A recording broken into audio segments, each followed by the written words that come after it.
Hello everyone, and welcome back to my streams. I'm TheNando, and today I will be bringing a few more matches of T90 Titans League Community Edition, a little bit of more Age of Empires casting. I do see that the first two chatters today on Twitch were Vexel and Fallon, so I have good news for both of you. Next week I will do a ghost stream. That is 100% confirmed, either probably Monday or Friday.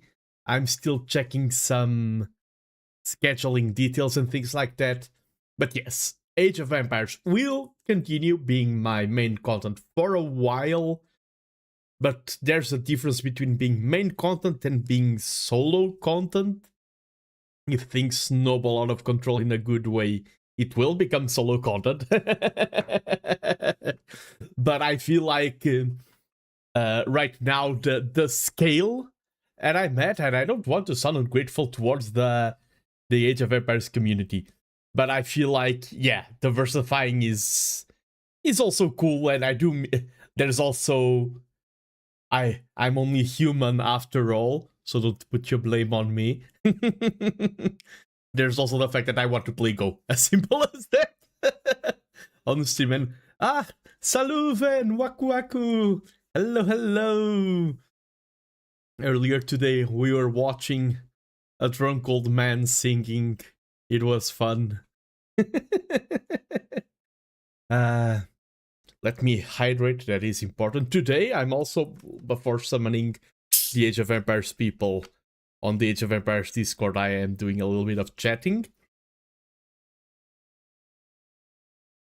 Today I went to the gym for the first time. Like, I'm, not for the first time ever, but for like the first time in 10 years. I went to the gym. I've been trying to get more fit by myself, but I'm a huge supporter of trusting those who are competent.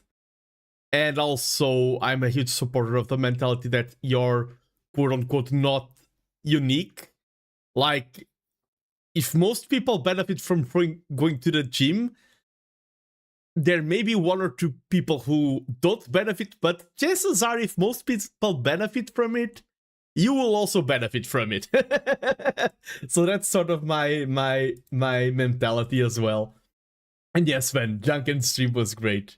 I was a little bit busy during the time because today was a busy day in a good way. Morning exercise, and then afternoon I was writing, working on my book, and it was so good. I'm so confident with my writing. I am really happy with how things are turning out. For every time I described my writing in the past, I would say, oh, it is good, but I would always add a but.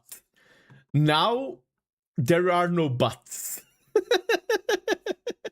I understand how weird that sounds, but I'm really happy, and I think probably this year my book will be out in Portuguese, or at least in the process of like being printed or something like that, because I do want to go. There are advantages to self-publishing, but I do want to go traditional editor, have someone review the things and everything like that.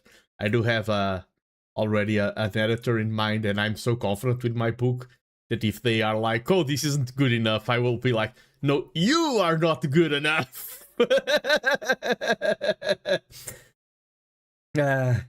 Takes a while for me to get confident, like, because I'm very self-critical, but because I'm self-critical, I am aware that once there are no criticisms that I can do, then it means that a certain seal of quality has indeed been reached.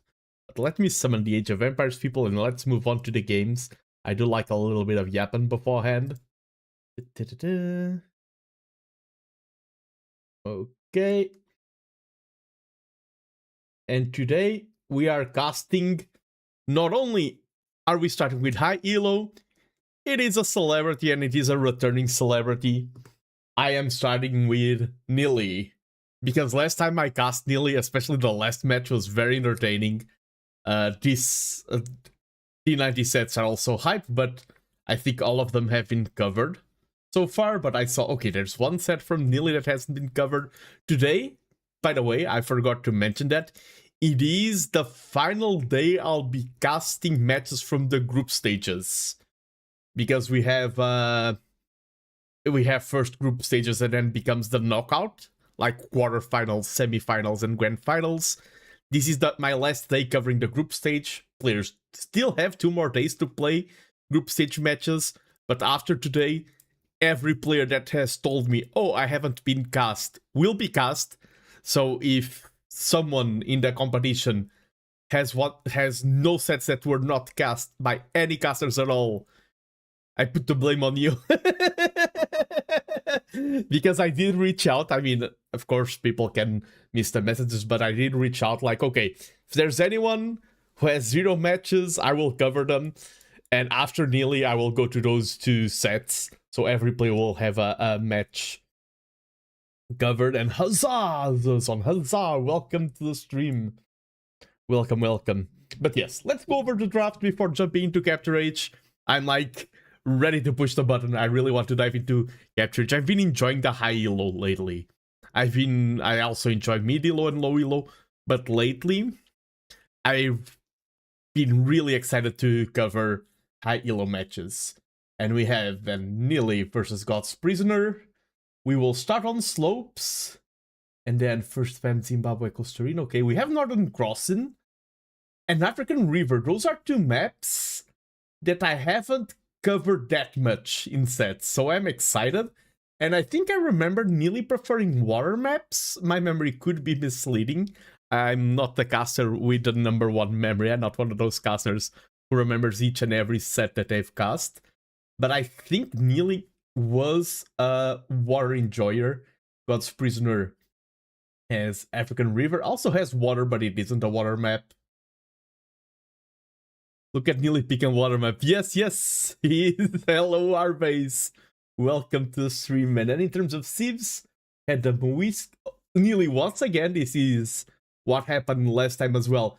Banning the DLC civs, going for the Leary route, banning Muisca, Mapuche, Tupi, Wu, Mongols, and Burgundians. Yes, he did the same on the last set I cast, Arbase. And welcome, Arbase. I hope you're doing well today. And God's Prisoner banned Vikings and Koreans. So staples for water maps. Koreans are good at everything. Byzantines, Cumans, Armenians, and Chinese. For the bans, then for the picks, we have nearly with Dravidians. Dravidians have lately been in a very good shape. The way the Vietnamese, the Italians, and the Goths. Goths could be for African River because it does have a messy start. But let me go over God's Prisoner's draft first. Romans, Bengalis, Malay, Japanese, and Khitans. Malay could be for Northern Crossing. Japanese as well for Northern Crossing, but we start on slopes. Bengalis for slopes versus Vietnamese. Could be Dravidians. I'm going to lock in Bengalis versus Vietnamese. You save Goths for African River, you save Italians or... Wei could also be a possibility for slopes. Now, Wei, I've been playing with Wei lately. Wei are really strong. The Tiger Cav option, the Jambay Raiders. I'm going to go Wei versus Bengalis. Okay, and I open up the map and I have both of them wrong. I'm warming up. It's the first set of the day. Let me get things ready for the cast and let's dive right into the match. Welcome everyone, and welcome back to T90 Titans League Community Edition. This is a high elo match where players are sitting at around 2100 elo in the Obsidian bracket. And in the southern side of the map, leading the Khitans, we have God's Prisoner. What a name! And in the northern side of the map, playing as one of the most famous names in the Age of Empires community, it is nearly in the command of the Vietnamese. And this map is slopes. It is a map that a lot of people really enjoy, and also a map that a lot of casters and admins don't enjoy because so many people like to play it that then it gets overplayed, and it's a normal-ish map, I would say. For tournament standards, it is quite normal. We have these neutral animals on the side. One side always has stone, and the other side will always have gold. We have these deer that you can push, and then you can go for some risky approach, getting this extra food here in the sides. And we have nearly everyone doing standard stuff, grabbing the boars. Let's see the map spawn. That's something that I need to comment on more while we are in the Dark Age. And we do see gold front for nearly, one stone in the back, another gold more towards the side, another stone to the front. I would say decent gold, not the worst. I much prefer this gold position. This gold is remembering you all to leave a like if you're watching on YouTube. A light-shaped gold. The stones are a bit more exposed, so Nili has the better stone. God's Prisoner has the better gold in terms of wall ability. I mean, you can do something like this, and for Nili, bit of an open front. I mean, this is also open. I prefer God's Prisoner map just slightly. I don't think this is a situation where any of the players can call, oh, map diff, I only lost because of the map. And Neil here forward the scout. He does start with the Vietnamese, and the Vietnamese have a unique bonuses that is kinda useless in a lot of tournament maps. In the ranked ladder, it is great to know where your opponent spawns. If you're low or real low, it minimizes your chances of losing your scout to the enemy's TC. It also gives you important information. Here, in tournaments, you often already know where the opponent's TC is. We saw Neely there, checking the opponent's Ibex, and already milling the side. So greedy approach, and that tells me that probably we'll have Neely leading up, going on the aggression. Catching up, great news about the book. Yes, yes, yes, Felon, I'm very excited about the book. Like, I enjoy streaming, I enjoy a lot of activities. A lot of activities, that's an understatement. But if there's one thing I enjoy most of them all is writing. If there's like, you can only pick one career and one activity and it has to be your main career, I would go for writing. And 10 stream streak, let's go Arbase. Today I have Arbase, Felon and Vexel and Zerzon and Van in chat, so we have the elite crew. No disrespect to any other viewer. We are missing Cred and Toast and a few others. Watching but also doing only more Brazilian Dynasty stuff. Yeah, you've been quite busy. The timing on the Brazilian Dynasty or Dynasty? Dynasty sounds better. Brazilian Dynasty stuff has been a little bit rough for me to cast. But I would be one of the best... I mean, one of the best casters, that sounds wrong. One of the most accurate pronouncing casters, because the map names there are like Festival de Pólvora and things like that. A lot of Portuguese names. So, both players walling the front a little bit. I need to go. I see that the line that they're going to almost matches the TC line. In my own games, I need to go to less greedy walls. I've been playing a little bit, not a lot, because I need to go for less greedy walls. Both will age up at the same time with 19 villagers. Now 8 on wood for both of them. Nearly already moving to gold, and that tells me we are going to see archers. Oh. Okay, maybe he was only on gold because it was close. What a fumble of a caster. And Vietnamese do research those tags very fast, eco tags, and they only cost food. That's a bonus that a lot of people forget. They only think about the flashy bonuses, and a lot of these quote-unquote small bonuses are not small at all. They are huge. Saving a lot of economy, having better timing on those upgrades. Only now moving to berries. So we have scout opening on both sides. Nearly is first in terms of timing, so he moves to the front and he's going to find a villager there. And that villager is in a really rough position. Oh, deletes the wall. Maybe the reaction was a bit too late. And we have first blood was won by Neely. In a game at this level, if you're playing with this elo, that's huge. That's already, I mean, it's not game defining, but Neely will be happy to get a villager for free. Early on, we see the farms going down. Pastures, of course, with the Kitans on the other side. And do we see an early blacksmith? No blacksmith yet, but the Kitans do have that unique bonus that their eco upgrades are more efficient. Neely defending with the spears here on the side, and those spears will be very effective in defending against the scouts. Scouts are a powerful unit early on, one of the most powerful, especially once you get all the upgrades in, if you'd go for a long feudal, but they're also very heavily countered. And the spears are all well positioned. Oh, micro there, the scout, and nice nice fight out of God's Prisoner. Loses a little bit of HP on the scouts, but still takes one pike. One spear, sorry. for the scouts. Ooh, no, a little bit of miss micro, gets sniped a little bit, and they are miss microing because there's things going on here, and nearly gets the second villager on the other side. And hello, Dizzy, hello, welcome to tonight's cast.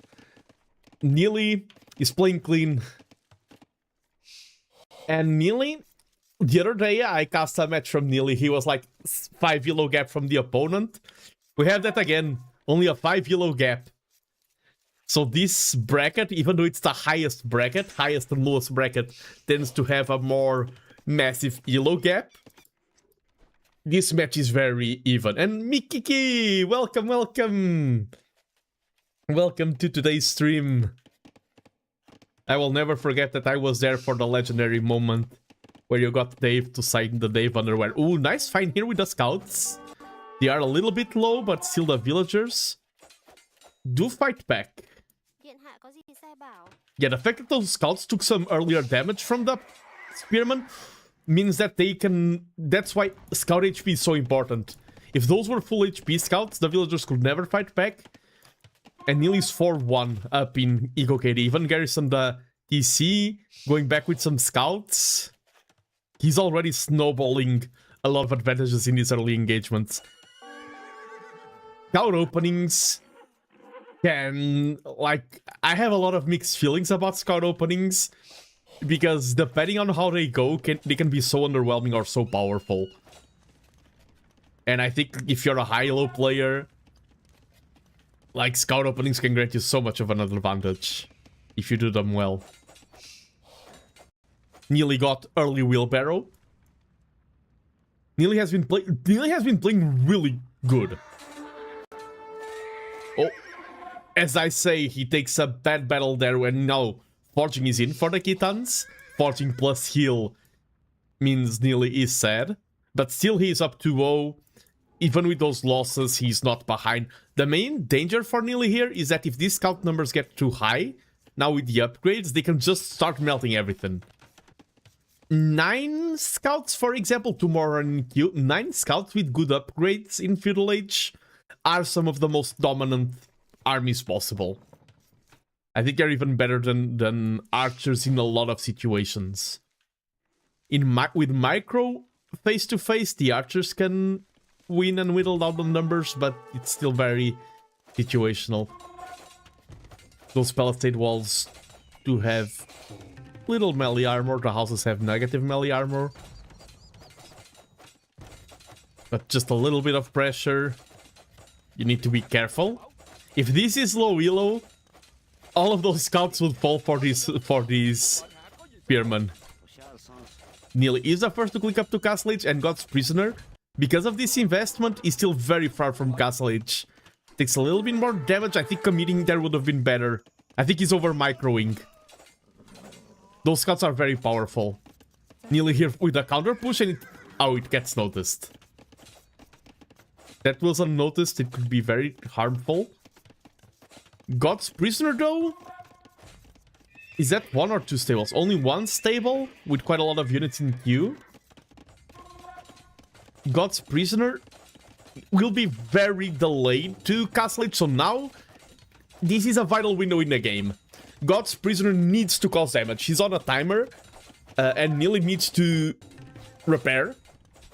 Neely needs to contain the damage because Neely is in a power dip before a power spike, but his power dip gets exploited. His eco can snowball out of control. And hello, Credon-Toast! Yes, look at how smooth my capture reach flows now with my 2 PC setup. I think it's a very noticeable improvement. Some scouts to the TC and Neely here. Yes, you want to keep your villagers active, but time is on your side. I think it's very important to just garrison. That's gold is very safe with the buildings around it and everything. I would even add maybe a building here just to make the scout pathing more weird. Nice walls there, and now Neely's up to castle. Those scouts can still cause a lot of damage. Ooh, they're a little bit... They're getting whittled down without causing... And now they're all lower HP. And Neely is going to transition. This can be Vietnamese CA and a battle elephant. Is it? What is with all the casters doing elephants lately? I'm all up for it. Let's go. And God's Prisoner now is in a rough position. He can still go up to Castle Age and will have a very good economy. With already 18 working on farms. Yes, he goes up. But now he's in kind of a pickle. He needs to buy time with these units. These units, their purpose has changed. Now it's not about destroying Neely's economy. It's about buying time. The problem is that while you are buying time for Castle Age, Neely will snowball those TA numbers. And in a map like this, the wood is quite exposed. Those CA can find quite a few damages. You can't add PCs yet. Scouts there do melt. The CAs are forward. But the pikes do get a good engagement on the scouts, and now they whittle down the Battle Elephant's HP, but there's nothing in the Feudal Age that can face off against the might of the CA. We see bloodlines, we see fletching, full-on transition into CA. And if you're not watching my streams for the first time, you know that I think CA right now are too powerful. I think CA need a nerf. Maybe controversial opinion. I've been having more and more controversial opinions. I think that's how you know that I'm becoming a good caster. You are a good caster when you start having bad opinions. That Belephant. Yes, Battle Elephant is can be abbreviated to Belephant. The Belephant does run away with 6 HP and a dream. That's kind of big because you can heal it back up with monks later on. So just park it at your base and wait for your monastery and monks that you will add for the relics, and now the CA are forward and they will be a pest to deal with. It's so frustrating. Yes, you can garrison, yes, you can mitigate the damage, but being on damage control versus CA is so frustrating. And Neely now has more space to expand, while God's Prisoner currently is not a prisoner of God, he's a prisoner of Neely CA. And Neely walks around the base trying to find the damage, and that wood line there. Is that overchopped already? Yes, it is. There's a small gap there. Husbandry will make them easy to micro. The only thing they are missing right now is ballistics. And maybe thumb ring. I didn't saw if thumb ring was in. Yeah, thumb ring and ballistics. I think ballistics is more important than thumb ring for CA. I mean, depends on the context. But ballistics would help pick off the villagers and things like that. We do see a tower, and if you see that tower, you're already happy as Neely, because that's a desperation move. And desperation rises when you are taking serious damage. A lot of villagers going down.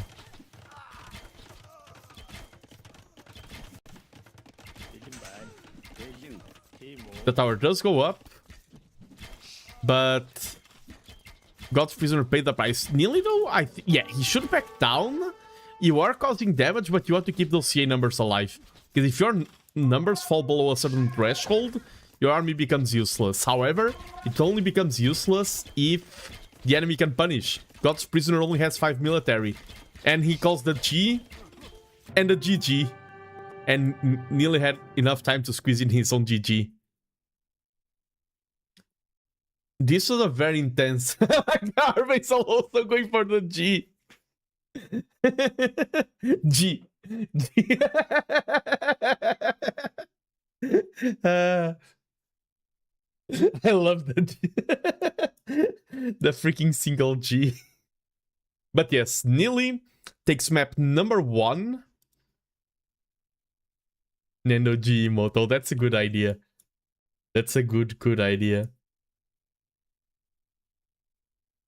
And I think Neely did do some damage early on that slowed God's Prisoner down, and it was just getting those CA numbers. God's Prisoner, I think there were a few moments. Look at the KD. More than the eco KD, look at the military KD. the units forward from God's Prisoner caused some damage, but he didn't cause enough damage for the investment. Neely held well, and because Neely held, he can then punish with his power spike that arrived earlier than God's Prisoner's power spike. Yeah, the KD here tells the entire picture. Res Collected was even ahead for God's Prisoner because of the later Castle Age timing. GG, what are their APMs? Kinda similar-ish. Let's go back to Captain's mode. And let me update the overlays here. We had God's Prisoner taking map number... No, Neely taking map number 1. Sorry, Neely. And I wonder who here in chat, if you're inside the world of Age of Empires, who thinks we are going to have a Neely versus T90 final? Wait, can they... Oh, I don't know how... Maybe they can only meet in the semi-final because of the standings.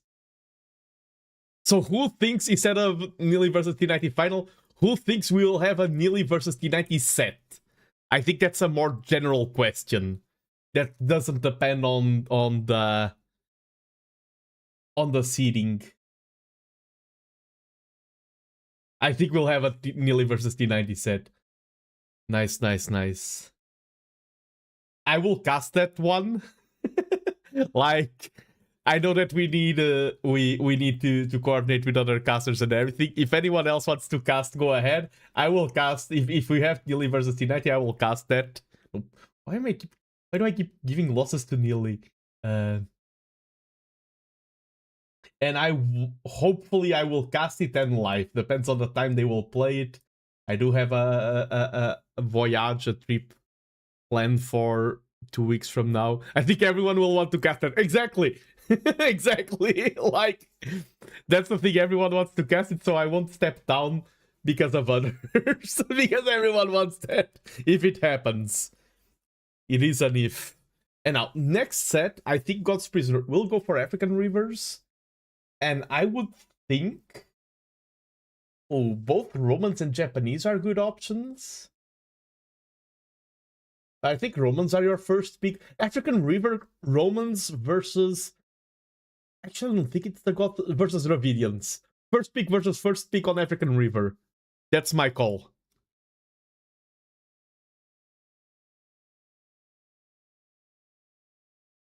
Everyone in one casting room. And hello, Photography. Welcome, welcome, Photography.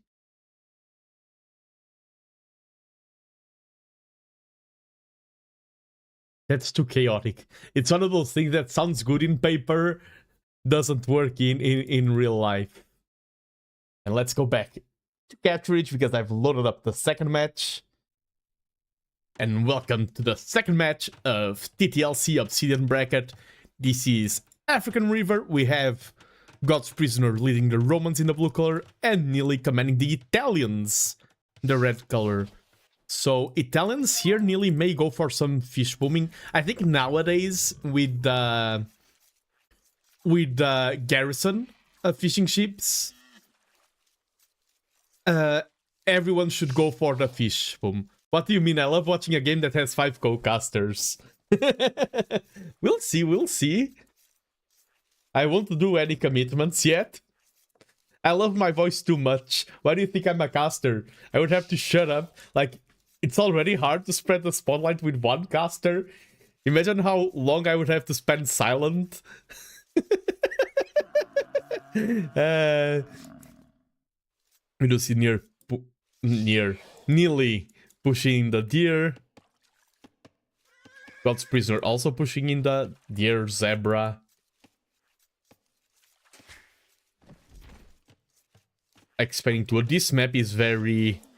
It's one of the hardest maps to play at all elos. The previous one was more standard-ish. I feel like the previous one, if you're an Arabia player, you feel at home. There are a few challenges. But I think it's one of the easiest maps of the tournament. This one, I think it's extremely difficult. Not the hardest one, but the start being so close with the shorefish here and your woods. Like, it's so hard wall in your woods. And try to go for some bubble walls on the side, like a bubble here, a bubble there. But your eco is often very exposed. And I mean, if this is Romans versus Italians, I don't think the Romans will go for a militia opening. They could go. It's good on this map, but at this elo, I'm scared that Neely will just add some militia, or even fight back with villagers and... No, fight back with villagers and quick wall to delay the damage from the militia. And then get your own archers until they are useless. I mean, Romans can add spearmen, skirmishers as well. Randomly unmute one caster at a time. You just want chaos. You all just want to see chaos.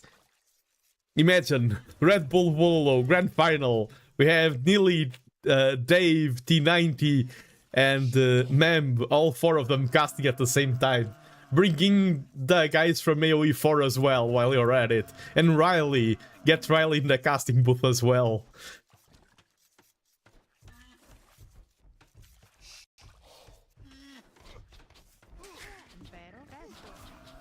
The Rhino.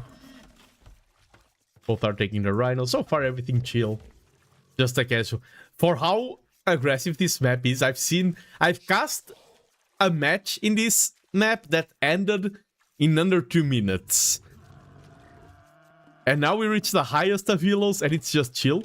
We do see both of them went for the dock, and I think if you want to play this map well nowadays, you always go for the dock. I think before you could sometimes make an argument of, oh, your ship are very exposed and things like that, especially at the mid elo. Nowadays with the garrison, I think you always go for the dock. And I wonder...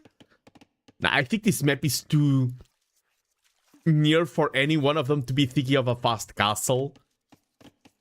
Even though a lot of fast castles are done in hybrid maps now.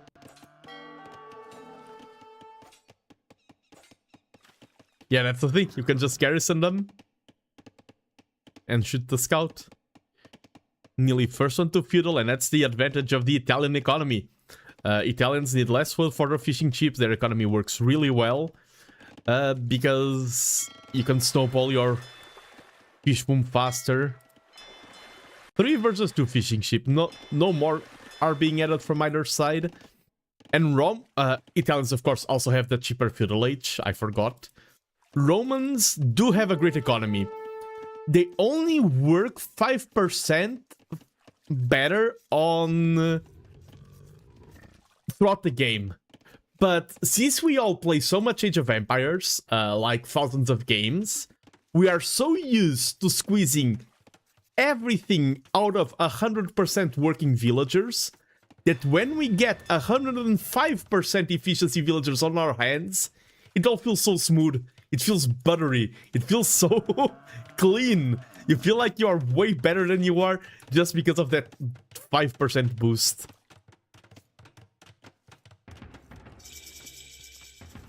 We see some walling there. Nice wall.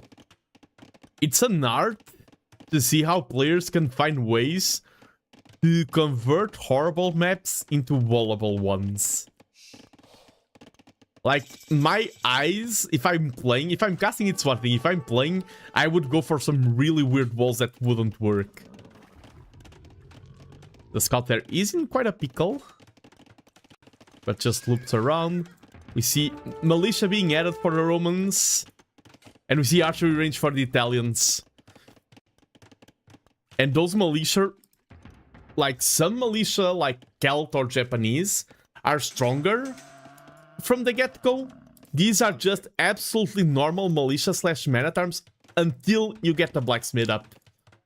The Roman militia are probably the strongest militia in all of feudal age. Militia man-at-arms in all of feudal age, but that power spike is locked behind attack. It's not automatic, it's not from the get-go. Right now they are just plain old man-at-arms, and I wonder... Oh yeah, fighting back with the villagers, and this is what you should do. You shouldn't like jump in with all your men-at-arms and lose them. conserving them is so much more important. You want to keep that standing army, because if you lose all of that army and take like one villager for your 3 man-at-arms, it's not only that, oh, it was nice, I took down a unit, but then your opponent has free reign to counter-attack and is very safe in his own base. Keeping those units alive when you do man-at-arms opening is very important, because they are buying you time, they are your standing army, and you're playing with Romans. We do see archery range and we do see skirmishers being added. First an archer because of economic balance. We do see more man-at-arms being added. So God's Prisoner will start snowballing a dangerous death ball. Nearly at the blacksmith. God's Prisoner doing good job with a micro. Of course, blacksmith is something you want, but that's why these players are good, is that if you get a blacksmith, you won't have the archery range, and right now the archery range is more important. Do a very chill game, all things considered.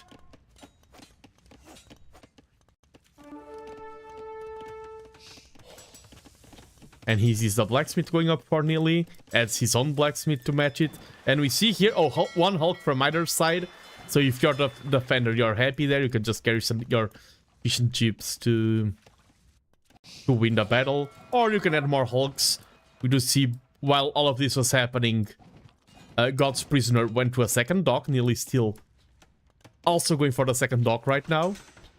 Those skirms will be happy to see archers, and now you need to micro those archers like there's no tomorrow. Because archers versus skirms is not a happy matchup for the archer player. Man-at-arms skirm is a great opening. Yeah, the skirms will just eat those archers. Padded archer armor for those archers. The Hulks are going for the counter-attack. Oh yeah, chill, but impressive at the same time. Any one of us, that's why these players are 2000 yellow, would be crumbling under this pressure. Fighting with the villagers. That's a thing that surprised, like in Red Bull Wololo, we saw how much units ignored villagers. Taking down the army is more important, because if the army stands, then the villagers stand, but nearly took quite a... 2 villagers only, I thought it was more. Quite a bit of damage there, but he's so close to clicking up to castle. This is Italian castle age, it is cheaper. Neil is extremely close. And he has defender's advantage. Those villagers are the shape of defender's advantage. They give you more damage and they give you bodies to block. To tank the damage. And because he's taking good engagements, now his numbers are starting to snowball. Whenever you say fish and chips, I always get hungry, yeah. Nearly, yeah, the idle TC time is rough. You can click up. You're Italians. Yes, click up. Yes. Look at me yelling at a caster.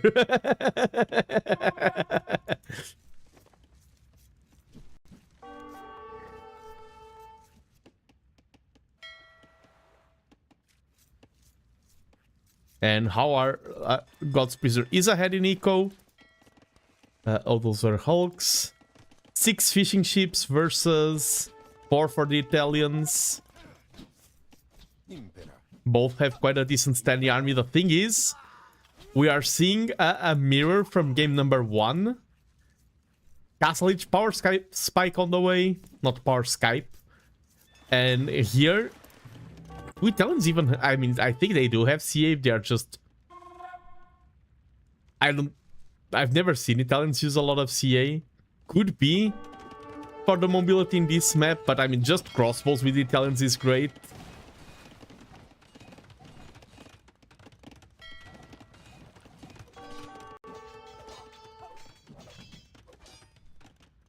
Skype would be a nerf, not a power. I'm glad that the age of Skype is over. Oh, don't compare having PowerPoint and Skype like...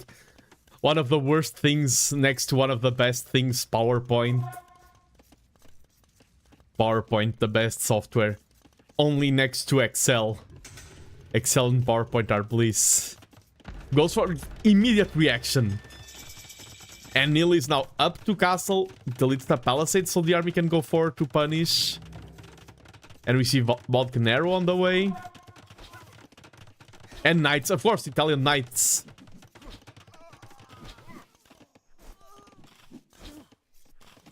Oh, a lot of villagers going down here. I made a mistake of keeping up private Skype with all my passwords, and now some of them I can't access. No, Dizzy. The investment there was rough. He didn't know that the Castle Age power spike was about to arrive for Nearly, and now he's once again forced to go forward to try to cause some damage. I would keep the army back at pace. The knight is so powerful. I mean, I think this is once again buying time. He knows that if he's not forward, that army will go to his base. Nice walling.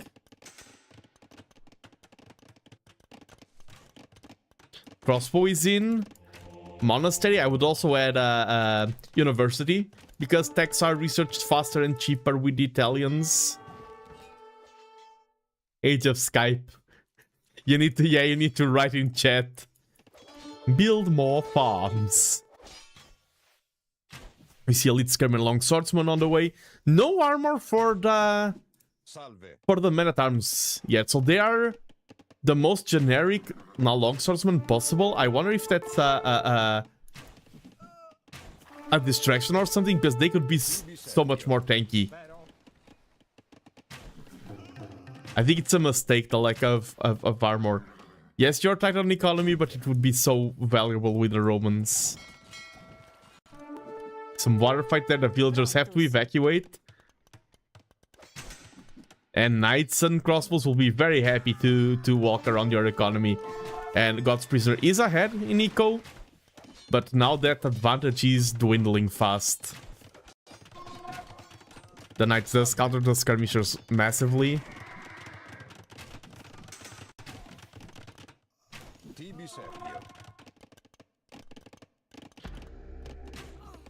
A tower out of God's Prisoner, a defensive tower, but that tower doesn't guard your gold. It was added a little bit too late. It was a reaction tower. Better late than never, though. But Neely's push did lose a lot of steam. He's safe behind. Does he have a university? No. He's going for some pressure on water now. Nearly has medium warships on the way. God's Prisoner.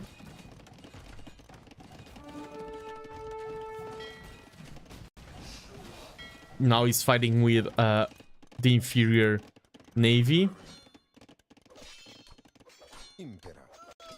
And I think the only reason why those long swordsmen aren't fighting great against the knights is the lack of armor upgrades.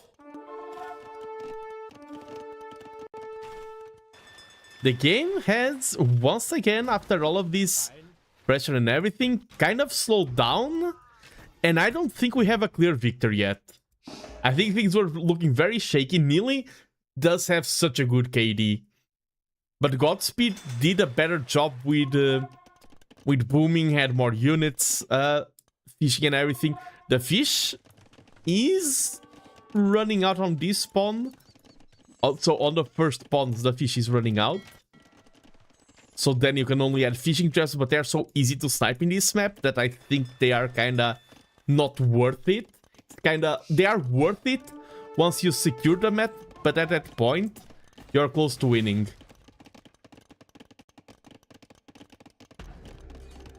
So I think fish traps in this map are only useful to win a game that you are already winning. The monks there will help a lot in nullifying this pressure. Oof, the crossbow there does snipe the monk.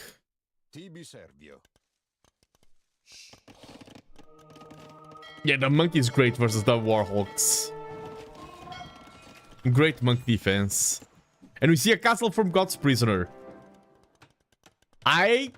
Even though God's Prisoner has a huge army disadvantage, he may be in a better position. Nice attacks there. Ooh, the castle guess, I mean, it was inside vision. Oof. The Castle of Doubt. I think God's Prisoner. If that castle goes up, he's in a great position. He may have just lost the game because of that castle. If that mango or any other kind of siege was there earlier to support the castle and it went up, I think it could be no, it wouldn't be immediate game win, but I would really like God's Prisoner's position. Because of this, I think God's Prisoner has lost the game.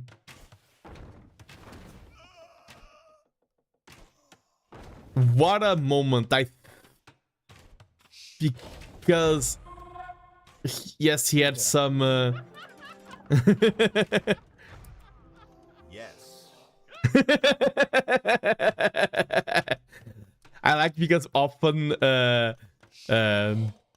yellow players aren't that chatty. This is like the equivalent of having like writing a whole essay between low yellow players. A 11 and a 1 is the equivalent at this elo. We just witnessed the equivalent of a full conversation. The castle does go up, and imagine if this castle went up without a cost. I think at the same time I saw the villagers dwindling. These knights, yeah, this knight has 8 kills. So it wasn't only the villagers going down there. The power of numbers, true.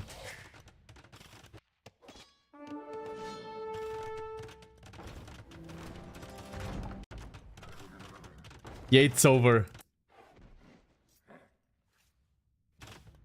That castle there.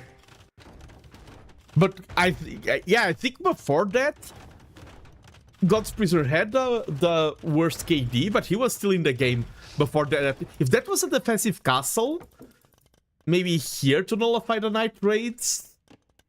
Oh yeah, nearly it's all the way up to him. Oh, that was a clean. Whoa, that you just got there.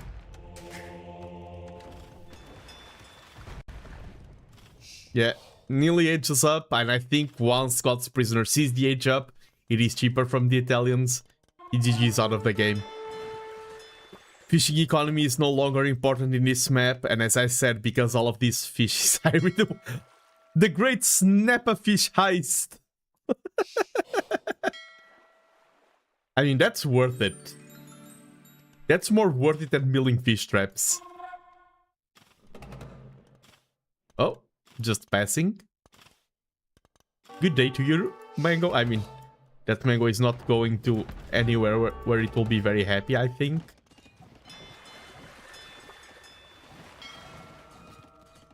Where's the monk? Monk. Oh, here. And I think once he sees that imp is in... Oh, even... Oh no, that was the monk targeting.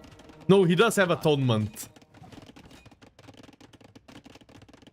It is atonement, the name of the attack. Yes, monks can convert monks. And now imp is in.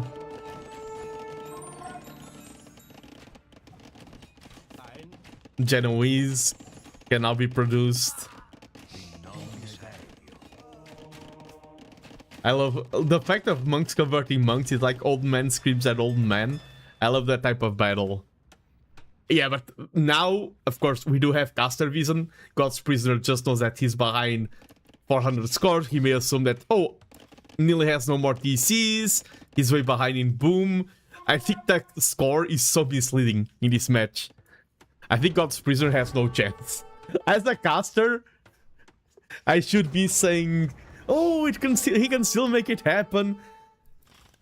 It was a really back and forth game, but I think that moment there with the villagers all going down, the castle being delayed and everything, did cost God Prisoners the game. Centurions are a powerful unit. And 5 is a good number, but some monk defense... And besides being a good unit, look at how great they look. I mean, that's a 3, that's not a Centurion. Yeah, the monks...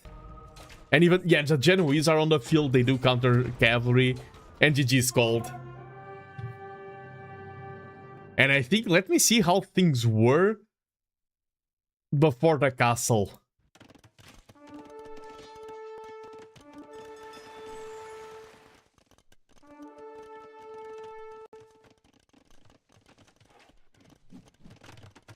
like, yes, God's Prisoner is slightly behind, but that's 5 villagers, 2 TCs versus 2 TCs, and Neely will lose one of those TCs, will lose position. I think if this castle goes up for free, if Neely doesn't have an army there to respond to the... If the archery range isn't garrisoned with this... I was like, where's the army? It's in the archery range. Those archers weren't there. Like, these are still far away. These could have gone God's Prisoner's way, but like... And while he's running away there, he's also getting pressured here. And the archers park... That's what's happened. I was also focused there. So that even had more ramifications. And of course, this goes both ways. Like, the only reason why God's Prisoner was punished is because Neely also played well. He saw the opportunity and he pounced on it. He really took advantage of the moment there with the castle being unguarded and took down a lot of villagers. And like the difference in colors in these bars before and after that castle got placed was huge. Yes. And you have the highlight of the match, the 11, yes. But well played by Neely. We have a final match still, but now it is on Neely's home map. Go to this thieves. We've got the Italians. Italians are such a good sieve.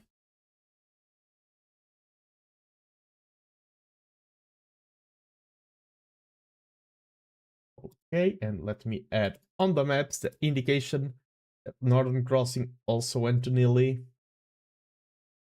No, that's not Northern Crossing, what? I swear, there are some moments where I think, oh, damn, I just did that. I'm such a professional caster. And then 1 minute later, I feel like I have like 1 brain cell 2 max. The whiplash is real. But let's go to match number 3. Let me just check one thing real quick here. Yeah, let's go to match number 3. Which has to be on Northern Crossing. Oh, let me guess the thieves. I mean, I've been saying Dravidians so much, so now it will be Dravidians versus Malay.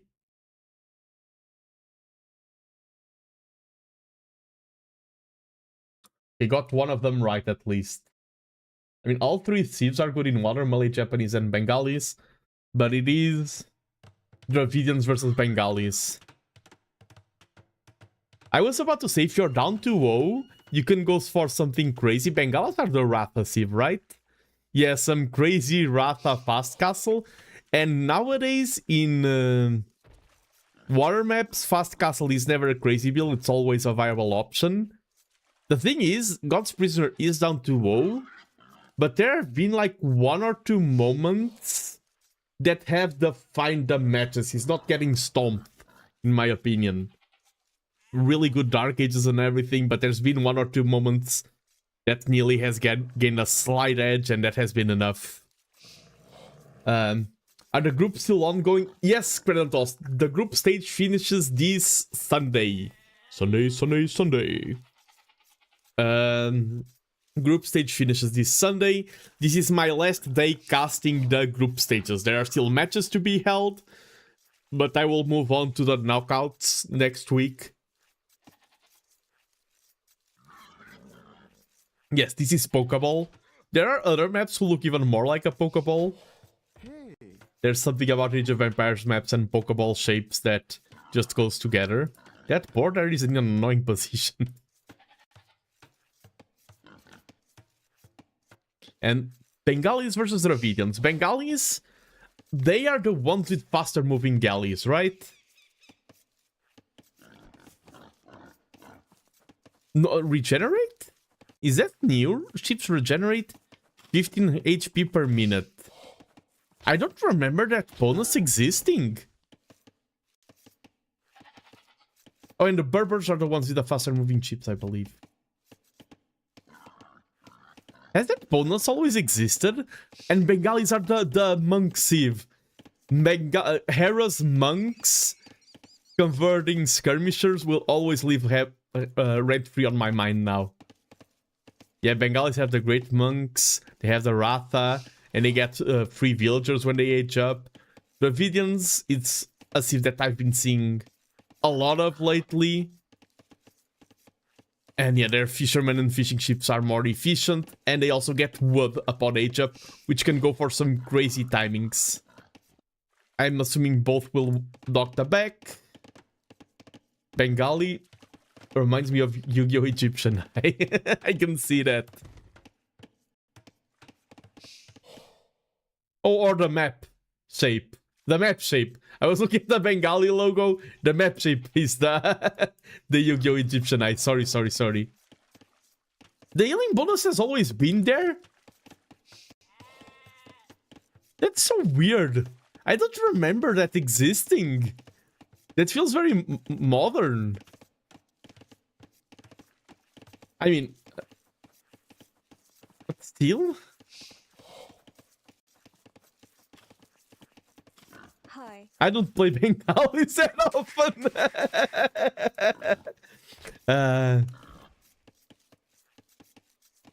Yeah, but on water, I wonder if that bonus now is better with the new water. Because you have more ships that survive a lot of engagements. And I wonder if that bonus snowballs harder now. Will we see the transport ship converting ship? Can that happen? Yes, it can! 3 ships! Wow!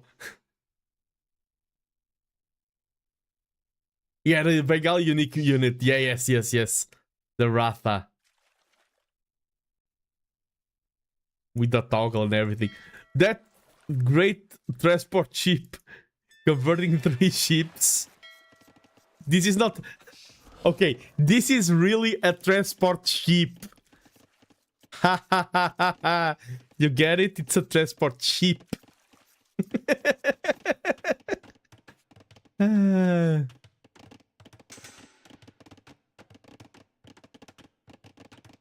That's one thing I need to become better at, is the freaking...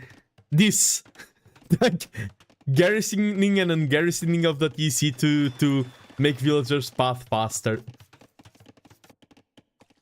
We do see second dock already on the way for Nearly. I think both of them will go for very fast castle age timing. And so, if this is a very fast castle age timing, I don't think we're going to see any mana times into siege shenanigans out of the Dravidians, maybe out of God's Prisoner.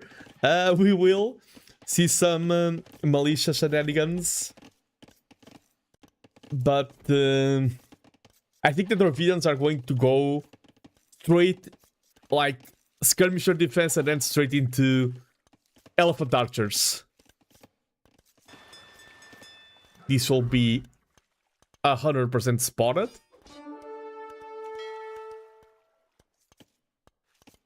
And the horse is like, no! I discovered a ship, I have to go back and tell my people of its existence. Luckily, there's no mechanic like that. People already know that there's a ship on the way, and we see the reaction early before it's too late.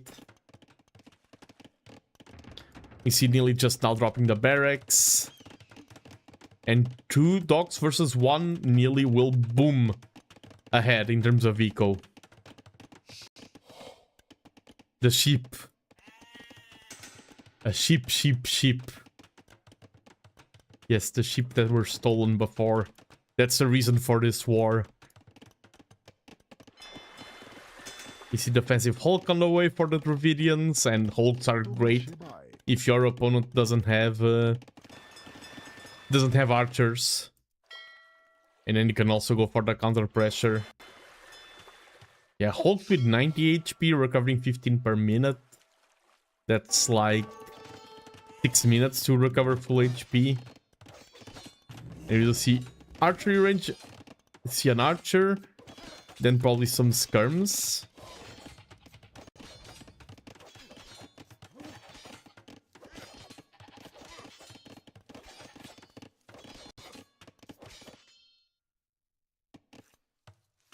And we do see second dock on the way for God's Prisoner as well. Or on gold. Of course, in water maps, you do need more on gold because you have the extra cost of adding navy. That scout there? Kind of a fortunate path thing. He does the dance away. And this is a reason why this war started. No. The goats and the sheep are still kept by Neely. Hoi. About to get house, but dropping the house right away. This is a cute wall of houses.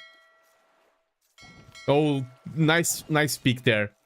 Finding the transport ship in wait and now adding the first forward dock of the game. And that's the thing, when you're fish booming and your fish are safe, you do not only fast castle, you reach castle age with such a powerful economy. Fishing economy is very powerful, and this is already... Because this is a fast timing, but this is 35 eco units. Which is a lot of eco units.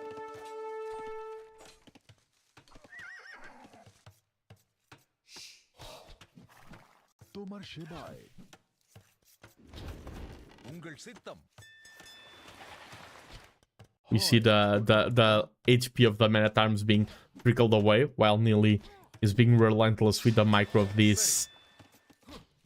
Like, all of us in chat who play the vampires can do this micro. The thing is, while we were doing this, our eco and everything else would be a disaster. Like, we could micro that, but not while pushing with this sheep. Dark Artist, Nando! Hello, Dark Artist! We are watching Neely versus God's Prisoner. The matches have been really close, but Neely, in every single match so far, there's been a moment where Neely pulled ahead, or some decisions that benefited Neely. And hello, Bloodman! Welcome in! And we do see Castle Age. In all games, Neely was the first to Castle Age. And that's huge where the elos are this tight at this high level. Being the first to Castle Age is a huge bonus. Because, for example, there were a lot of moments where God's Prisoner had to throw away a lot of units. But it's kind of like he was forced to throw away units because of Castle Age timing out of Neely. It's like your opponent will do more mistakes if you force them to. And Castle Age timing is a way to force your opponent to make mistakes. We see forward archery range there. And we see God's Prisoner probably will click up to Castle Age soon. And we see no weird plays. The two archery ranges, we see no movement onto stone, no Rathas, no weirdness. Galleys on the way. Support the Hulks.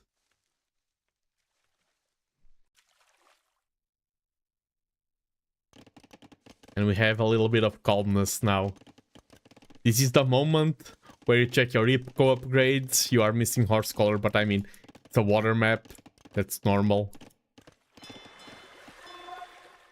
Hi. Like, it's so weird to have calm moments in games like this. But now we do have a little bit of a harassment army. And Neely is the first to Castle Age. We see Crossbowman and Balkan. So this will be crossbow versus crossbow, then some skirms. Would have thought Hulk needs support, yes. And Neely with the boom with 3 TCs. And that's the thing about going fast castle on water maps, is that the water eco will support that boom. You can produce villagers out of 3 TCs right away. Fighting some veal picks here. Getting the gill net so the fishing ships are more efficient.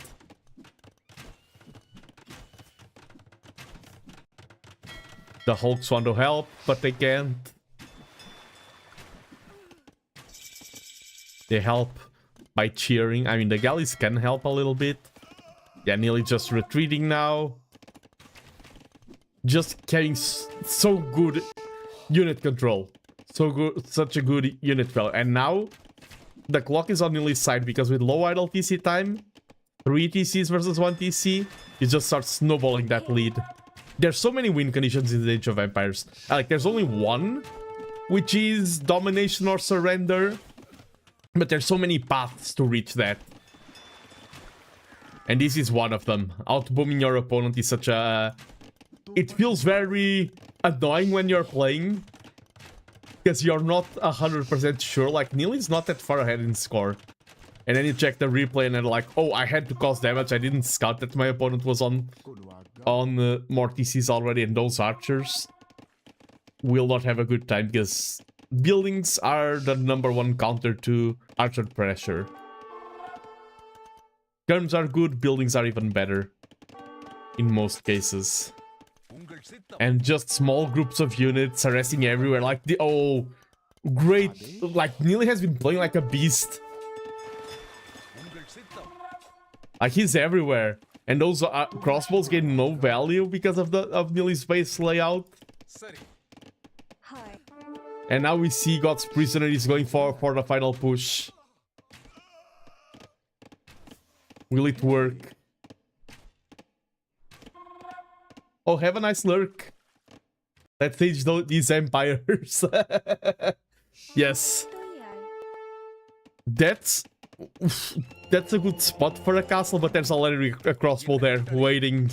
And now, like in the previous game, the forward castle was more like an unfortunate situation in a game that was going well.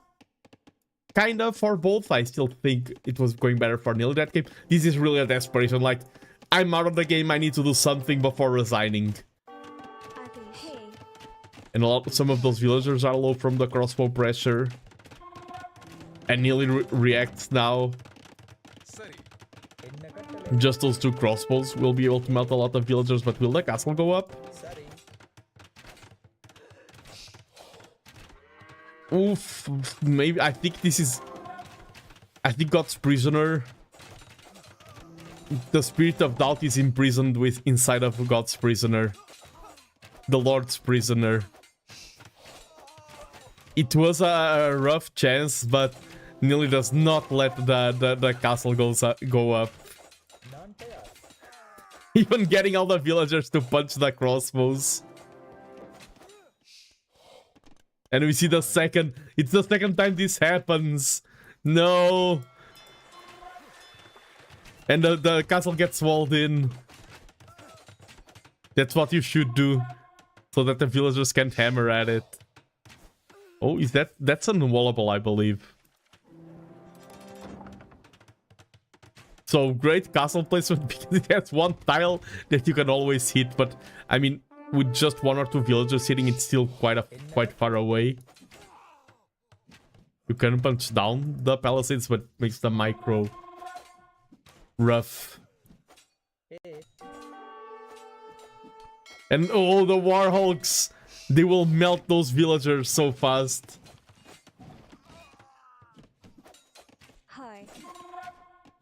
Neely bowling God's Prisoner this set. Neely's been playing really well.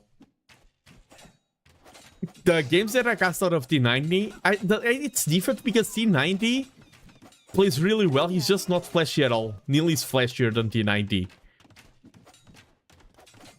T90 is the least flashy player I've ever cast. So it's gonna be interesting to see how they two face against each other.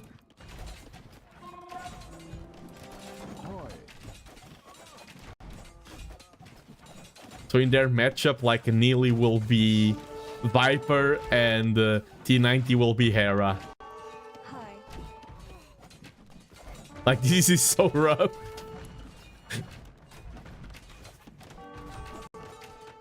God's Prisoner. No.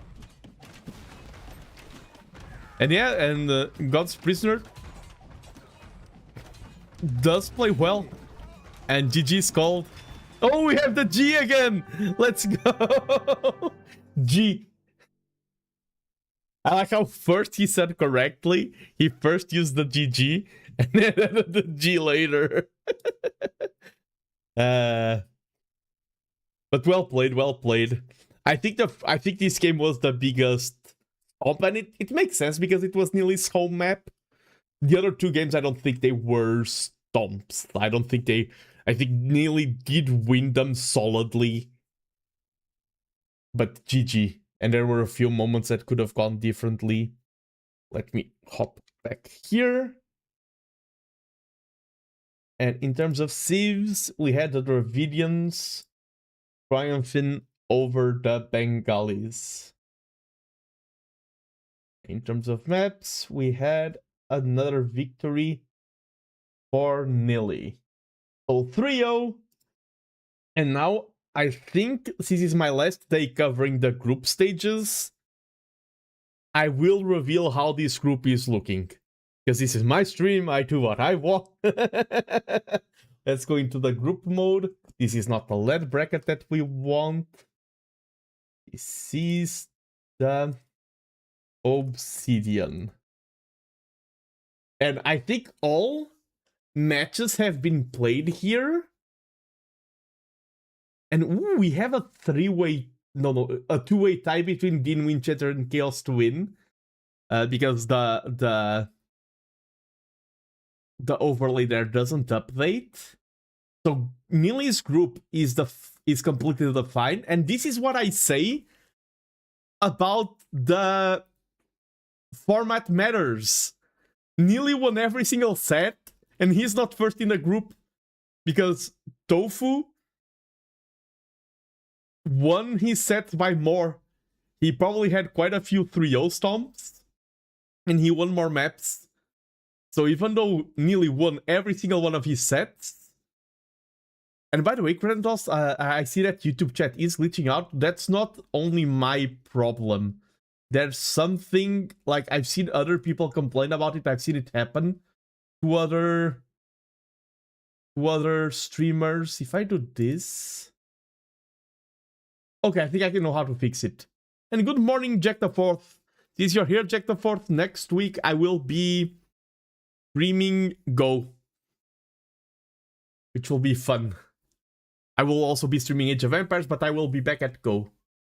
So, yeah, Nilly, since he's second in the group, yeah, we won't have Nilly in the final versus T90.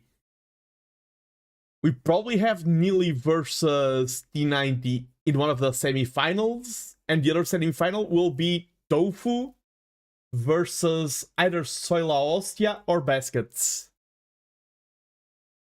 Nilly versus Win, so it was Win.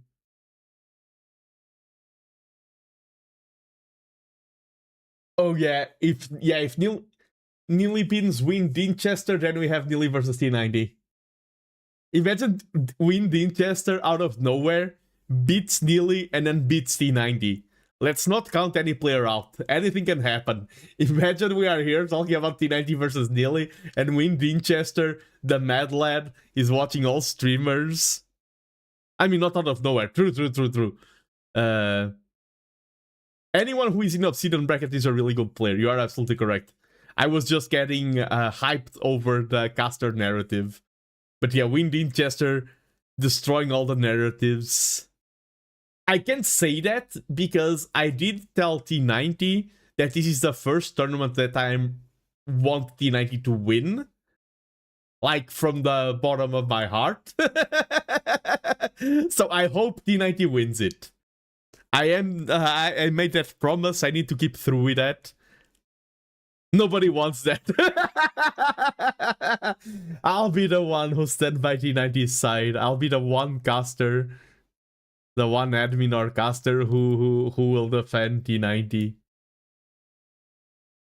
Now, let me load up the next set. Let me first write a message here. Next up.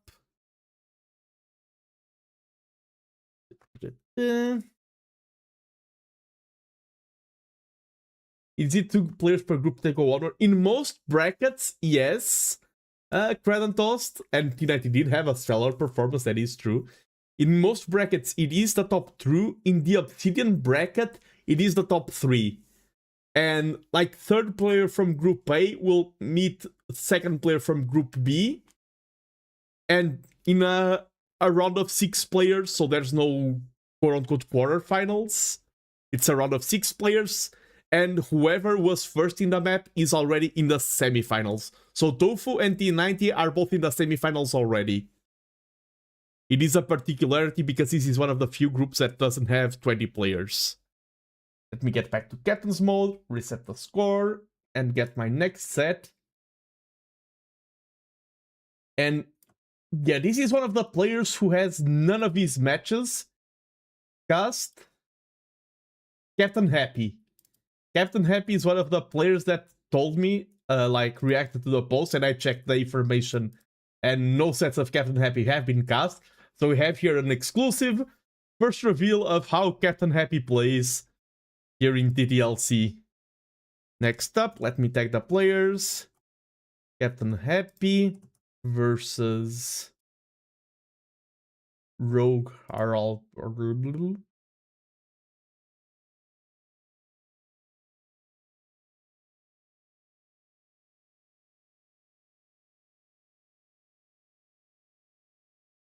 from the Granite bracket. So we are moving to roughly 1100 elo. Let me update everything here in the stream. I need to take my time and do this job diligently. I get nothing from Russian, and it gives you also viewers time to rest. Remember to stretch a little bit. If you're sitting down, remember that sitting down is very bad on the human body. Work that ergonomics. While caster is doing work. This is the Granite bracket. Granite is great. Another thing updated. This is updated. Now let me update capture rate. We'll do this all nice, slow and clean, so we have a perfect transmission with no errors or delays. I'm dinnering, thanks for the tip. Yes, stretch while having dinner. Get up and do some...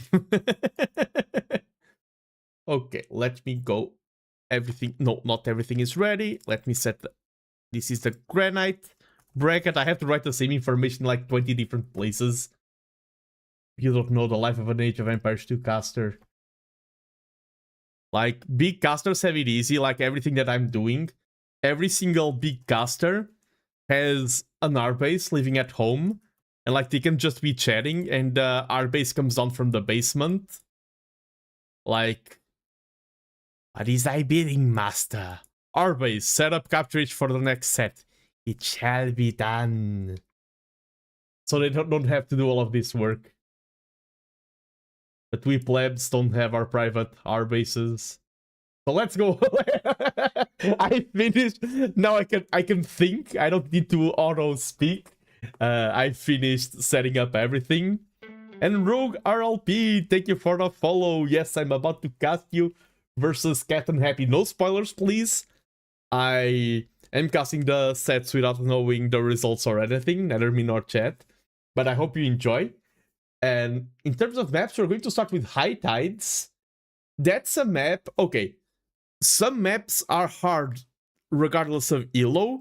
I feel like High Tides is extremely hard at higher elos, but it can slow down for lower elos. I don't think that's one of the maps that's automatically super difficult. I think it's one of the maps that skills well with elos. I think it's a very fair map. I like High Tides. And then we move on to either Stranded for Rogue RLB or Monocle for Captain Happy. And High Tide is a banger song, I agree. Monocle, for example, is a map that is difficult at all elos. You don't have to be a good player or a bad player to make the map difficult. It is always difficult, in my opinion. Stranded is a bit harder because of the water element and everything. But I feel like Stranded is more of a classic map in terms of style. In terms of civs, we have Rogue, banning the Burgundians, Bengalis, Khitans, Magyars, Spanish, and Khmer. A lot of the civs that have huge power spikes or weird dynamics. Like the Khmer ignoring buildings, Spanish with the Castle Age power spike, Magyars with the Scouts, Khitans with the +2, Bengalis with a Ratha spam. So banning a lot of the Solid yet gimmicky civs is how I would describe them, and Captain Happy banning the Koreans, Bohemians, Byzantines, Persians, Franks, and Huns. Captain Happy banned the staples. Probably some of the civs that are always at the highest power in the game. And then Rogue picked Chinese, Hindustanis, Wei, Saracens, and Georgians. That is quite the draft. I feel like we are lacking a... I mean, Saracens can work on water for Stranded, but that's like Chinese are hard to play but a superb civ. I think Wei right now are one of the best civs in the game. Hindustanis are one of the best civs in the game. Saracens are amazing. And on the other side you have Berbers, Mongols, Ethiopians, Bulgarians, and Aztecs. What is this draft? Mongols is a civ that can break a few maps. Mongols are extremely dangerous. Bulgarians can be quite good for Monocle. And I think Bulgarians right now are actually in a good shape. And Ethiopians are also a great civ. Let's go one step at a time. We're still in high tides. I feel like Berbers and Saracens could be for Stranded. Maybe. And here I would go maybe for Chinese versus Mongols. Ooh, Mongols Captain Happy peak player. Yeah, it's not every day that we see Mongols squeezing through a draft. We rarely see Mongols, but it's not because they aren't good, it's because they get banned every single time. Players really don't like to play against the Mongols. And I got both civs wrong. Today my civ radar is flailing quite a bit. But hello everyone, and welcome back to T90 Titans League. This is the Community Edition, where we are watching two players sitting at around 1100 elo, facing off against each other in the Granite map. Granite bracket. Today I keep fumbling my words, I do apologize deeply. It was a long yet great day, and now we are closing off Friday with this amazing matchup in the right side of the map. In the green color, taking command of the Bulgarian army, we have Captain Happy. And in the left side in the right corner, playing with away, we have Rogue RLP. And let's see what they bring to the table. Wei versus Bulgarians. I'm expecting militia and infantry from the Bulgarians. Could be a crapulse rush, but I doubt it. Nice scouting already with the animals out of Captain Happy. And the Wei, they have so many ways they can be played. I've been playing Wei quite a bit. What I've been doing lately is Archer opening into either CA with the Shambay Raiders or Hague 1 Cavalry into Tiger, depending on how the game is going. That's how I've been playing the Wei. And the Wei have a great advantage, which is that when you research ecotechs, you do get a free villager, so they can start snowballing some slight advantage. This is a hybrid map though, and at this elo, players sometimes chose to dismiss water. So if one of these players goes to water and the other doesn't, it will be a slight advantage for the one in water in the economic department. But let's see what I have in store for us. Let me hydrate, and I'm doing my deep caster voice. I need to stop doing it because this is bad for my throat.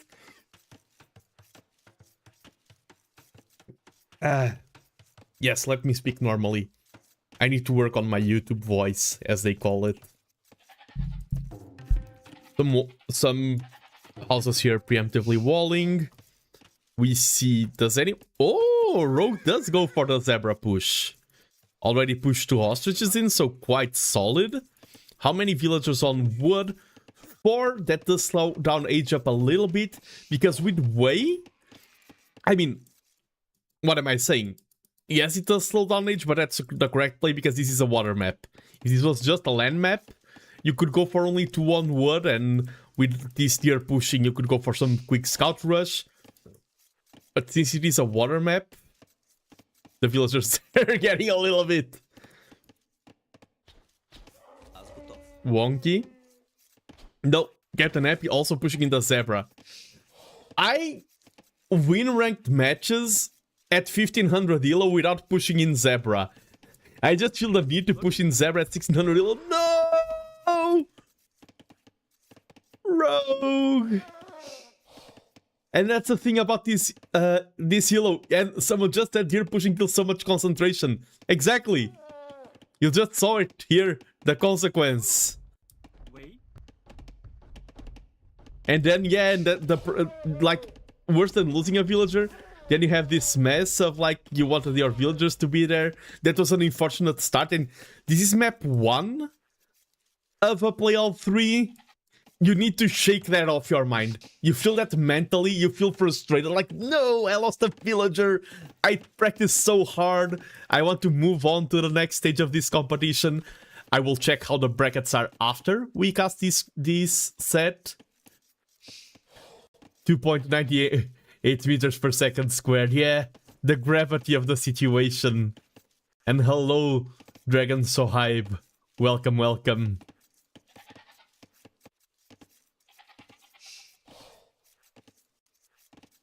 Lim excuse, but my mouse didn't know signal from double click 11. Yeah, it's rough. Those moments are rough. No. Come on. Come on. I'm nervous for you, Rogue. Okay, it's fine, it's fine, it's safe. Rogue is moving on to water while Captain Happy isn't. And Captain Happy for oh, he's cutting stragglers. He's the first one to Feudal Age. I wonder if we're going to see some, like, barracks, gold mine. Nice gold safe in the back. Both have gold safe in the back. Stone more towards the front. No, also back for Captain Happy. Slightly prefer Captain Happy's map. I mean, it is more open here in the front. This is slightly bigger, but I do prefer Captain Happy's map just a tad bit. Rogue is the one on water, and he's adding fishing chips. He will be later to Feudal Age.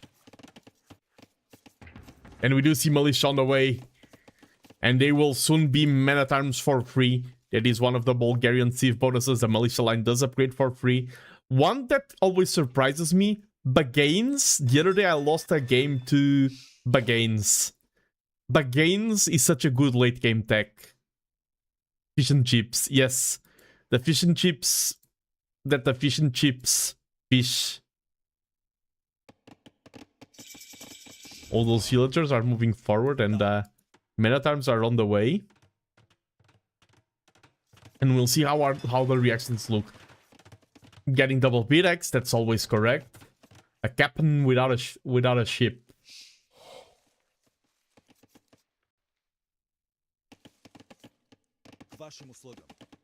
And how fast is the reaction? That can be huge. The bell having rung, the scout there, and 2 villagers are down. The thing about Rogue is that he lost 3 villagers, but he does have the eco lead because of the fish and chips. And because of he hasn't clicked feudal yet. Ooh, you really need to click feudal. It's very risky. And here you fight back with villagers. There's no loom! No! The villagers could take the fight if not for lack of loom. That's a disaster. And that's why the other villagers also fell so fast. Regular villagers could take that fight. And there's oh, Feudal Age on the way and there's no loom. There is the loom. And goodbye crowd of Captain Happy and Rogue. The cool thing about this elo is that we see a lot of asymmetrical play. Rogue is even in eco because of the fishing ships. That's his lifeline. Captain Happy is more happy with the army, does have the more military presence, more map control, adding farms, really good call. If you're not on water. So Captain Happy does have the eco win and everything in terms of KD, but Rogue has a lifeline. That lifeline is a fishing line. Captain Happy, what's the play now? He's on stone. He also needs, if the play is castle, he also needs to be on gold. Yeah, I think he wants to castle it and drop a Krampus. And that's something I appreciate in this elo, because regardless of if it works or not, Captain Happy does have a very solid plan. And yes, Kratos did set fast castle for Rogue. Oh, now it is no longer a fast castle. But Deco was very close to being a fast castle Deco. The food was very high. That could have... Way fast castle is very powerful if it's reached. But the thing is, your Rico would have been a mess. Maybe move them to the berries. Wheelbarrow. I'm always vocal about not liking wheelbarrow in this type of setting. I think it delays your castlage so much.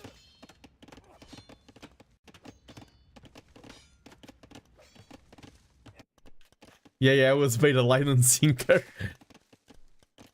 And Captain Happy's economy is not that good. That's the thing about water. The fishing ships will get less and less efficient though. And there's still no loom. If Captain Happy shows up with like 6 more man-at-arms, he wins the game. Just because of lack of loom.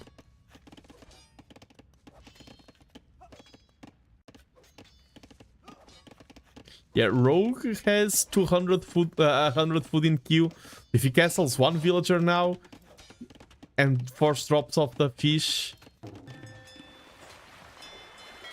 will you see a Hulk here to fight the Scout Cav? 1 shot. That man-at-arms is being really annoying there. Captain Happy, will they click up to castle at the same time? I would love to see it. Like, after all is said and done, even with all the asymmetries, that's why they are at the same elo. And we do see Loom on the way. I'm so relieved. I'm so relieved to see Loom on the way. No, click castle. Oh, he likes... Okay, no, he likes the buildings. Okay. Caster fumbling.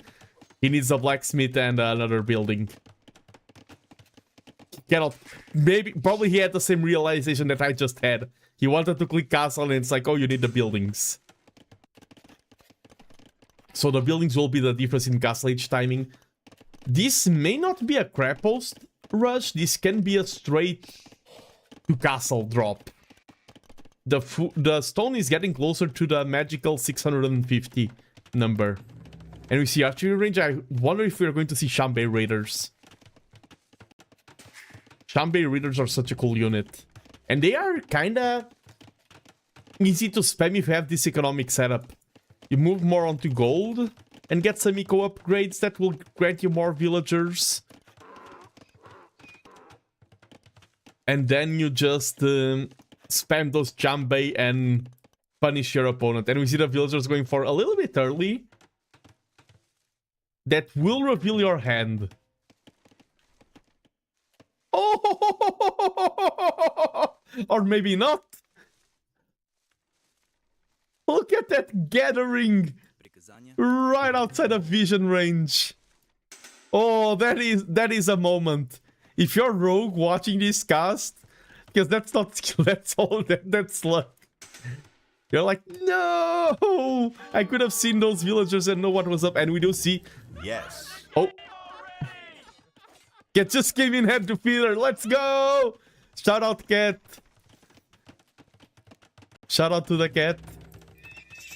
Best gato. And we do see two archery ranges. Those will be Shanbei Raiders.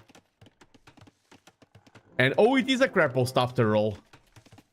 I will prefer it more aggressive. But the thing about crab posts is that you can also chain them. And the thing is, we know that there's no army from Rogue. This is a blind castle, so a blind crab post. If your opponent has army and you do not know and you go forward, then you get severely punished for it. See one knight and then we can start seeing And we see Shanbei on the way. Shanbei, their performance against the Conics will depend on micro. They are good versus Conics, but it depends on the micro. And hello, Roadrunner. Good evening, good evening. Welcome to the stream. There's a hole! No, when Conics and Knights are flooding in. And that's such a good target for the Knights there. That exposed word line. The Shanbei can be really powerful, but the thing is, 2 Knights are extremely powerful. 2 Shanbei are not that powerful. Shanbei really need numbers. And the timing didn't give enough. Like, the timing wasn't there for Rogue. That's the main problem with CA is that you need numbers. And while you are transitioning towards CA, your military might takes a huge power dip. And we see here that Captain Happy is here exactly where Rogue's power dip is synced up with Captain Happy's power spike.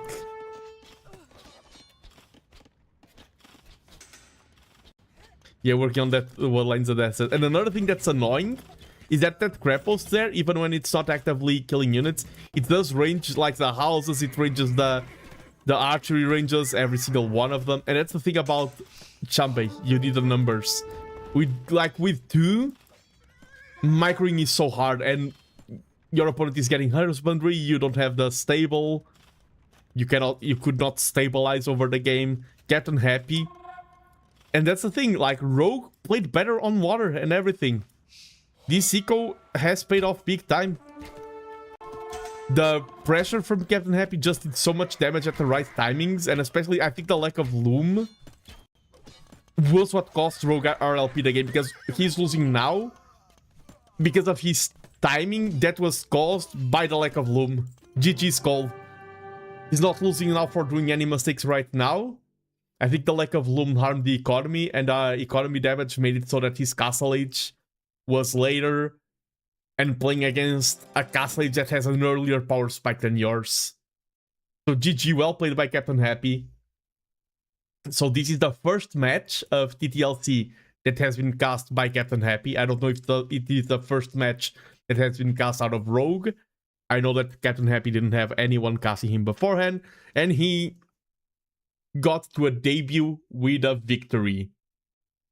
Let's go back to Captain's mode and let's update the overlay. Gee, I need to add that. That needs to become a meme of the channel. I really like the G, the single G instead of saying GG.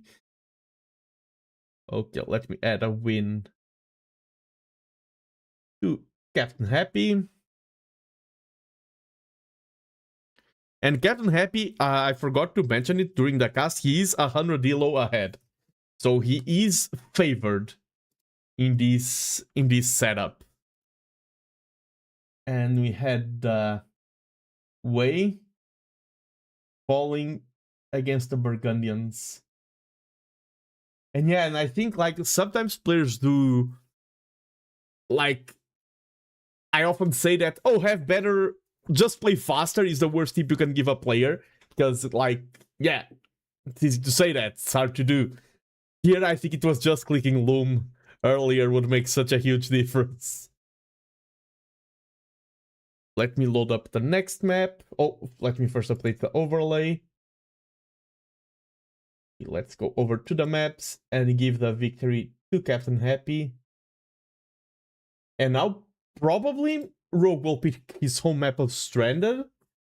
And for Stranded, I would imagine Saracens versus Berbers.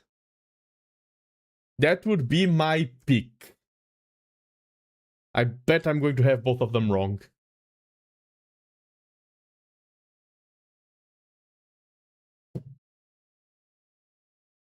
Let me load it up here. That's how you know I don't cheat and pick beforehands. Because if I picked beforehands, I would get them right way more times. Wait. Oh, that was another cast. Okay. I picked the wrong... I was like, wait, they picked Civs that they didn't draft, but I was looking at the wrong set. I was about to be like, call the admins, call the admins. No, no, no. I just... that was match 2 of the wrong set. I did get both civs wrong. I'm getting very consistent at getting them wrong. It is indeed stranded. And we have Chinese versus Ethiopians. We see Rogue starting off with the dock. That is often correct. And Captain Happy doing the same. They should add the TC here between the gold and the wood. Correct TC placement, correct TC placement. These players know their maps. And this is stranded.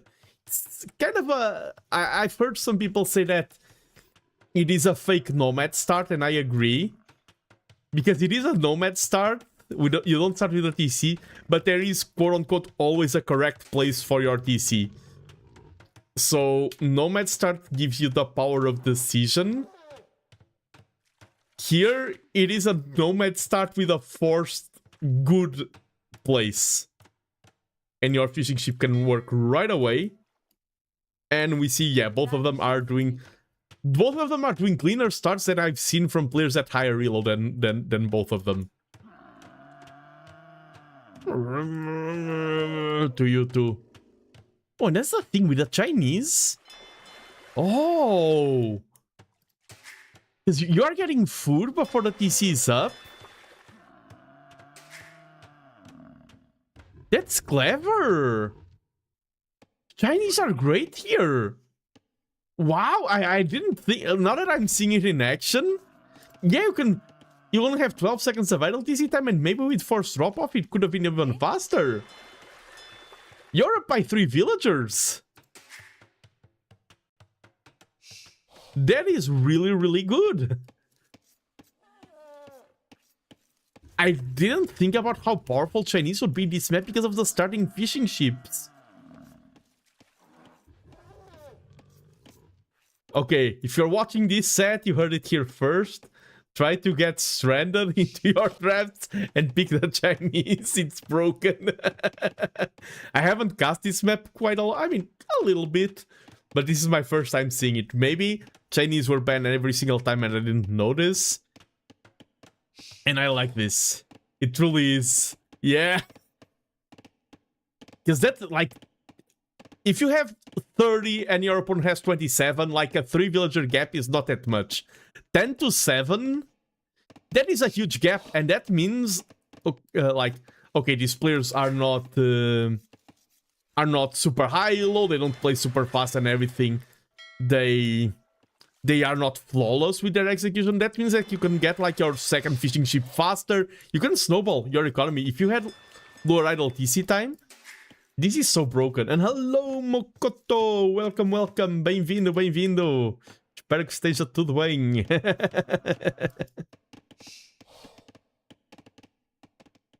People who don't know that I'm Portuguese are like, what is that mystical language that Nando just spoke? It sounds so weird. So wrong. Tattooed, let's go! And we will see. Yeah, in hybrid map starts, it's so easy to get housed. So I do like the addition of quite a few. Everything good. Nice. Tudo bem. Eu falo português. Let's go, Vexel. Dizzy, if Dizzy was here, she also knows a few words of Portuguese.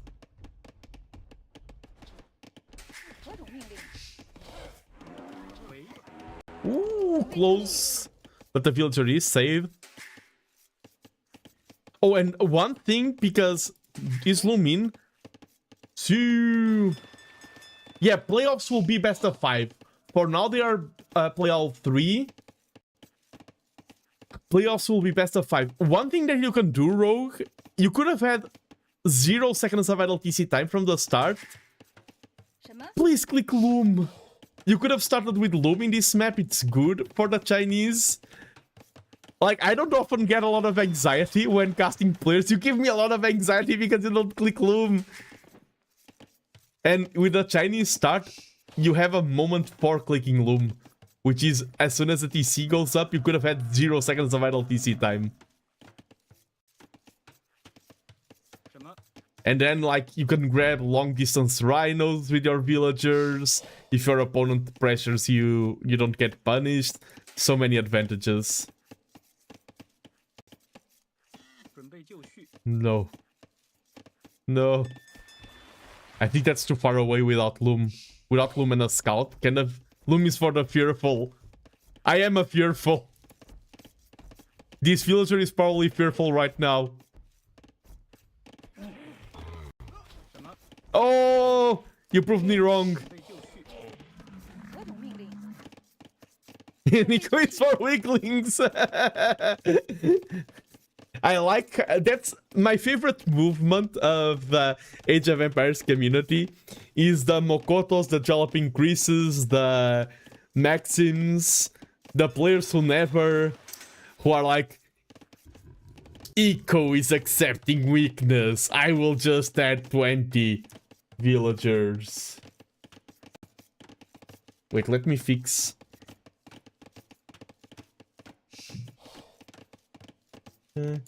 chat. I now know how to fix this. So whenever it happens, you can tell me, Kratos, that the chat is stuck, because now I know the button to push. I'm Portuguese Huang. Huang is a legend. That's a lot of fishing ships. 7 to 5. Captain Happy is probably going fast castle. With such a late age up, and this is a good map for fast castling. Even at high reloads, this is the most common, and Rogue already moving to gold. We'll have a little bit of wood issue. Blue down there. Yes, thank you, Crab. Oh, he now moves to wood. Nice, nice call, because you don't need the 2 buildings.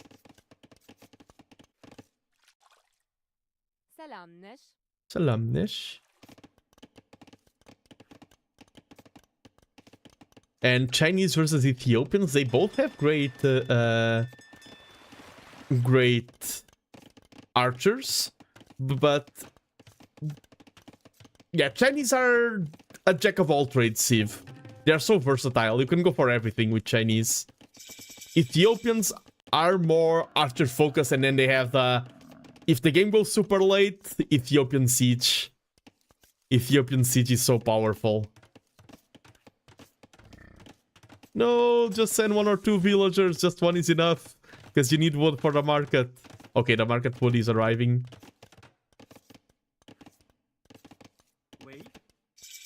Let's go, let's go, let's go. Drop that market.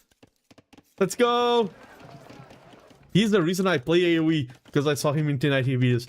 No, you should say, oh, there is this Portuguese caster called TheNando.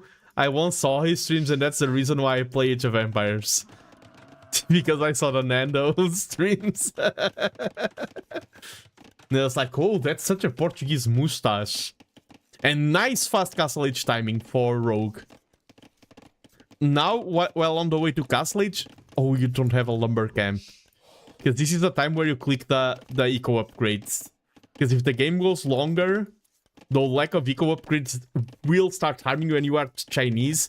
Technologies are cheaper. So that's one of the reasons why Chinese are the jack of all trades, because one of the main problems with going for a diverse build is the cost of teching into it. Chinese do have cheaper techs, and that's quite a big bonus. Nice walling here out of Captain Happy. And I wonder what's the game plan. We see none of them has made a move to stone, so no castle drops. And we do see that Captain Happy did go for the double bit X. And hello, Addictive Me and his people. Welcome, welcome in. I am TheNando, a VTuber who covers Age of Empires and other strategy games. I wish I knew your channel sooner. I felt lonely as Portuguese playing AOE. There's also Masmorra. Masmorra is a Portuguese caster as well.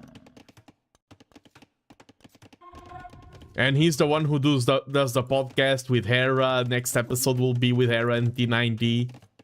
Hello there! Frozen hot pepper pizza! Hello, and Mikiki. Welcome once again. He didn't give us a raid message. Addictive. How were the casts today? And of course, let me shout out Addictive Me. Oops, wrong button. Let me shout out Addictive Me, fellow Age of Empires caster, great guy as well. We met in London, and his streams are super chill. He's a celebrity now. Like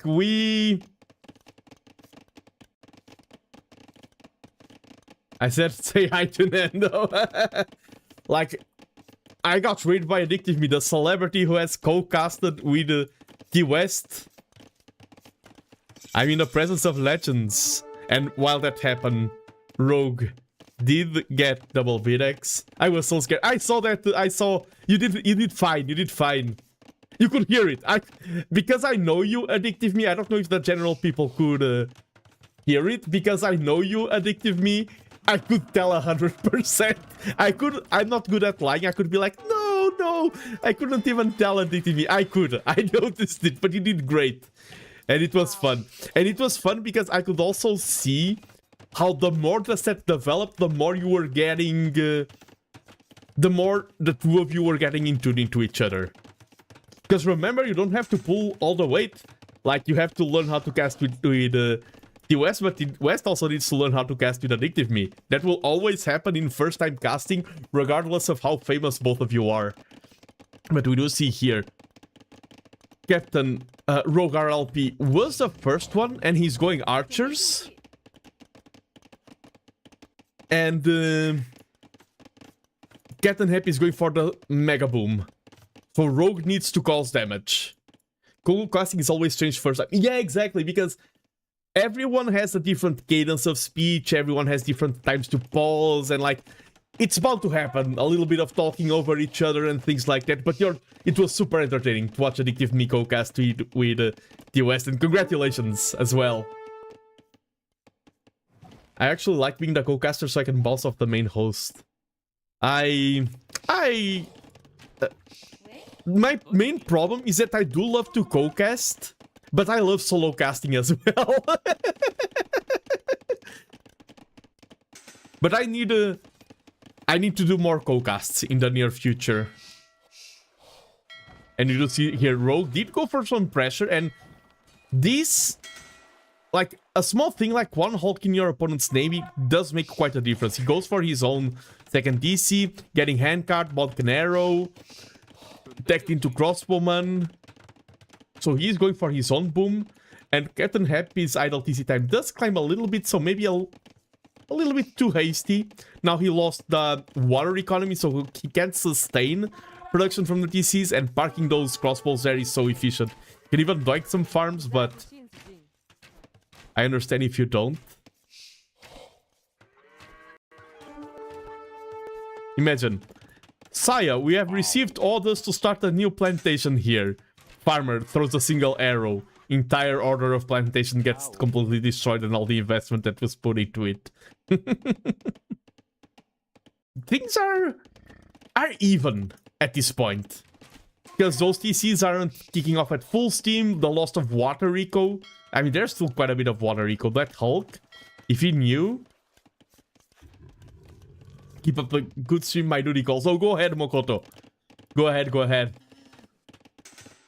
I keep up the good stream, you keep up the good duty. Oh, targeting the TC there? Or are they just on hold ground? No, I think they're attacking the TC? Yeah, they're on hold ground and missing a lot of arrows. That's ballistics. I'm the #1 defender of ballistics in this game, and now taking into knights, I like that. Because you're Chinese, it is good to go for... It is one of the scenes where you can afford to go for a little bit of everything. That Hulk there, if you could find this navy. I want Rogue to win this one because I like sets that aren't 3-0s. And if Rogue wins this is automatically not a 3-0. Yeah, Ethiopians versus Chinese is not that common of a civ matchup. In this tournament especially... I prefer the Ethiopians, but that's just because the Ethiopians are my favorite civ. Thanks for the great cast. I have to go to. No worries, no worries. I never want to hold you captive. I appreciate the time you spend on my channel, but I know that people are busy. I'm like, there's so many streamers that I like and I never show up to their stuff because I'm so busy. So the fact you chose to spend a little time here means a lot to me. Oh, the heal bonus there, and the rocket cart is targeting the TC. I was about to say, I prefer the Ethiopians in general as a Civ in this map because of the start.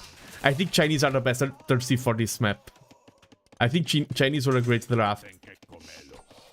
The pikeman there being annoying, and now the rocket cart is focusing on the archers. Nice micro there. Nice micro for this silo. Out of those archers. Things are still quite even. I don't think anyone is ahead at this point.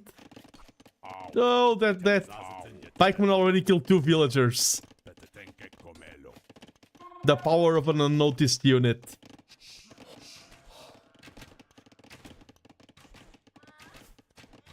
No ballistics from either side. Rogue is missing. Horse collar that harms. Help! Nano is keeping me against my will. If you are watching this stream, leave a follow. You will gain 50 elo. In whatever game you play, it could also be Go. Dropping some more farms here. Nice farming eco. Chinese do have better farms. I think there's a bonus. Don't they have better farms?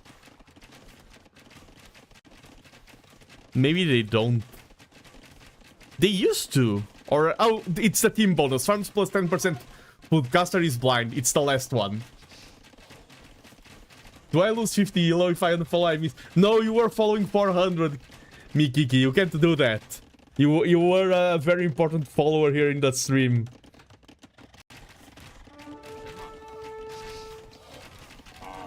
Nando stonks will be in shambles if you unfollow. Nice night raid.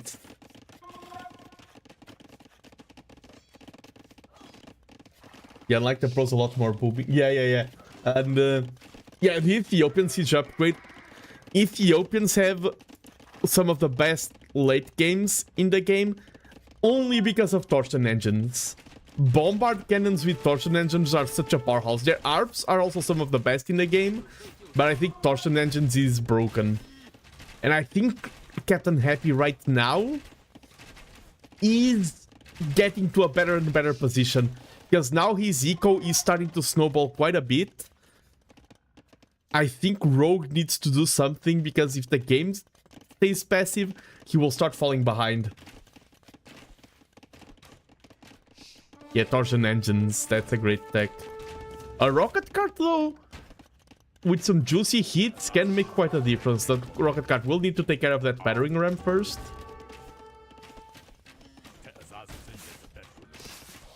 Yeah.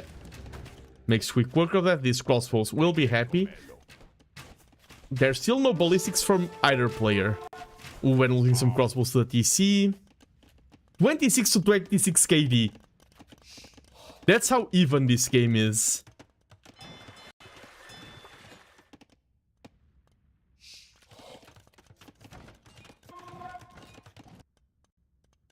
Getting some of the shorefish.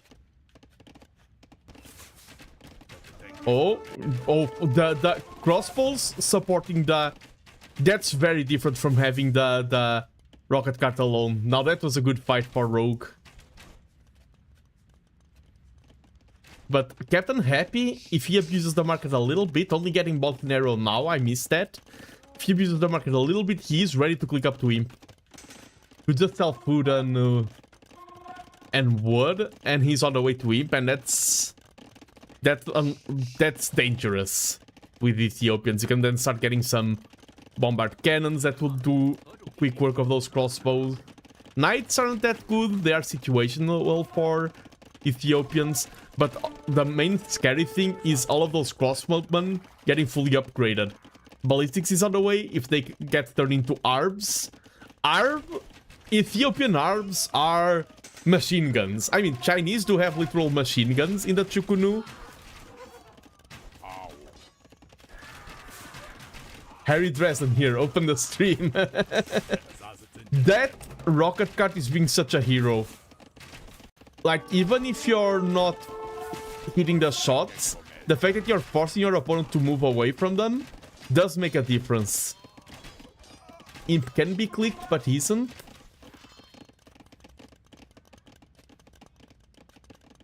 I'm looking at here at the top of the Rogue does need a building to click up to him. I like the ramp push out of Captain Happy. I think ramp push is a good call. Taking down some buildings, being annoying, gaining some map control. The Rams could even go, yeah, melee mode into the rocket cart. Run, rocket cart, run! And they are also soaking arrow fire.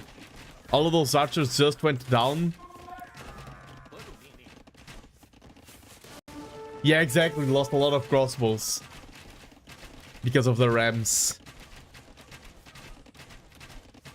They are both so close to Imp. I mean, who's winning, son? Hello, Seth. Hello, hello. Right now, they are very even, but I think Captain Happy was the first one to click to Imp. Captain Happy is winning. We are watching some mid-elo action.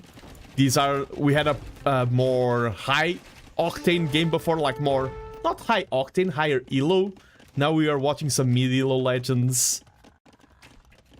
And Ethiopians are about to reach Imperial Age. That's a huge power spike. Then they can get access to Arbalesters, and they will start shredding everything like a machine gun. And they can also outrange the rocket cart. Will the mangoes? Okay, one mango down, two rocket carts down. If you're happy, you will be happy with that trade. We see Bloodlines, Ballistics is in, and the bank for Captain Happy is looking so good. That's such a healthy bank. He did stop producing villagers, or he's losing them, because 88 villagers, I feel like he could have more by now. And we will see the first castle being placed down. The problem is, castles are unbeatable until Imperial Age is in, and Imperial Age is on the way. Gets a lot of targets. Ooh, what a shot! 19 kills out of that rocket car. What a momentum switch. That rocket car was a hero. That's why I can't say who's winning. If I could say who's winning, the game is over. There's still some game to be played here. Now you see the castle is up, some Chukunus can be added. But now you see Imperial Age out of your opponent and you remember, oh, this exists. Yeah, he sells food and he's like, oh yeah, Imperial Age is a thing that I can click as well. And we see Arbalester, Bracer, and Chemistry Blink clicked right away. The 3 essential techs for your archers. And now they will outrange the... They will outrange the rocket carts. Capped Ram could be even do... I'm almost sure Ethiopians have access to the final upgrade of all the siege they have. So they have access to Siege Ram. Let me confirm that. Caster is correct. Man, I'm so happy to be... It's so rare that I'm correct. That I need to rejoice when I am. Knight snipes the mango. Those arms now, like nothing can stop them. Even skirms will be melted in seconds. 2-man saw getting even necro upgrades. I like how this Hulk has been firing at this dog for eons. If you live in this dog, you have developed ages of hatred over that freaking Hulk. We see stable, so maybe some... Chinese have Cavalier, right? Yeah. Light Cav Raid in a map like this. I mean, with all of this gold, you should spend it, Cavaliers. Night Raids can end the game here. Ethiopians will have a much better standing army. It's very hard to fight them face on. If you get your cavalry upgrades and you start raiding your opponent's economy, take down, snipe the bombard cannons with weird knights and everything. And with that eco, you can click up torsion engines. Such an expensive tech, but he's floating the res necessary for it.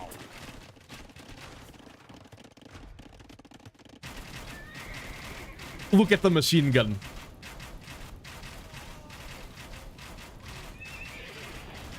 Look at the devastating power of that machine gun just shredding through those tables.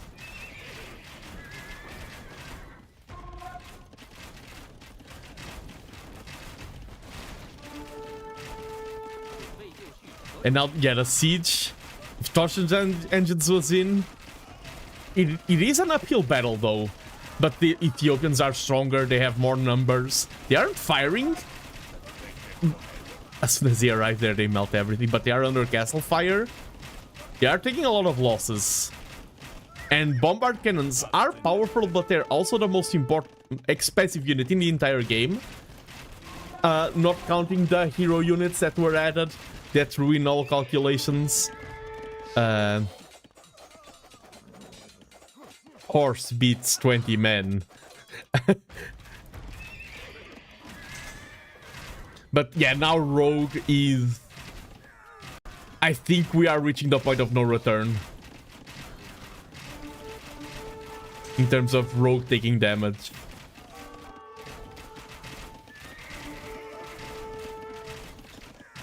I think we are going down to 2-0, and then Rogue really needs to pull things off. I don't... there were a couple of moments here. Yeah, Arbs, and these are Ethiopian Arbs. Ethiopian and Britons are the two cities that have the best Arbs in the game, in my opinion. For different reasons. And I think Ethiopians are better than Briton Arbs. The castle will fall. The knight is raiding. There's also a knight raiding here. Arrived earlier, only has 1 kill yet.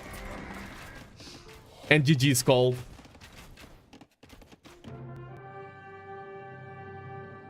GG, GG.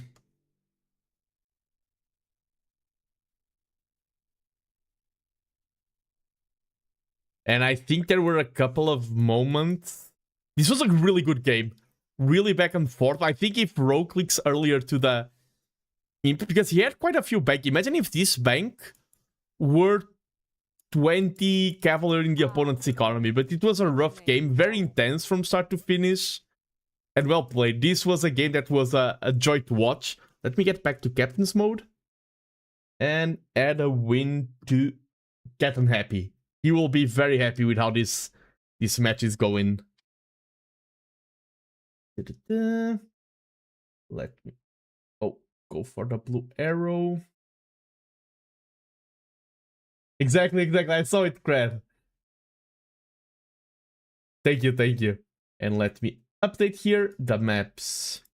We had Stranded going for Captain Happy, so Rogue will now have to play on Captain Happy's home map, which is Monocle. And we did see the Chinese falling to the might of Ethiopia. But that Chinese start, Chinese are busted in this map.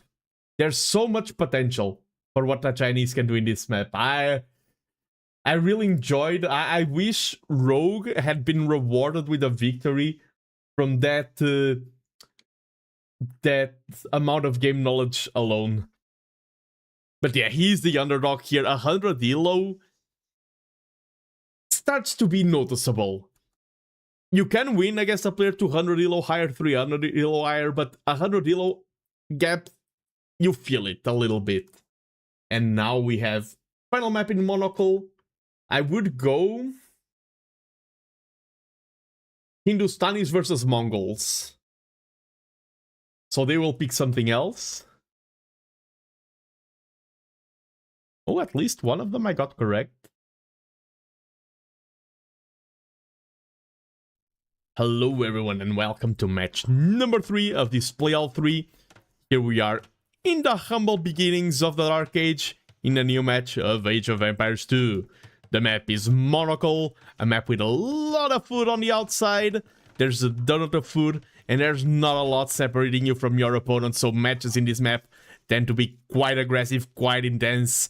You are rewarded for expanding, but expanding leaves you vulnerable. So this map tends to be extremely fast, and once you fall behind, you have no space to claw back into the game. And today in Monocle, we have two players facing off against each other who are sitting at roughly 1100 elo. In the north side of the map, we have our underdog who wants to take the final game of the set. We have Rogue, RLP, in command of the Hindustanis. And if we pan towards the south, we have Captain Happy, who is just happy with his lead, and he's leading the Aztecs into battle here in Monocle. So let's see what they have in store for us. Can someone write a message on Twitch? Because every time I look at Twitch chat, I have Dizzy saying filho nada não, and it is messing up with my brain. Anyone, please write something. I don't want to have... Thank you, Mikiki. Thank you. I'm saved. Stream is saved. Let's go. The poop has saved us all. I like the two houses here, already walling a little bit of the map. Aztecs versus Hindustanis. Hindustanis have some of the best late game in all of Age of Empires. Chatagni Hand Cannoneer, Ghulams, the options are endless. There is one problem though. Part of the Hindustanis kit is the camels, specialized with dealing with cavalry. They won't be happy to fight against the Aztecs, one of the American civs that has no access to cavalry units. The thing is, Aztecs and Mesoamerican, or American civs in general, love gold. They are really powerful because of the Eagle Warriors. They are gold-intensive civs. They also have amazing monks, but I'm not sure if we're going to see a lot of monks at this elo.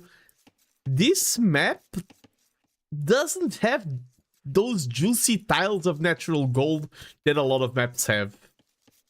I slightly favor Hindustanis here. Hindustanis are such a good boom civ. They're cheaper villagers, that's a great bonus. And gunpowder units, like, if gunpowder can be reached, then the Aztecs only have skirms, but I mean, if they are Chatagni, like, there's no beating Chatagni Hand Cannoneer. And hello, Zomo Zomo! Welcome to the stream!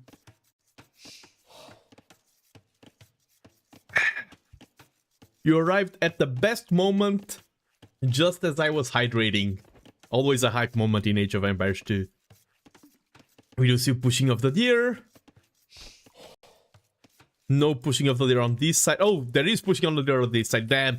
Doing a playout 3, having those intense matches and still going for deer pushing. Rogue is the first one to go to the... No, it's the second one to go to that greedy water. I call it greedy, but it is mandatory. You need to go to these shorefish here. It's so much food. Like, each one is 200 food, but in total, this donut of fish is almost 20k food. That's a lot of fish donut. I never are fish donuts a thing? Okay. While we are in the Dark Age, fish donuts aren't a thing, but one thing that is really good... Okay, apparently fish donuts are indeed a thing. You get some bagels. You get some cream cheese with herbs. And some slices of smoked salmon. It is so good. maybe this weekend I will have that. And share a picture on my Discord. I'm hungry now. I want some fish donuts. Okay. Loom is in for the villagers from Captain Happy. If I now pan over to Rogue's base and Loom is not in, I'm going to lose. I'm going to lose. Just lose. Loom isn't in. You are a man who likes to live in danger.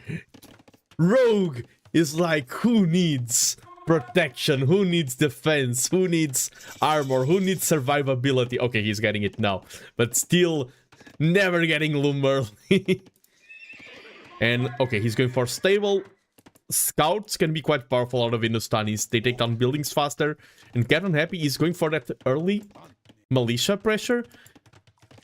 The correct play here, I mean, that's kind of situational, would be to use your scouts with your villagers to clean the militia line and then launch a counterattack.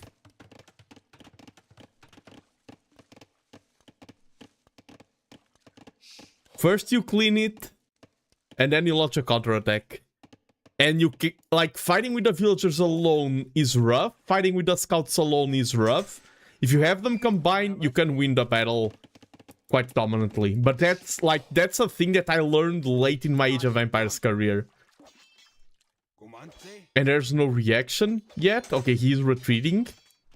Send the scouts in. Okay, that's the correct move. Oh, the spearman will not be happy there. Oh, taking down the eagle is nice.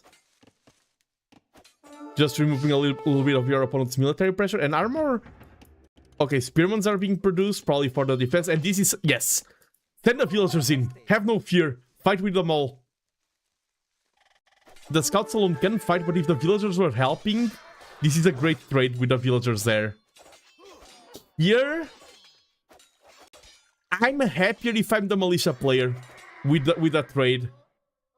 You need to fight with both. Oh no, and now even the villagers are blocking.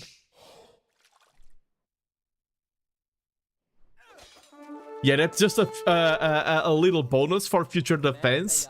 If you're opening scouts and your opponent goes for man-at-arms rush, fight with them together. And after you clear them, you go for the counterattack. That is correct. Now there are spearmen in wait, and you need to consider that your scouts aren't upgraded yet. Once they get upgrades, like forging and bloodlines, they can start taking better and better engagement against spearmen. Right now, you need to avoid them like the plague. You do not want to fight those spearmen yet. Careful. Ooh, villagers. The luck. The villagers finished that fish, so they went here. And the conga line of villagers blocked the spearmen. We see forging. I hope. Yes, if you have 4 scouts with forging, you can have good trades versus spearmen. The secret is to tackle one spearman at a time. Ooh, nice surround there from the villagers. Villagers are so powerful. In Feudal Age, they are powerful against everything but archers. You should always use your villagers as part of your army in Feudal. And now, yeah, when there are 2 spearmen, this is dangerous. Cleans out the spearman though, and now the scouts are here. No, the spearman is still alive. That spearman is a hero. Sadly for Rogue, that spearman was alive and dealing so much damage. And now Captain Happy is on the way to Castle Age. Castle Age into what? It could be archers, but we see no archery range yet. I wouldn't mind considering this map out of Rogue to keep adding eco and upgrades and everything, like add double beat-axe, and just keep flooding scouts. Add a second stable and flood scouts. And this is kind of working.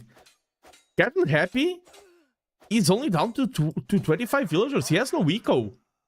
And now, when you start losing villagers, the more villagers you lose, the more each villager matters. Rogue did quite a heavy blow there. And that's why, instead of dialing it back to Cap... I mean, he's close to Castle Age, so it is a good call. And then you have camels, not knights. But I would love second stable and flood scouts. And just win. But that scout there going to find more damage. The fact that forging is in is so valuable. Another villager scouted. Scouted. That's a good verb. Slaughtered. These three are even weaker. And non-stop unit production. That's very important. Captain Happy is ahead in the KD. Oh, I just heard a sword. Oh, it's the lonely. How is it only? It's so weird. It's 3-0. The Eco KD. It feels like it was a lot more. These are still men-at-arms, not long swordsmen yet, but these are 5 of them. Bolsaw is in, Forging's in, so now they will shred villagers faster. The emergency tower and things are starting to look once again rough for Rogue. But I honestly think often when we see game number 3 and a player is down 2-0, we see their worst game. I think this was one of Rogue's best openings. If he just clicked Bloodlines and added a few more scouts, I think he could have snowballed the eco damage out of control.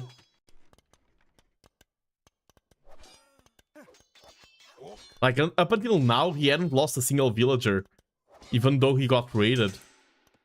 Running towards the towers.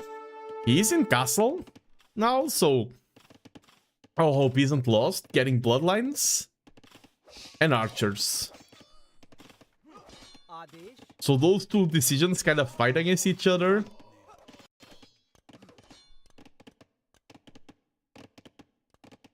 And the thing is, right now, knights would be great, but Hindustanis have no knights. You can, if your scouts were still alive, you could upgrade them to light cav. And I would like to see some light cav raids. I wonder what's the play here. Adding some archers to deal with the men-at-arms. Access to food is cut off. And Captain Happy's, like, this eco is now a mess. While on the other side, Captain Happy's eco is very happy to be free and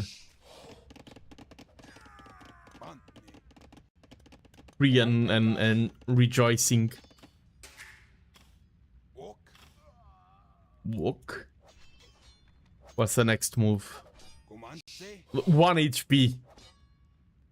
If that men-at-arms takes on this mill with 1 HP and a dream, at least this one has 11 HP and a dream. We see Gambasons on the way, increasing the resistance of those. Needs to watch. We see longswords and iron casting. So the play will be men-at-arms out of the Aztecs. And even though Aztecs have great... have good eagles and they're a great unit, considering that this is a gold-starved map, I don't mind the men-at-arms decision. The long swordsman.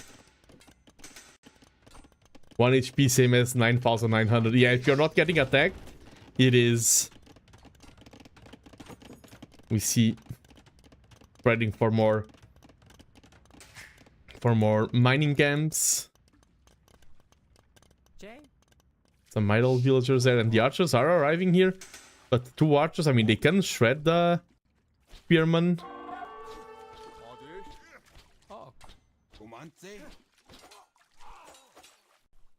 We see armor on the way. Those men-at-arms with now all upgrades. All Castle Age upgrades will be so strong. And this long swordsman will complete his journey. 1 man, 1 dream, 1 HP. Takes on 1 mill. That is a tale for the ages. I named this long swordsman Gustavo the Great. Look, he's even leading his friends. Gustavo here in the front with his 6th Like, Gustavo, you're the man, you took down a mill by yourself. How did you do it? And he's like, oh, I want to thank to all of my viewers.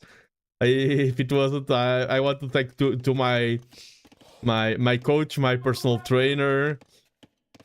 He believed in me when no one else did, and now I get to retire. Did he also like, comment, and subscribe? No, don't get hit by any. I'm invested into Gustavo's narrative arc now. Look at this mad lad. And yes, Dark Artist. No, Gustavo! GG. Gustavo is down. It would be funny if it was a surrender out of Captain Happy over losing Gustavo. But no. And yes, sorry. I can say something per when it going in drop of go. Dark Artist. It is my talent.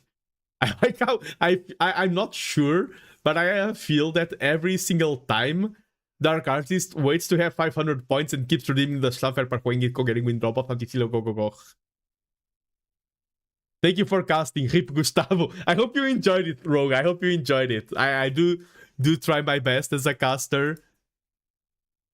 You know it. I hope you enjoyed the casting here. What a moment to... Rogue lost a set, but he took down Gustavo. What a memorable moment to end to end a match. Oh, the arrow glitch. Thank you. Oh, I still need to get used to using two PCs at the same time for streaming.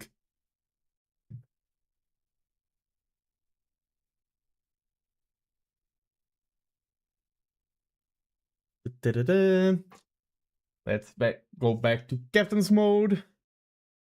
And let's update and give a win on Monocle for Captain Happy.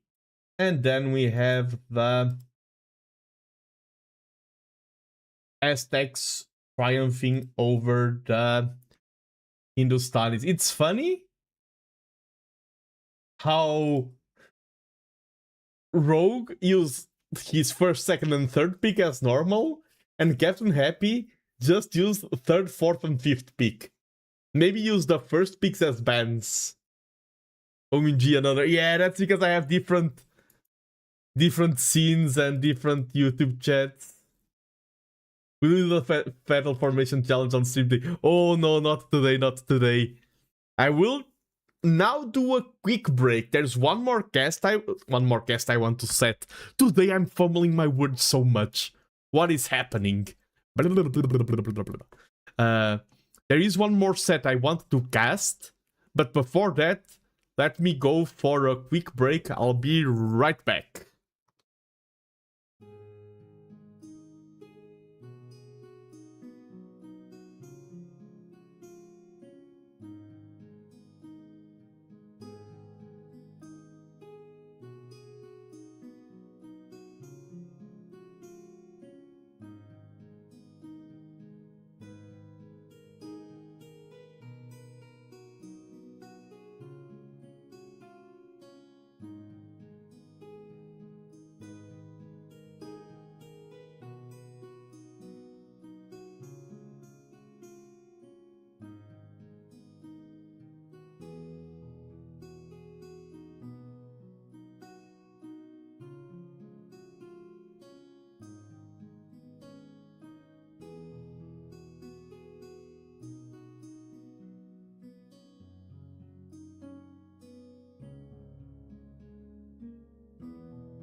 Hello everyone, I'm just resetting the scores, I'm back. But while I was gone, the tides of power have shifted, something weird happened, and there's something strange going on with the stream. What is the strangest that I have on stream? Gustavo may be gone, but Diego remembers. Let's go! Can you... Okay, yeah, people can hear you, I was just confirming. Let's go! Hello. This is here! Oh, it's Diego. Diego. Like, I had a good time with that, but that freaking final Gustavo arc. That was like, yeah, I was doing stuff, but then when you mentioned like Gustavo, I got fully invested. I was like, let's go. That's what I miss. I need to start naming every single unit in the game. There should be a mod. Okay. Age of Empires team, there should be a mod or Capture Age team. Oh, Capture Age team, that's better. When you're casting, every unit that you click will get the name of someone who is watching the stream. Oh my god. And if you have a lot of viewers and everything, then you can make it like streamer only, and you click a unit and it's like, oh, this unit's Dizzy, oh, this unit is Hera. Trademark it. Yeah. Trademark it, quick. quick. Straight to your legal department. No, that sounds really fun actually. Yes, that's something they should do. Yeah, I have great. I'm so cool. I think I am. You're so intelligent. Yes. I got you on. We are going to cast the brick bracket. Oh, nice. Where I belong. Yes. Oh, you're spoiler alert. You're out, right? You're gone. No. No? Yeah. Oh no! Yeah. Like it was such an insane. Like it was really really good. It was so good. The whole set. You're now like me, washed caster only. I was flaming. I was like, I said like game when I was like Civ win, like messing around. I think I was Byzantines and they were 2P, and I said, you know, Civ win, even though I got Byzantines. But I don't know. The whole thing was amazing. Nice. And want to go over the draft between Greasy Joe and Goddlepus? Yes. I think. Yes. Yeah, this is, by the way, this is the first time Goddlepus is being cast in TTLC2. What about Greasy Joe? I didn't check. I just checked the players who told me, because there's so many players I couldn't check 400 players. I asked in general, oh, who hasn't been cast yet? Please react. And this will be the final match I cast of group stage. And by casting Goddlepus, I will be casting every single player that reached out and told me that they haven't been cast. So based on my incomplete data, we have 100% coverage, but it is based on incomplete data. But yes, we have nice maps: Bypass, Ghost Arena, and Monocle. Which one is your favorite of the three? Oh, for sure, Monocle. Like, I love Monocle. I wish I got to play it more. I wish I got to spend more time on it. It was even my AOE League's home map, but I love Monocle for obvious reasons. But Coast Arena can be fun. There's lots of shenanigans. And actually, I like Bypass. I really like these three maps. Yeah, it's a good... Do you know what my favorite map of all of them is? I think... Well, I want to say Toulouse, but you're not that pompous, I don't think. Like... I think... Hold on, don't tell me. No, I was just about I want to say Toulouse. No, don't say. No, in regular casting, you're talking about the maps. In regular match, I haven't seen Zimbabwe or Toulouse a single time yet. I've seen them in coaching, but in casting, I haven't seen any single player pick Toulouse. I dodged those maps as a caster, or Zimbabwe, and I wanted to cast Zimbabwe. I've never cast one on Mudflow, despite how many I've done. Mudflow just seems to be everyone just like, I remember the first what was it? Was it the first community tournament, or was it the second or the third? I think it was one of them. One of the first. And everyone used to play it. I think Monocle just overshines it. I think Monocle is just a better mud flow, so people just choose Monocle instead. Yeah. Okay, I think Quarry is your favorite map. No, my favorite map is Mudflow, and no one plays Mudflow. Oh. I haven't seen a single match in Mudflow. I love Mudflow. I think part of the problem as well, like demos being nerfed to oblivion a Yeah. bit. Like I miss having the ship in the demo, and now it just doesn't work. Yeah. Okay, but yeah, we are starting in bypass, and let me. Okay, in terms of bans, Greasy Joe banned a lot of infantry: Japanese, Romans, Goths, Burgundians, Magyars, and Spanish, while Godolpus banned Hindustanis, Byzantines, Vietnamese, Malians, Mongols, and Saracens. Godolpus's bans seems like he opened a tier list of the best civs in the game and went for the ones that were in S tier. Greasy And I'm Joe. really hurt by Greasy Joes. Yeah, they're all my favorite civs. Like, yeah. Japanese are so good the in first Monocle. Japanese like busted on everything, right? So it's like Yeah. I would ban Japanese and Romans. Romans also insane on Monocles. And Goths is just amazing. However, we did have Godolpus. Let's go over the civs that they went to. Godolpus has such a good draft with Koreans, Bulgarians, Vikings. I mean, for Costa Rica they are nice. Turks and Aztecs. I think Aztecs have been stronger, but I think Koreans and Bulgarians are really strong. Maybe. Ooh. Go ahead. Oh no, carry on. No, I was just saying maybe Koreans for Costa Rica, Bulgarians for Monocle, and Turks for bypass. What do you think?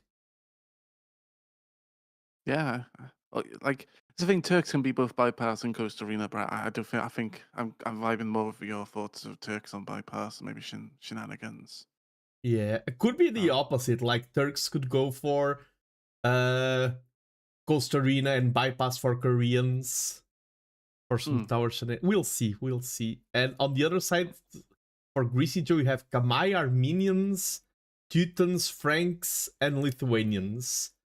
And frankly speaking, what do you think, TC? I think Armenians is like a sleep. Like, well, they're a great civ, but I think a lot of people still sleep on how amazing they are on Monocle because of getting the early upgrades on the swords, like getting long swordsman earlier, and then you don't have to worry about castle age, and you can just snowball it so much while the other opponent tries to, go up to castle. I've fallen into that I've been counted a lot by Armenians. I think Teutons maybe on Costa Rica, maybe we can see some shenanigans and Khmer on bypass. Yeah, Khmer on bypass, I agree. And yeah, I agree with your picks. Maybe Armenian, but Armenians are for Monocle for sure. Yeah, I agree with your call. Franks could be for Costa Rica. Yeah. For the cheaper castles, I could see frankly, I could see Franks on Costa Rica. Yeah. It feels like maybe the last two are comfort picks, or maybe Godolpus has played like a lot of like, I don't know though. It's probably comfort picks, I assume. A lot of this elo is comfort picks. Yeah. But let's hop. Are you ready to hop onto Capture Age and kick things off? Diego is always ready. Let us go then. Let us move on to Capture Age, and I will do the first introduction. Okay, you can do the second. I'm hyped. Hello everyone, and welcome to this battle in the brick bracket. In the northern side of the map, in the red color, commanding the Kamai, we have none other than good old Greasy Joe. And in the southern side of the map, leading the Vikings, I don't know what that was, we have Godolpus. Let's go. Yeah, you've been struggling a lot with your words today. First time, like some days be like that. Going to the gym, man. The first time going to the gym, it broke me. There you go. Yes. Funny enough, Vikings is the civ we both didn't expect on this map, but I think they can work because if they get the boom, obviously, they're just gross at booming. The free-hand cart, free wheelbarrow, it just takes them to another level, so they can be really scary. Can I ask you a favor, Dizzy? Yes, yes. I forgot to tag the players on the Discord. Can you do that for me? I shall do it immediately. Oh, thank you very much. You can say, oh, I've joined Nano in co-casting, smiley face. And we are now, and then you add another smiley face. No, you do you. But tag the players. It's brick, right? Yeah, brick bracket. I love saying brick bracket. Reminds me of the brick thing you did. The brick. The what was it called? bricken. The Bricken. Bricken. Yeah, yeah. That was such a weird one. But it feels like a fever dream. The Jingle Jan streams that I did. Yep. And Sorry, I'm still trying to post. yeah, no worries, no worries. Yeah, here I do slightly prefer the Kamai, but both are great sieves. But the Kamai, I wonder if the plan is fast castle into ballista elephant, chop the trees. Chopper. That is something that works. And I Doing that quite a lot. yeah. And on the other side, yeah, the free wheelbarrow. The thing is, if this is a fast castle, no. Is Kamai the fastest fast castle in the entire game? Well, Malay, right? Malay surely beat them. I'm thinking because if you can but maybe Malay do beat them. But then you can, yeah. Because That's the a good question. skipping buildings. What's somebody like? No, actually, it's the Sicilians because they get the. No. Like skipping the buildings is huge. You don't have to worry so much about wood. But I think the answer is going to be a fan favorite, which is it depends. I think if it's a map that you do not need to like to mill or anything, like if your TC ranges wood like a nomadic start, maybe the Kamai win because you can even save wood on mill and on lumber camp and everything, and that means that you need 0 wood. no wood. No.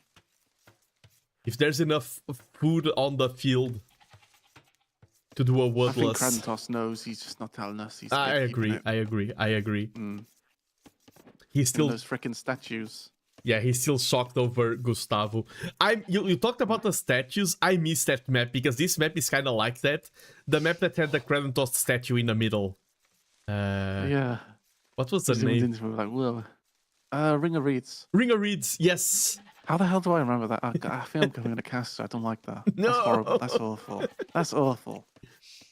That's literally like worst ending possible. I know. I'm here. I want to be cool. I don't want to be a nerd.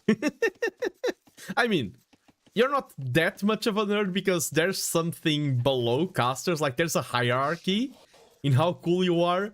You could be, I don't know, the replay packer guy or the spreadsheet guy. True. Total nerds. Shout out Arbase and Bagwin. I bet they aren't here. I bet they're both playing sets. I mean, Arbase has been busy with the Brazilian dynasties. Yeah, he's just Dutch. Like, am I are the first one? No, are the second ones to click age up? We see a lot of berries. That is very peculiar. Oh, I had a sick build. Well, I say Lohe taught me. Yeah. So basically, you just like, you try and choose a civ which has like wooden and gold comp, and you literally just put like 3 on woods, and then everything else on food. You slam the berries, go straight up to freaking Castle Age by selling stone, and then you can just get down like a siege workshop and just flood through the middle. I kind of did her against Zelda, but like the 2P Blackwood Archers, was just like she countered with that, and I was just like, damn it. Or I had like lots of scorpions and mangonels, which held her off a little bit, but then it turned into like a boom fest. But like, yeah. Oh. Yeah. Shout out Lohe. Shout out Laurie. That sounds like a very phosphor kind of build. Yeah. I think it just goes up so quickly and just flooding the berries and very good. You skip gold. You just literally skip gold. Yeah. Full berries, full pushing zebras. And yeah, Wheelbarrow is now in. None of them are getting. I mean, the Kamai can't yet.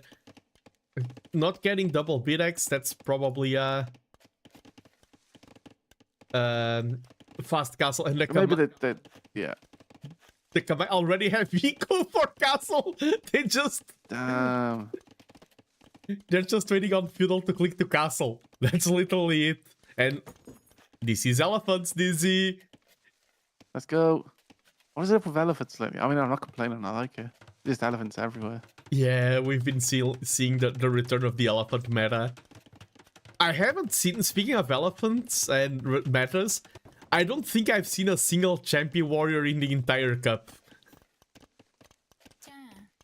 Maybe they exist. Have you seen any during your casts? Yeah, because I used them in my game. That's why you're out of the cup. Freaking champion.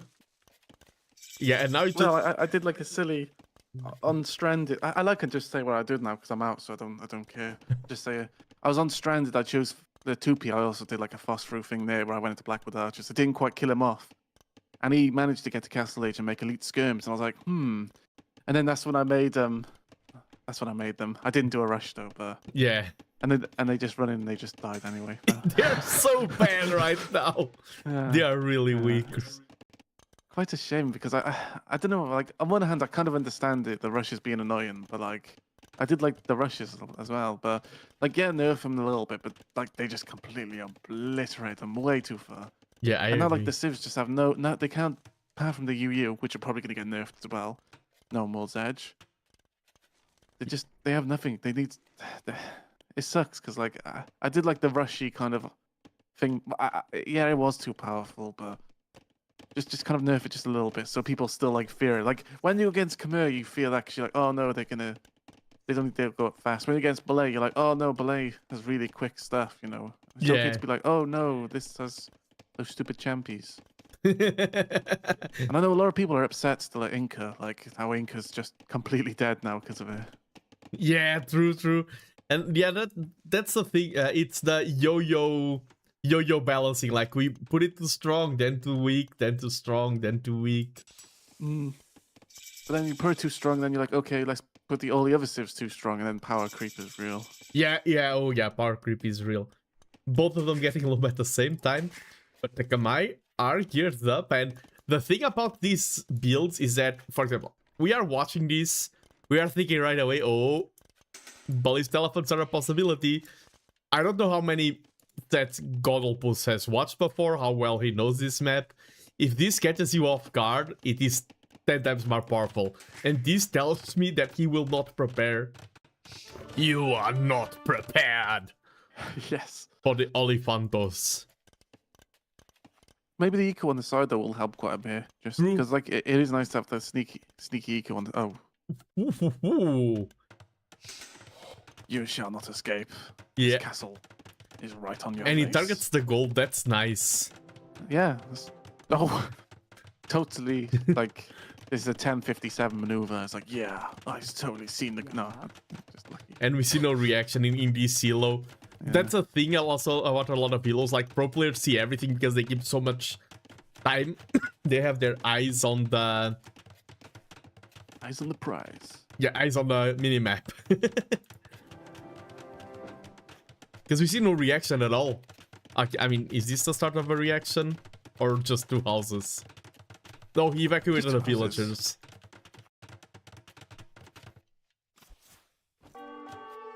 Ta-da. Would you have preferred this castle to be a bit like defensive, or do you think there is good? I think it's fine. Yeah, for all intents and purposes, it's gonna work. Yeah. This is an all-in, so yeah, I do agree with you that this TC right now is kind of a lifeline for the Vikings. Yes. Look at the idle TC for Greasy Joe as well, really nice. Well, yeah, that's stunning. That's the reason why he's ahead in villagers. The Oliphants are here. Tower in these fear. are just difficult to deal with. Yeah. How do you deal with them? Early Pikes, but then you do die before. Early on monks. Yes, true. But See, this is why you're the higher elo and I'm the lower elo. through early on monks, but I think they take bonus damage from mangonels. Oh, Greasy Joe is a she. Okay, thank you, Saru TV.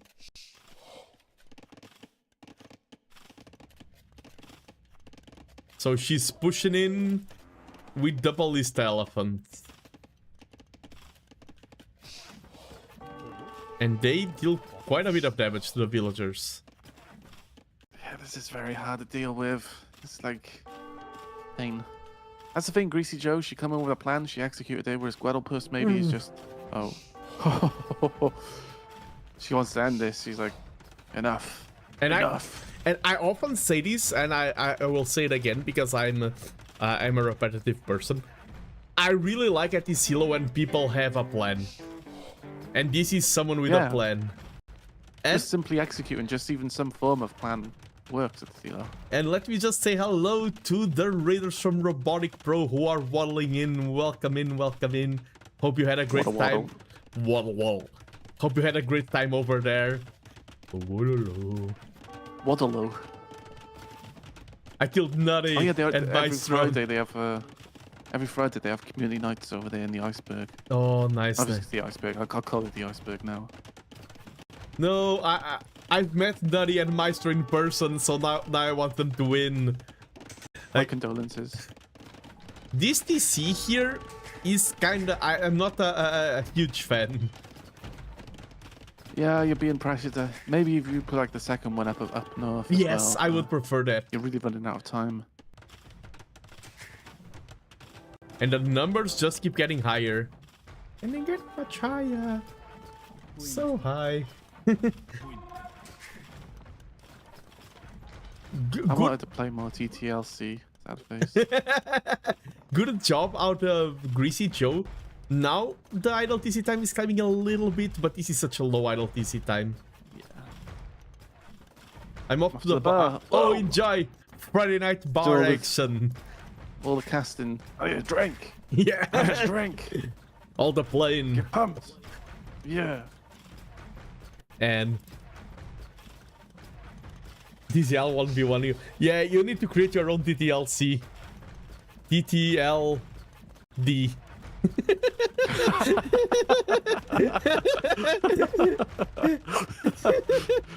I heard the gears churning in your head then, like. Yes. Today my it's funny because sometimes when my mind is faulty, I'm going to call my mind faulty tonight. I feel like I can't stream at all. Today I'm really enjoying the stream, even though I'm mentally slow. Yeah, so you see the scout from Joe? Oh, just come up and just give the whole gig away. And now the good thing about elephants, they're slow. The problem is they'll still get to where they need to go. And yeah, they're scary. And Vikings don't have great monks neither. Oh, right? True. So they don't. It's a flaw. Yeah, not don't having have sanctity. redemption down, sanctity down, herbal medicine down, illumination down, theocracy down, everything down. But oh, nice reaction, but a little bit too late. Oh,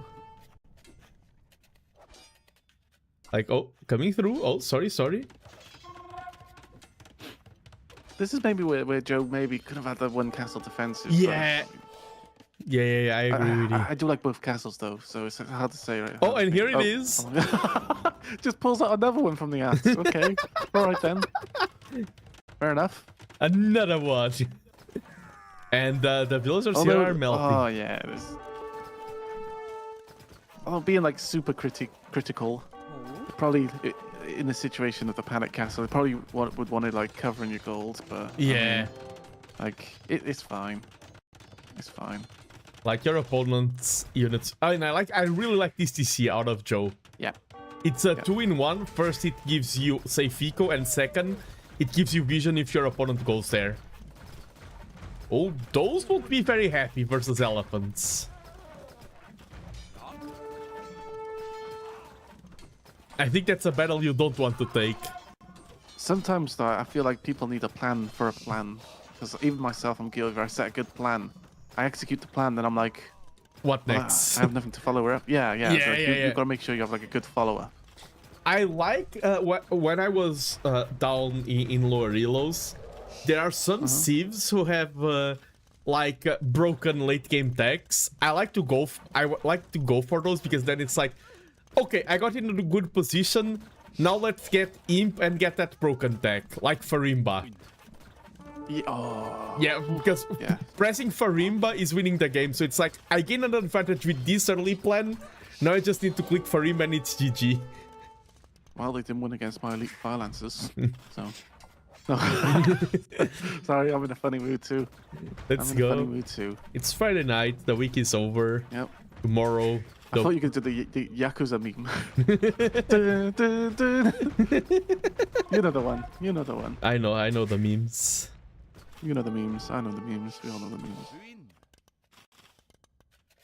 I think Goldpuss getting this damage is probably keeping him in the game. Normally you probably quit, but like you see you're killing villagers and you might have like a false sense of like, oh, I've killed a lot of villagers. They're only on 1 TC. They're all in, so you might feel in a much better position than what you are. But this is dead. Yeah, because the main reason why Greasy Joe is winning this game, it is not because she's doing all of this damage. The reason Greasy Joe is winning is because how low her idle TC time was during all of this pressure. That's what, at this elo, that's what wins you games. Because most players... And it's also because of all the damage she did. Sorry. No. Damage is nothing compared to idle TC time. Like, well, when I first started playing, like I do so much damage, but because of the idle TC, I'd also damage myself, so it just kept countering both that. So you are right. Yes. Like the Goldpuss idle TC time, it's the equivalent of, okay, let me do some quick maths. Like that's 70 villagers of worthy of idle TC time for Goldpuss. Damn. 70. He could be, I mean, he wouldn't have that economy, but this could be 104. Once you do the maths, all you need to do to become a great Age of Empires player is do the maths, get a PhD in mechanical engineering. There we go. And there you go. You're good.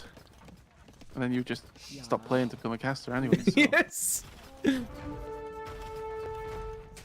Now the true Age of Empires is the friends we made along the way. Because empires fall, but friendship remains. That just makes me want to quit playing. That's not good. The thing is, if you say you're a retired player, for example, Neil is like a retired player, and people know, okay, then he's good. If you say you're a retired player, people assume you're really good. You can say, oh, I'm Dizzy, I'm a retired player, but you just don't tell them that you're a 1K retired player. True. True. The siege will help. The problem is that the vill count is now so low. Siege is the correct play. Too late to apologize. Too late. Wow. It's funny because late in Portuguese means milk. So whenever I ask milk, I will start singing that song. So there's a coffee with that as well, late. Yes, late and coffee, café. Café con leite. Yes. I don't know. Yeah, this is GG, Bloodman, I agree. Wheelbarrow, so the Kamai are matching the Viking villager speed. Look at the disrespect. This is peak GG. This base is not mine. No, do you know what this movie is called, Dizzy? No, what's it called? All your base are belong to us. Yeah, I gotta go. Nice streaming with you. Yeah, that's the all your base are belong to us move. I love that the freaking eyebrow emote -7K. Oh, there's just so many castles from Greasy Joe. How? There's castles everywhere. Castles, TCs, elephants. All our base belong to us. How did I not see that? Yeah, see, the mangoes, they have bonus damage versus elephants.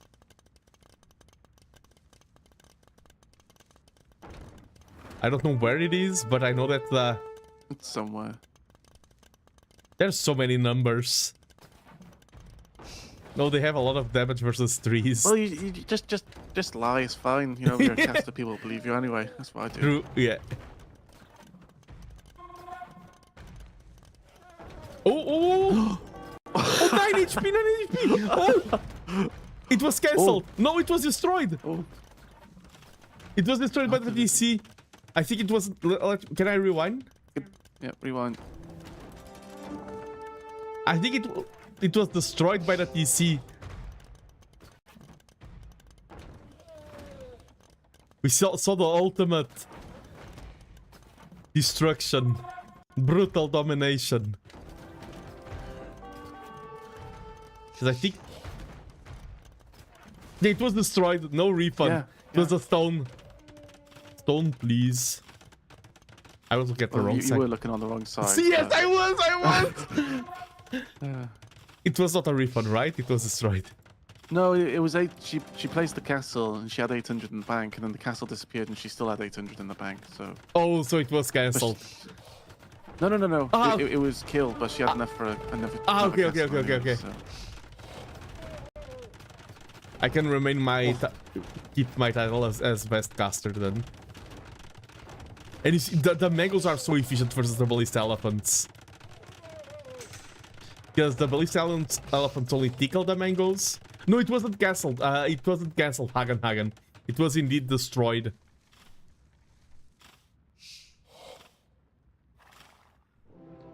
Now this is a time where you are sieging your opponent's PC.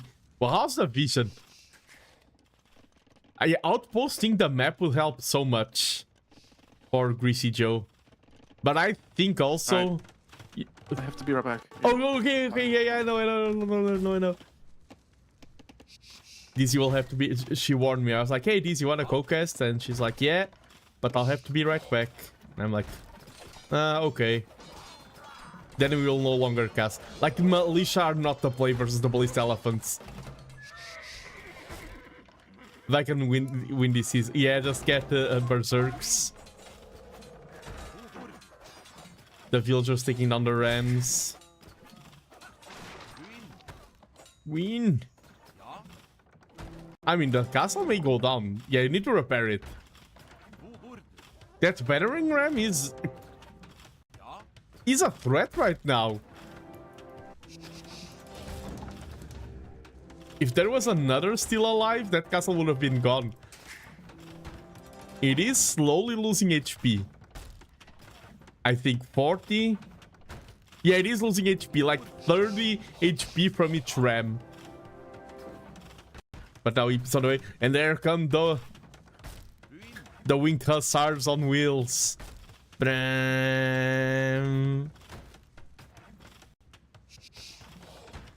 And we saw 2 castles out of Greasy Joe fallen.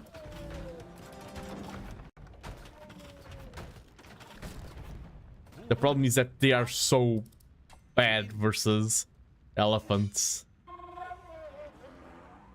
The militia line, but we see Imp is on the way for Greasy Joe. And once she's in Imp, dropping another defensive castle now. And she has so much map control, controlling all of the eco. I do think there's not a lot the Vikings could do. 28 villagers. Maybe once the Vikings see that Imp is in, they GG. Those freaking emotes, man. The ram. I love those emotes. And there is a berserk there. But alas, dreams fade to dust as empires crumble and as the mangoes and battering rams go forth for their last push. Greasy Joe has expanded towards the south, establishing a mighty empire that will last for millennia. Why am I going Star Wars? I'm really goofy today. Yeah? I need to have a goofy day. A day like I'm covering an event, so I don't want to go full goof. There's a responsibility we casters bear, and this is a T90 event, and I bear that mantle of responsibility quite heavily. But I need to do Goofy Age of Empires Day where I just go crazy. But yeah, here, this is very inefficient. The thing is, Greasy Joe can afford to be inefficient. 11k res collected ahead, like so much. It was Greasy Joe. He was ahead for such a long length of time that even though Goldopus is playing better in the immediate future, like this was a good move, it's too little too late. Eating the TC with mangoes. The winged hussars arrived.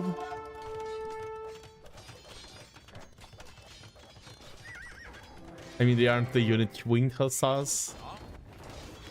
TC does get eaten. And that's why this is important. It's a moral victory. Almost destroy castle with a third of views and an age down. Vils. True. Destroyed 3 castles. Godolpus did destroy 3 castles in the game. I forgot about this because this is not Godolpus's base. This is not Greasy Joe's base, so she had to take down Godolpus's gate, but GG's called. Very well played out of Greasy Joe, and I think here Godolpus had a moment where he was kind of strong and everything. It was that Greasy Joe had a really powerful plan, and Godolpus didn't have the game wisdom ready to counter it. If they played now a rematch, exact same sieves, exact same map and everything, Godolpus would be expecting, and probably we would see some mangoes out earlier, and the game would have gone completely different. But that's the power of practicing, that's the power of having tight builds, that you can get your opponent off guard and then snowball a win. GG, and hello Sugi Yamagawa, the Lasagna Man, welcome, welcome. Hope you're having a great one. I'm casting my final match of the group stage of this event, T90 Titans League Community Cup, because after the group stage we have the knockout, like quarterfinals, semifinals, and finals, and then this season of T90 Titans League is over. And I am focusing today on covering the unsung heroes of the community, because we have a lot of casters. I'm not the only one covering this event. We have a team of people who are covering this, and it is nice to give a spotlight to each player. I think that is important. And I am focusing on casting players that no other caster has covered before in this event. I just finished Eat a Pizza and now I have blackberry wine. Man, today I had my first gym day in like 10 years. I'm working on getting fit, and I wanted to do it myself, but honestly, I wasn't doing enough, and I feel like I need the commitment of a gym. But because I am doing gym right now, I am starving. How many players weren't cast even once? Hagen, I asked the players because there's... I will give you a moment, Dizzy, that we just reply to Hagen. No. I couldn't go over all 415 players to check one by one. I asked the players who wasn't cast, and those who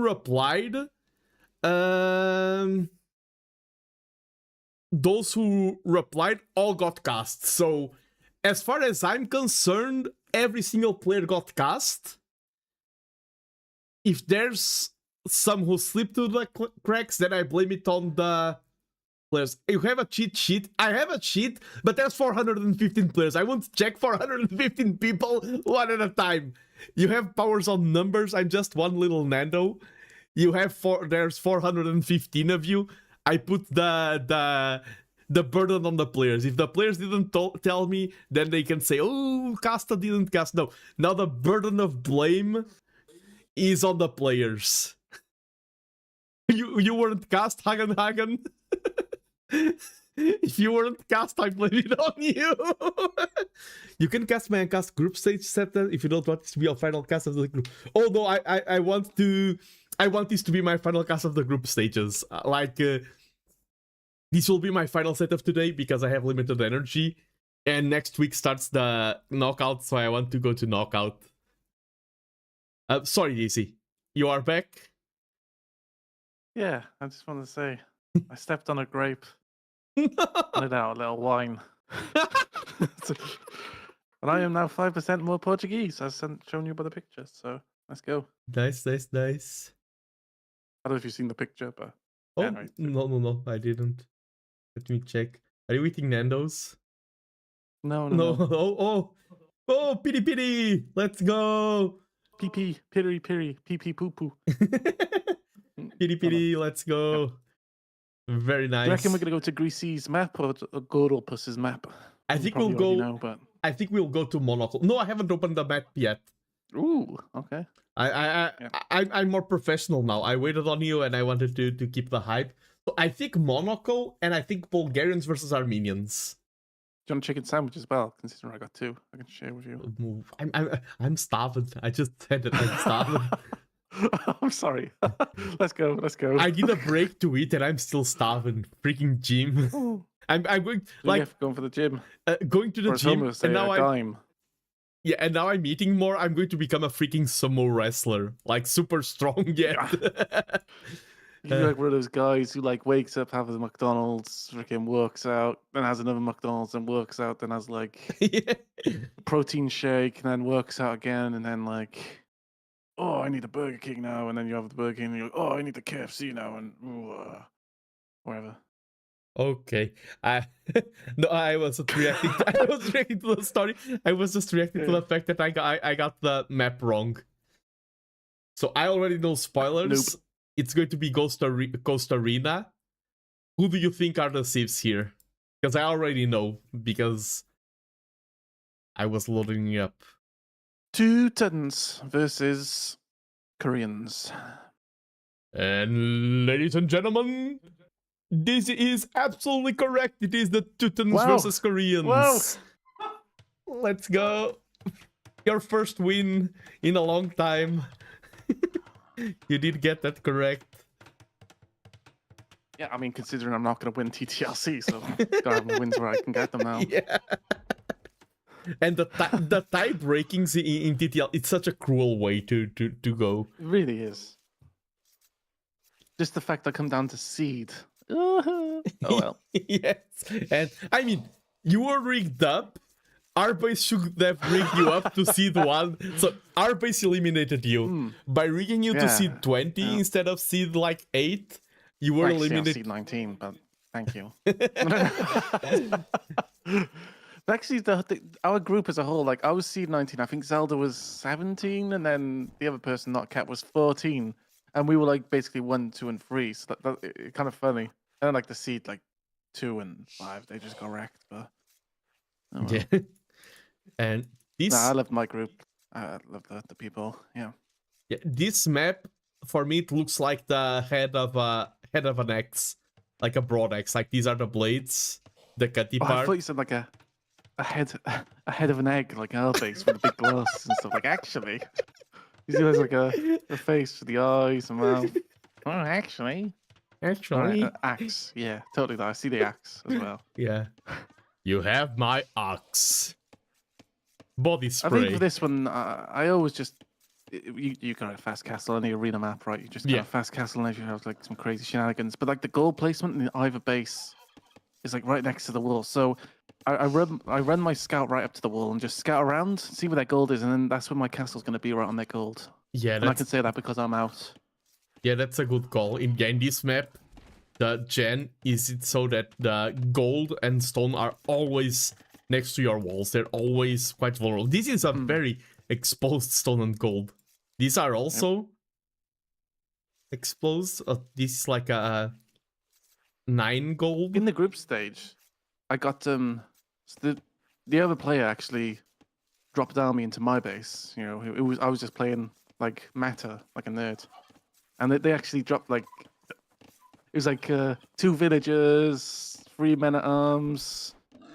But it was right next to my dock, so I just garrisoned my fish. But but like they still managed to get an archery range up, so I was just like, okay, I'll just I'll just go into the middle because they can't go past the stone walls. And I think that's a lot of people like forget that you can just go into the middle, you'll be safe. Yeah, I've seen high elo players do that, but at this elo, like me, obviously. Yeah. Yeah, exactly.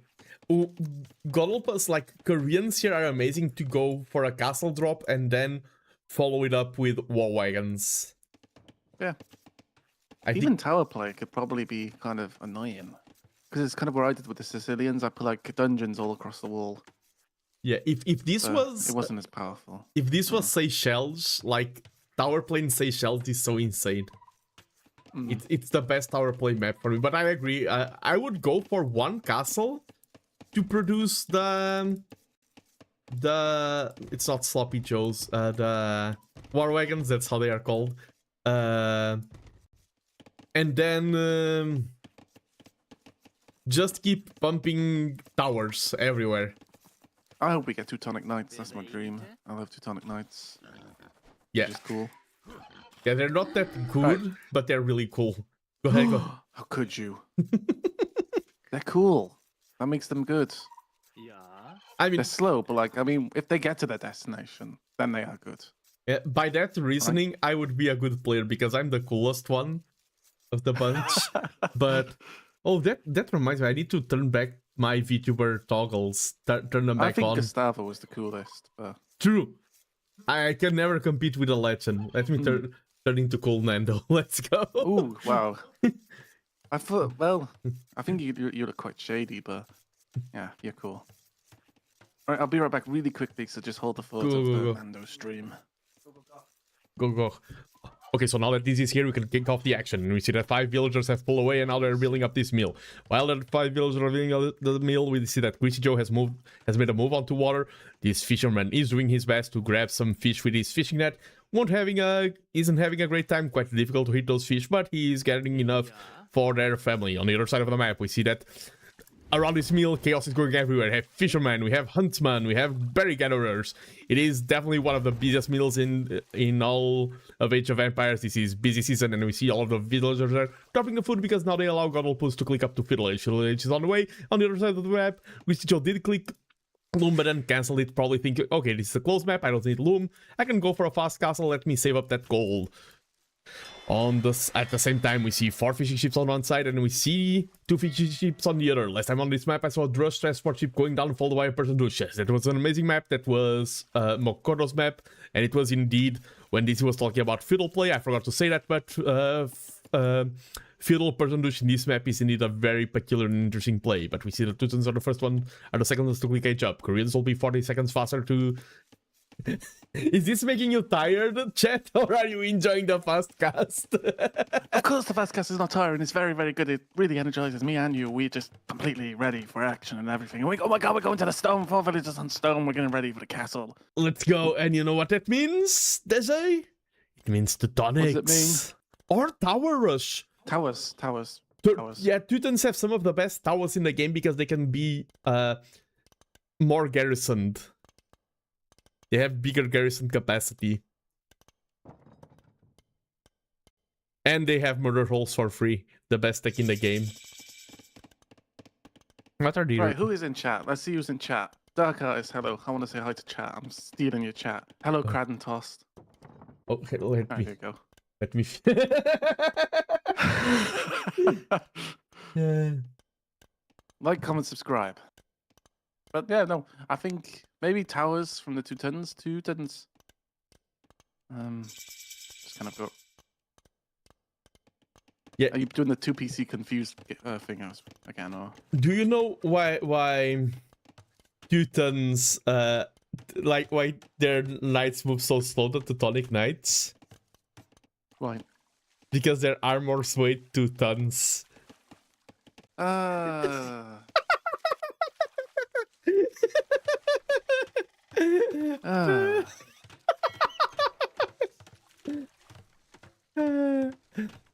No TC drop, no fun. Wow. I thought I had bad jokes. This one was a critical hit. I felt that. Yeah. I was getting ready for the first, bite of my food, and then I just put my food away. I was like, no, disgusted. Disgusting. Dando palhaçada com os Tutans. Page na agua.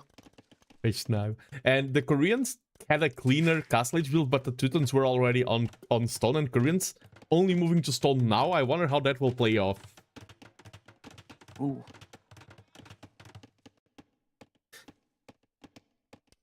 And what's up, Makoto as well, yeah, Makoto. let's go. The Who I heard Portuguese. had a legendary third game. Yes, that game was so cool. Did you see that game, DZ? Or I did not see that game. No. that game was so good. I think you'll I know love you it. casted it, but did you see that game? Yes, I think you'll love it, DZ. Okay, I'll have to check it out. I think you'll really like that. That was a DZ core game. Ooh. Oh, I was about to say, we have a lot of Portuguese chat today. Like Sarutibi, Credantost, Mokoto. No, don't call Sarah Portuguese. He gets angry. Portuguese speaking. Oh, okay, sorry. Good job you clarified that. Yeah. That's the only thing he gets angry about. Horse collar, and then calling him Portuguese. I might have done that a few times by now. Oh. Dizzy too. Yeah, Dizzy also speaks Portuguese. And we see... Damn, I was under pressure. You're trying to remember words. No water pressure from either side. And we do see villagers going forward. And where will the castles be placed? Ooh, that's a nice one. Trying to deny us one, but it will be too late. Where will the castle be placed? If it's a defensive castle here... on the gold, though. That's fine. It looks like the gold is giving you the finger. Yeah. Oh. Unison, and they just walk past each other. Okay, job done. You should walk into the gate and drop the castle. It's you know what? That would be sick if you just can't. Oh, okay. Like, yeah, no. You just cancel this castle, walk into the base, and then cast like, dude, that would be insane. Yes. Imagine that. I kind of wish that was the case. But then you probably, The villagers should move to this side because they can. That castle doesn't deny this castle from being built, but probably the Greasy Joe doesn't know. Oh! I underestimate the silo. And Teutons don't have fletching. Oh. Yeah, now it's only one villager went down. That quick wall. Damn! it's just one villager. But... Let's go! That was so hype. Yeah, the main problem here is that one castle builds war wagons. Oh, but this is free murder halls. See, Teutons OP. Yeah, the other castle has Teutonic Knights. No, don't build Teutonic Knights. They're useless. They're a cheat code.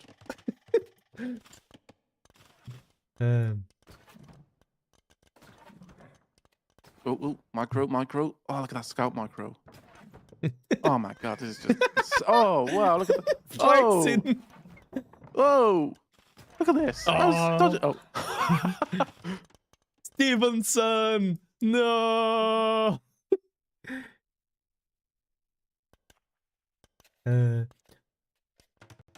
It's only because he had 1 horsepower. The carts, they got 2 horsepowers each. So.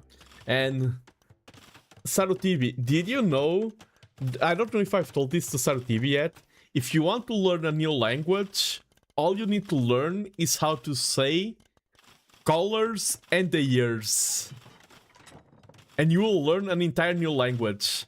Because if you can say colors and years, you have learned how to speak Coreano.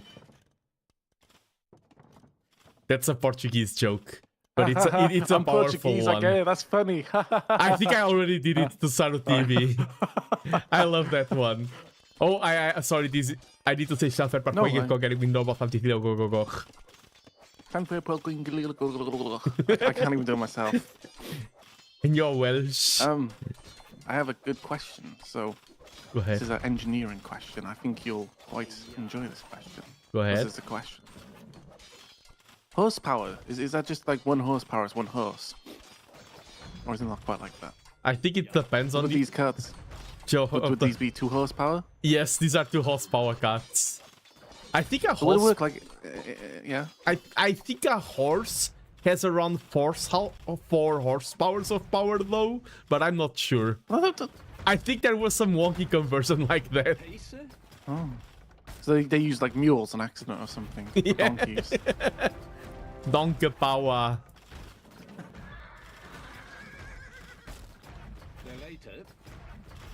The Tonic Knights are actually performing okay-ish. Yeah, see?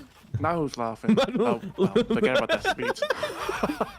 Those have half an horsepower, the Tonic Knights. They should get a... Imagine if they got the speed buff increase. Damn. I mean, I think you already cleared up. Yeah, they have a lot of aura. Look at him. Just... Oh my god, 0.8. That's... Like the ram is faster. Even the ram goes quicker than them. Look at them go. go. No, it's not. Oh. Watch. No, come back. I was hitting you. Come back. That's how I felt on the old patch with infantry going against archers. But obviously now that's not the case. Boy, once they reach, they tickle. They are so useless. These units are very cross. Nice. Like returning home, like this isn't what I signed up for. The thing is, at least this castle is buying Greasy Joe a lot of safety for Bowman. Like, base is very peaceful. Godolpus's like castle location as well. I'm sure Godolpus didn't want the castle to be there. Yeah, wanted the castle here. Attack is a defense, a way of defending. Oh, the fireworks are in.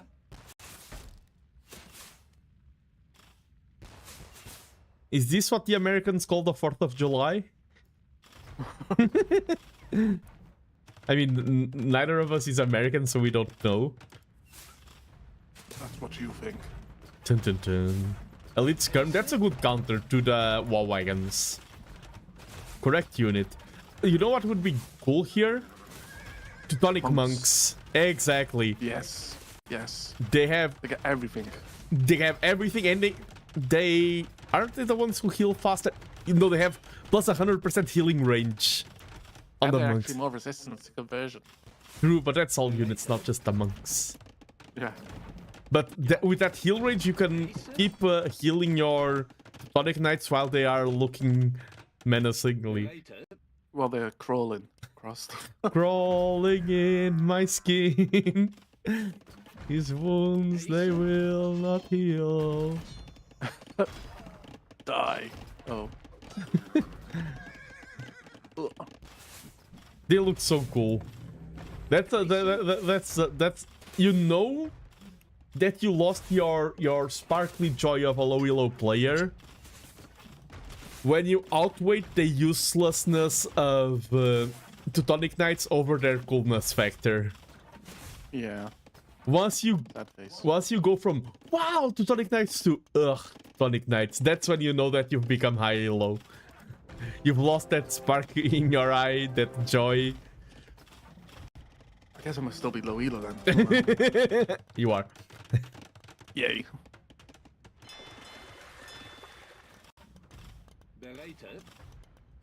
All you need to be is a legend now.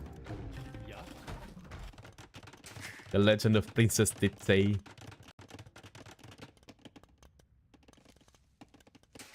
Oh, we do see. Oh, I would love to see from either player towers. Well, the castle will crumble though, because of the rams. And losing that castle is rough. I mean, there is an advantage now. You can't produce any more. You can't produce any more Teutonic Knights. That's a buff that you just got. To be fair, Teutonic Knights have been much worse. True. But it's probably helpful they can make a nice Teutonic Knights. Yeah, exactly.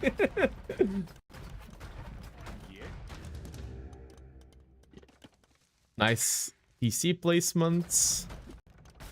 And the Elite Skirm's Horde for upgrades. need a second armor, but they perform decently against the wall wagons. Just need more numbers. Good job out of Greasy. Look at this economy spending. It's hard to spend your res like that. Really efficient.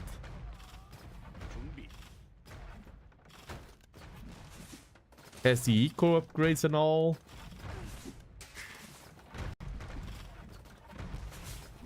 Moving some houses here, but it is fine. It's 3 DCs versus 3 DCs. This one is under a lot of pressure. May crumble soon. Or, nah, it will stand. After the ram goes down, those are just tickling the DC and now they will go down.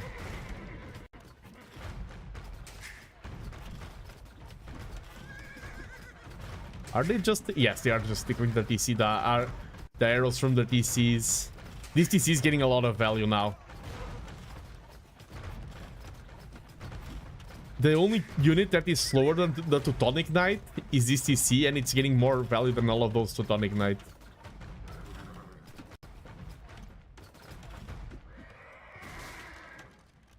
The KD evened out.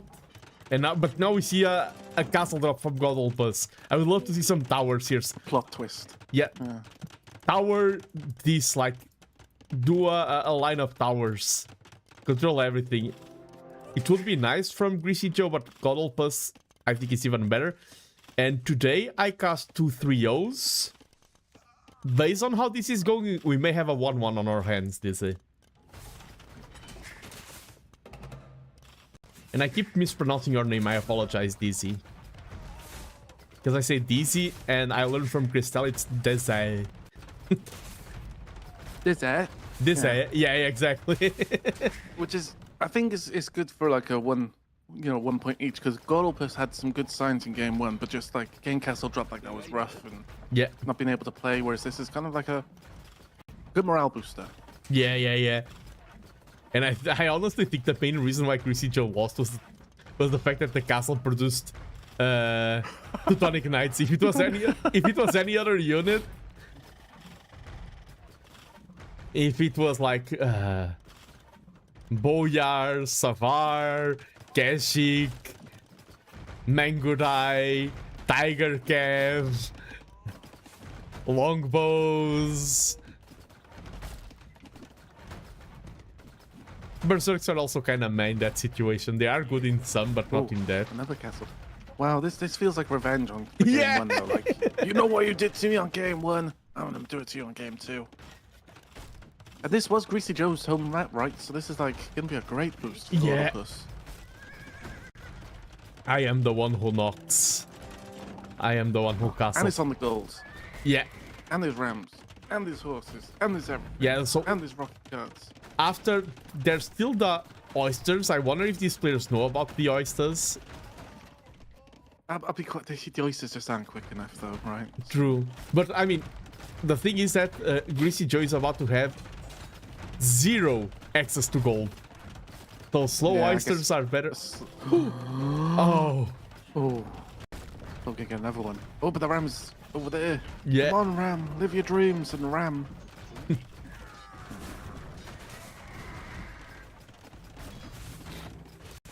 Yeah, the siege there, the fireworks. Like, everything is going in except the ram who is just having fun. Yeah. I declare this piece of stone as my mortal enemy. It shall be my quest to take it down. One stone at a time. That ram has an interesting personality. You give it quite the personality. Yeah. Oh, who will win? Who will win? Let's go! Ram 1 wall 0. It just that sole purpose to destroy that one piece. And I was like, okay, I'll go back. I'll go to the castle now. It's up. The One Piece. The One Piece is real. Still quite even for economy. Hey, with our castle, we make Teutonic Knights again. Oh no! Oh no! And I think Imp will be the seal the deal. Seal the deal. And if there were towers on the field, like Koreans have access to so much stone now, towers will be upgraded into keeps, and they are so powerful. Even can get Yoptiong for that massive range. It's weird because we have so many new fancy castles, and seeing the good old one feels weird. It's just... Oh, I thought it feels good, but... Yeah, feels good and feels weird. Feels good in a weird way. I really like the little flags that they're different. I just love that. Yeah. I love that addition. I don't know. I agree. I really like that. Maybe it's just me. I really like the flaggies as well. Yeah, and they're quite even still for Res Collective, the team now. The KD is quite significant, and now traps are being fielded. And GG's called. GG. 1-0. This the 12 Teutonic Knights. And yeah, the War Wagon is such a good unit. It is like the thing about Teutonic Knights is that they are very situational. And there's a lot of situations where they flop or they can be part of a unit comp. While the War Wagons are just strong by themselves. Like, I think just everything range will just hurt a Teutonic Knight. And like, it could, if there's another Civ or another UU, maybe, but the War Wagons can just range and just move on. Yeah. Let me check the APMs. 17 versus 24. So yeah, quite normal for this elo. And I think at this elo, APMs don't decide games. It is decision making, it is some choices. Especially on Arena as well. I mean, yeah. You know. Especially on Arena. Can we get much higher? So high. Yeah, let me switch my mouse and my keyboard to my other computer. I have to do that between every single set. And stealing the home map. That's a great advantage.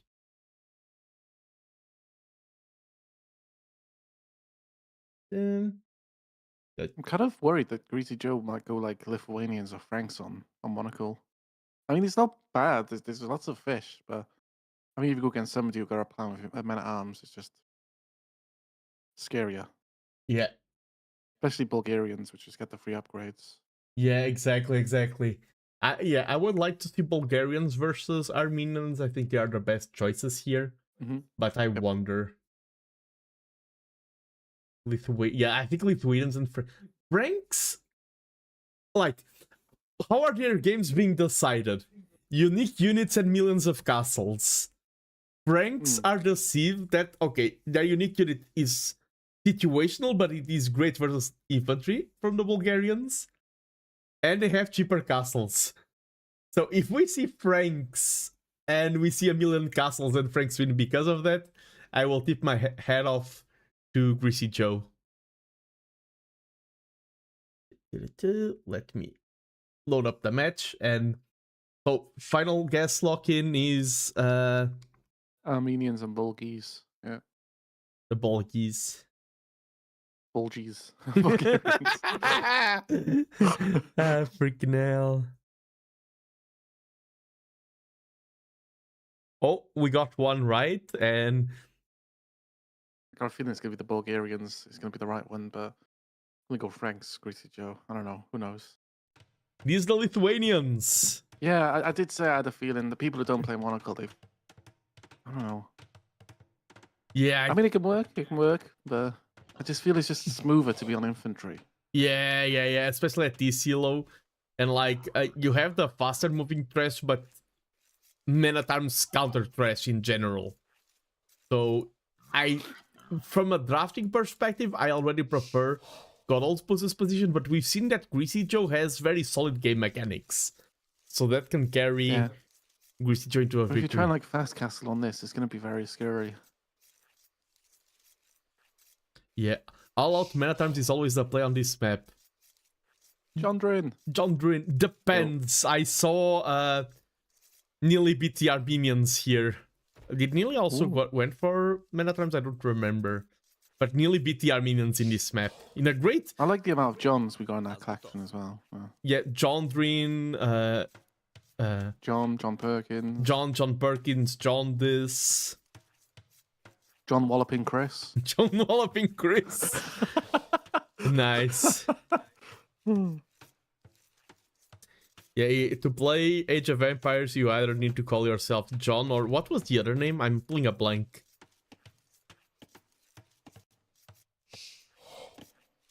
Yes. Yes. We're gonna... it's the Toms. Oh, yes, yes. We need to have a team game, the Johns versus the Toms. And there are the berries, but the berries are more of like... I've met the 4-berry... And you've met the 4-berry boys, DZ. Yes. Yeah, Jondrin. You're in. Nice. Johns versus Toms. And even the... Like... John has 4 letters, but it sounds like we only pronounce 3. So John Tom is... Cool. But yeah, sorry. Golopus, blue color, Bulgarians, Greasy Joe, Lithuanians, red color. Let's see how things go here. And already moving to... So we thought that Greasy Joe maybe didn't know the map that well, but she is doing the right call of going early to the box turtles and shawfishes. Oh, I gave misinformation because I said this is 20k gold, 20k food. This has both, so it's 24k. It has turtles and fish. There you go. Fact checked. See, these are turtles behind the massive fish icon. And these I feel are guilty fish. with taking the turtles. So cute. True. And I can say with a clear conscience that I never ate a turtle before. Oh! Me neither. And let's go. Welcome in viewers from T90. I'm TheNando, and today we are casting T90 Titans League, the Community Edition. We did have some nearly action before. Small Ray, don't panic. I don't panic. I'm already an experienced caster. But welcome in viewers. We are doing some mid to low elo action, and we are covering Monocle. This is a play all 3 set, and it's down to the last match. We are just in the dark age. You arrived at the right time, and today I'm not casting alone. I have a co-caster. Please introduce yourself, fellow co-caster. Hello, I'm Dizzy. I'm gonna panic on your behalf. Ah. That's funny. You're not panicking. I am. I'm panicking. No. So many people. No. Hello. Hi. Yeah, and this is... We were just talking about Monocle. Yeah, Monocle, this map is extremely aggressive. Because in some maps, when you get map control, you aren't rewarded for it immediately. Here, there's so much food outside, and you are forced to expand, and... Yeah, everyone knows Dizzy. This is a raid to my channel, but Dizzy, you're more famous than me. I would say Nando. Shout Nando. Nando. There you go. Let's go. Thank you all for the follows. Nando is a great caster, so often casts TTLC and all sorts of T90 stuff, so make sure to follow. Yes, of course. Great start. I try to keep my professionalist. This is the OG TTLC. Hey, I'm also OG. I won the first T90 Hidden Cup Community Cup, and I've been here from the start. A few days before you. Oh, no. No. We're all very supportive. Like this whole sub community, we're all very supportive of each other, especially me and Nando. We always stuck around since the first one, and we just, well, unfortunately for me, he's still stuck around, and I'm stupid. I'm here, so. But okay. More like me wandering into your house and then being like, I can't get rid of Nando. No. Very good time. Yeah, and we see, as expected, Golopus has the militia. This map really favors infantry play, and probably we will not see the militia heading straight to the TC. You walk around the donut, and you go straight into your opponent's fishing eco. This is just someone who had a lot of beers, not really to it at all.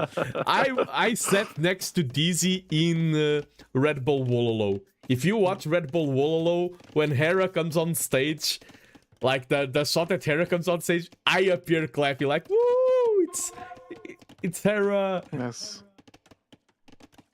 Good times. Yeah. Oh, I like this. In a lot of maps, I do not like what I'm going to call a naked tower.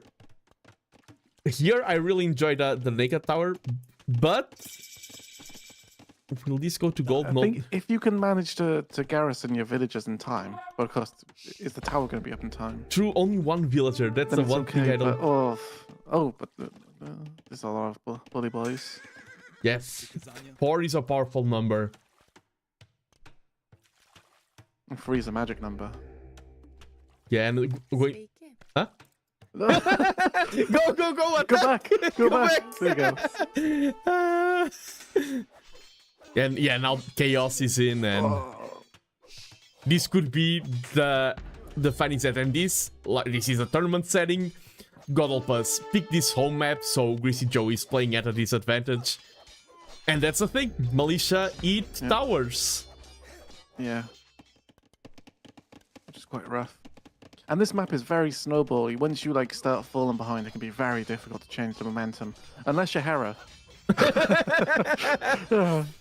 No, I still remember that game. That was crazy. Yeah. The, Hera with the Vikings. No, no, Hera was Romans.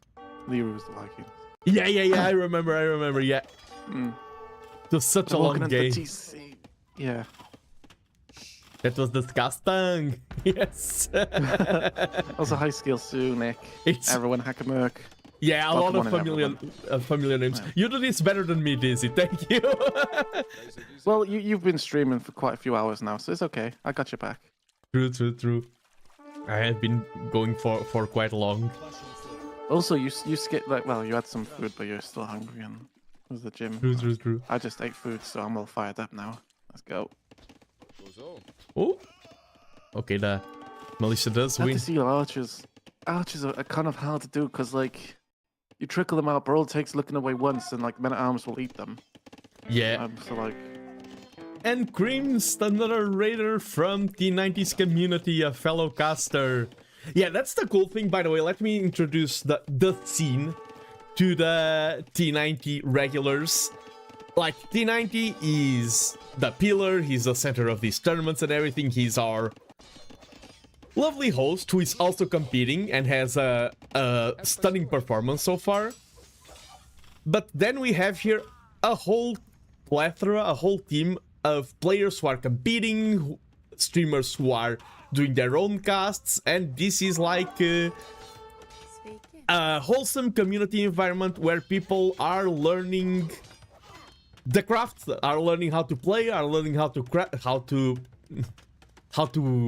cast, and it's a really cool thing. Those many times I've ever seen a stand ground. I think like this is 1000 elo. I started using stand ground at 1400 elo.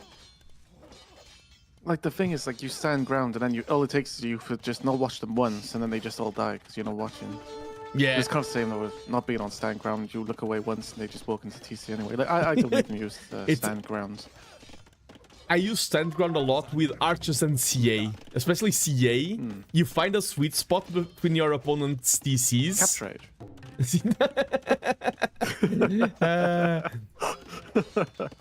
Stand ground range units. Yeah, I agree. You find a good spot, you stand ground there, like covering the gold, and you're great. But the match itself, we're talking about some mechanics. Playoffs qualification hype. Thank you for the raid, Creams. Thank you. And all the hard work Crims has done. Well, lots of like matches that Crims has been like cast. True. Every day I turn on the Twitch and I see Crims is like casting every game. I'm like, oh, Crims is out again. Let's go. True. Much respect. What he is one of the newest to the cast, or isn't, to the T90 community casting. The newest. Yes. So let's shout out Creams. Soon you'll be like us then, old and miserable. No. No. I think It's just great fun. It's nice. I think the right play here will be counter-attack, right? No other chance of... I think at this point, it is too late, because you counter-attack... you take even more damage behind. Yeah. As I said, this map, I love it, but like, if you do fall behind, the snowball is just... it really is rough. Yeah, but Fletching is now in. Fletching helps a lot in clearing these mana terms. And Greasy Joe, shout out to her, she is keeping up the fighting spirit. The thing also is that Lithuanians have nothing that are helping them in this situation. As a civ, if these were like Romans, if this was... And Hakimerk, thank you so much for the 1 month sub. Thank you, thank you. Thank you so much. Hype. Yeah, Hackermerk. I love like casting Hackermerk.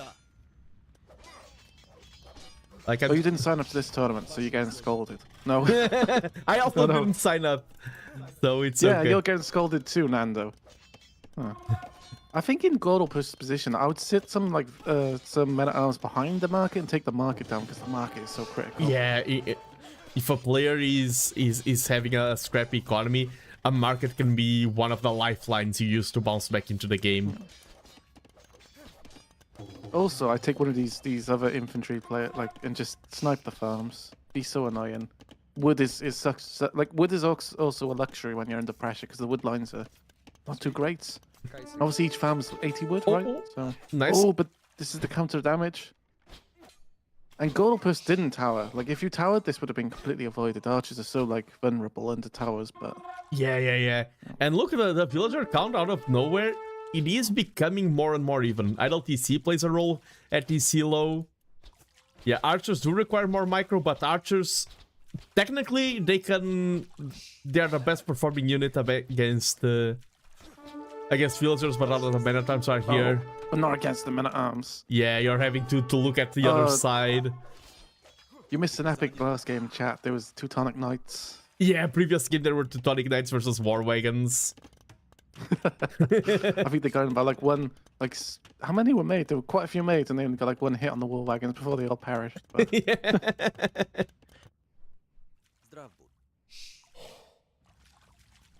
And yeah, I think maybe we will see a Castle AG to GG. And we see the 16 on gold. That's really a sign of, okay, I'm doing my best to survive. Trying to keep the economy going, try to keep... just not to leave my villagers idle. Even this is such a dangerous meal. Yeah. I do appreciate, like, the fighting spirit. Yeah. I think right now, because of Castle Age, the game is over. But Greasy Joe did their best at escaping with the villagers, mitigating damage. 16 longswords with second armor as well. Ooh. Probably take down the TC. Yeah, they just got upgraded. Duh. Yeah, and now so they just... Although, can we get have we got Gambesons? Bulgarians? No. Infantry? No Gambesons, no... Oh, I'd like to see Gambesons and Squires. Yeah, they have access to it, but it hasn't been researched. I sounded like a Karen then. Ooh, can I speak to your Gambesons? I'd like to speak to your Gambesons, please. But yeah, even the thing is, a lot of players focus so much on the villagers and DC. Just taking down these buildings, like, take down all of your opponent's lifelines. Even a house just had enough. Just like I'm just gone. Yeah. And behind, that's the thing also. This map is so open. When you're pressuring this much, your eco behind is just safe for the most part. Yeah. How are they even in villagers? Wow. GG's called. GG. Yeah. I have to say, for Gordlepus going down 1-0, the first game was very brutal. It's turned around really, really good. True. Yeah, Greasy Joe. I felt like Greasy Joe had the better mechanics in some things, like the low idle TC time in game 1 and everything. But the strategies from Gordlepus in game 2 and 3 were better, and also more a lot of pressure. A lot of players crumble under pressure. GG. Shout out to these two players, Gordlepus and Greasy Joe. And Dizzy, do you have it in you for one more set, or how Absolutely. How are you looking? Because I have one more prepared. I'm 1000%. I'm good. And this is a set that hasn't been cast, and it has one name that is popular in the T90 scene, in T90's community. So let me hop on over, grab the Rex here. What's up, Lohe? Good to see you. Yes, hello, Lori. Welcome to the stream. And we have Potato versus Berry Catcher. One of the Berry boys. I heard this one is very good. Nice! Let me just update the... Like, load up the matches, update the overlays, send a message to the players. If you want, you can start analyzing the drafts. Oh, I was going to say, I can just tag the players in the... Oh, you can tag the players, I'll do the rest. Yes. Yeah. That is a lot of work that comes into casting, but it is good work. That is why we do it. This is extremely entertaining. Which bracket is this? This is the Zinc bracket. Oh, and let me show the viewers, by the way, before we go, how these things look behind the scenes. Because in terms of qualification, we have different brackets, and players are separated by their bracket. They don't... Like, we won't have T90 playing against one of these 1000 Elo players. We can see here the groups. This is the Obsidian bracket, where we have Neely and T90, who can face in the semifinals. If we have a Neely versus T90 match, that's going to be extremely hype. And we were just casting the Brick bracket, which sounds very fun to say. And if I update the overlay here, you can see that most brackets have 4 groups, each one with 5 players. Player 1 and 2 makes it through.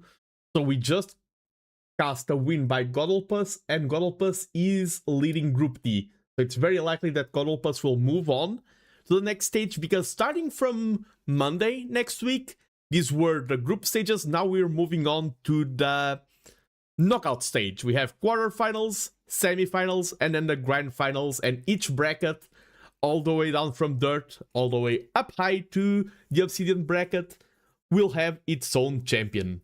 But now let me go back to the draft, and let me finish setting up capturage and everything, updating the stream title, making sure that there's no misleading information on screen.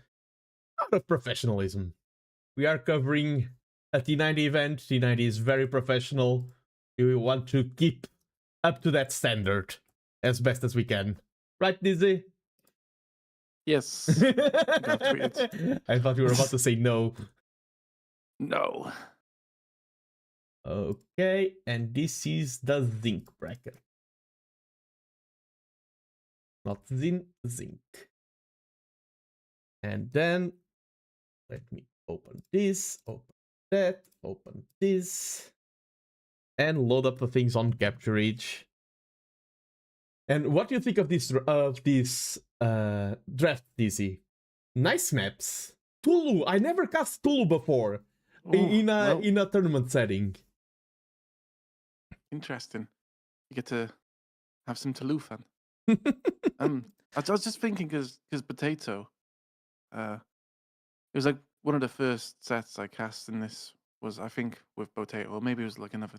I don't know. I recently cast him though, so it's sorry, like one of the first sets. You fumbled that so hard, DC. I've given all my energy back to you now. Oh, I feel energetic. I'm glad you are here. For your set, I feel very energetic right now. Let me update just the elos on there. And thank you so much. Lion. So much for the follow, Lionel Jospin. Thank you very much for supporting us small streamers. And let me also shout out Dizzy. I'm the small streamer. She's a famous one, but let me add a shout out to the famous Dizzy streamer, my co-caster for the night. Because casters together strong, we are here all sharing the same goal, which is to enjoy Age of Empires and see this game flourish and stand the test of time. You are Dizzy AOE, right? Think so. I hope I'm shouting out like, oh, it is the right person. There you go. Let's go over the draft then. I've set up everything behind the scenes. We are filling time for setting up everything. Bypass, Valley, and Tulu. These are all very nice maps. We have Bypass, where we have the Palisades in the center, and a lot of strategical options. It's one of those maps that give you a false sense of security. You're like, oh, I have walls. they're not that strong. Your opponent goes for all in and you crumble under pressure, or the game can go super late with both players booming on the outside. Then we have Valley, which is very open, and Tulu, which is the one regicide map. So we will have a regicide match here. Which one of these three maps is your favorite, Izzy? Which one are you looking forward to cast? It's bittersweet. I love Tulu. It's a secret like of mine, but it's also the one which I got eliminated on. So yeah, the thing is, you love Tulu, but you also love to lose. That's what happened to you. I really like Valley though. I've got some good results on Valley. And I don't know. I just like them. Everything's good. Nice. Tulu. And okay, Tulu. And then for the Thieves draft, Potato banned Huns, Goths, Chinese, Turks, Bengalis, and Kamai. A lot of Thieves that are good in a little bit of everything, to be honest. And then has Burgundians, Portuguese, Malians, Georgians, and Persians. That's a scary looking draft. Portuguese, Malians, and Persians are three powerhouses of a Civ. I think they aren't the flashiest, but they are just good all around. And that's it. They're just good. No more words to add. What do you think, Dizzy? Yep, very powerful. Nice, great commentary, Dizzy. Thank you. And then on the other side, Berry Catcher, one of the Berry Boys, the Berry Brigade, who are famous from T90 side, and they banned the Mongols, Koreans, Spanish, Bohemians, Britons, and Cumans. A lot of those Civs that go for very strong all-in timing builds. We have the Mongols with the Fast Castle into Step Lancers, into Mangodai. We have the Koreans with the War Wagons, the Spanish with the Conquistadors, Bohemians with the Food Trucks. And then Berry Catcher picked Kitans, Wei, Malay, Hindustanis, and Vikings. Wei, I think, are one of the strongest Civs right now. Kitans have the power spike of extra attack. Malay and Hindustanis and Vikings are just three solid choices. We are starting with Bypass. Sorry, you want to add anything else? Yes, I just really like the Mongols was banned. I think Mongols on Valley is just like, you gotta ban them. They're just S+++ tier on Valley because of all the Huns.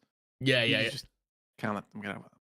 Yeah, Mongols are good overall, but I wasn't thinking about that. I'm glad you pointed it out. Mongols on Valley are broken.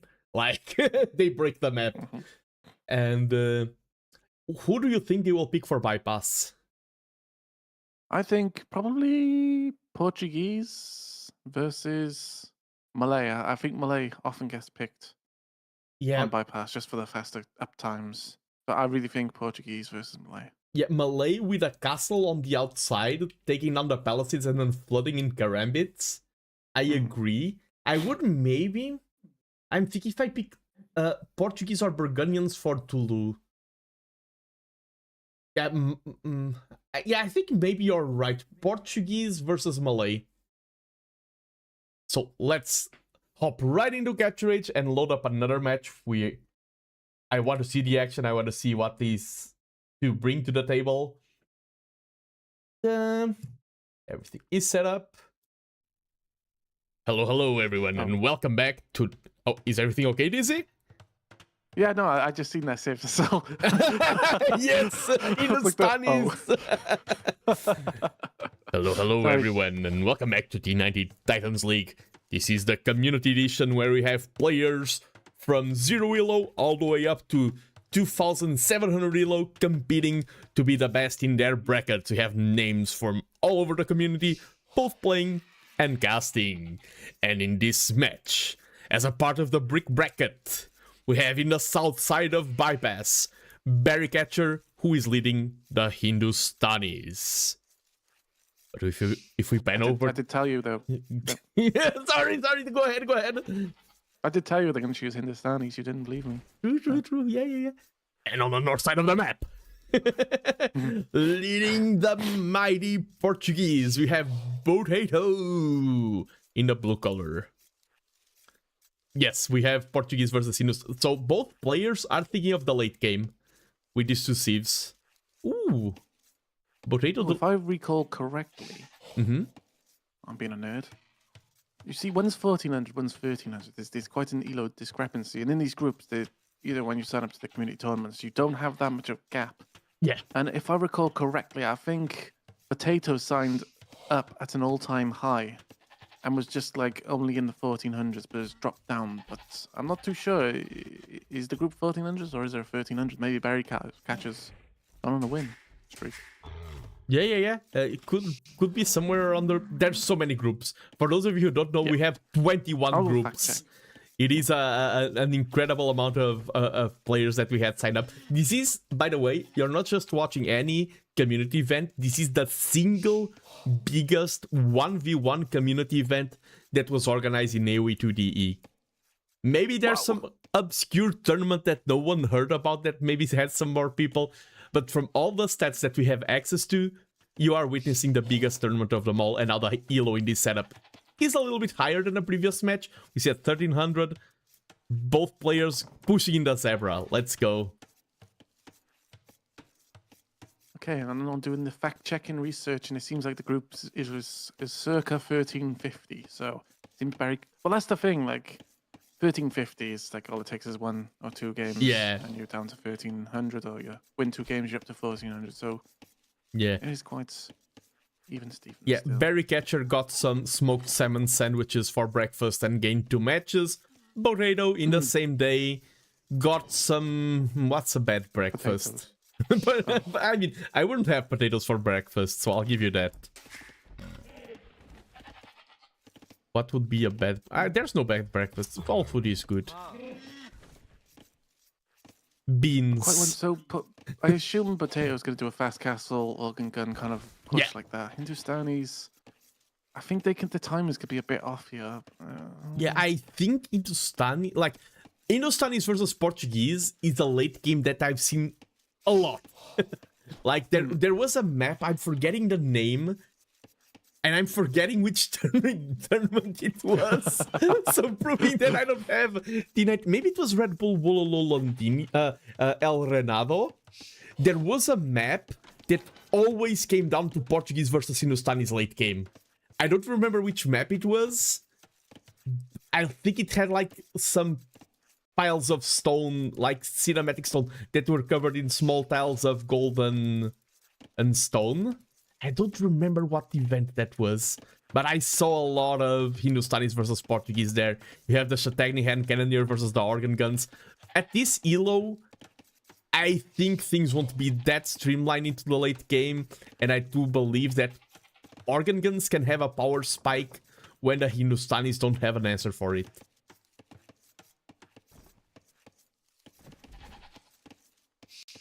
But we'll see. And that was my cue to say something. Yeah, exactly.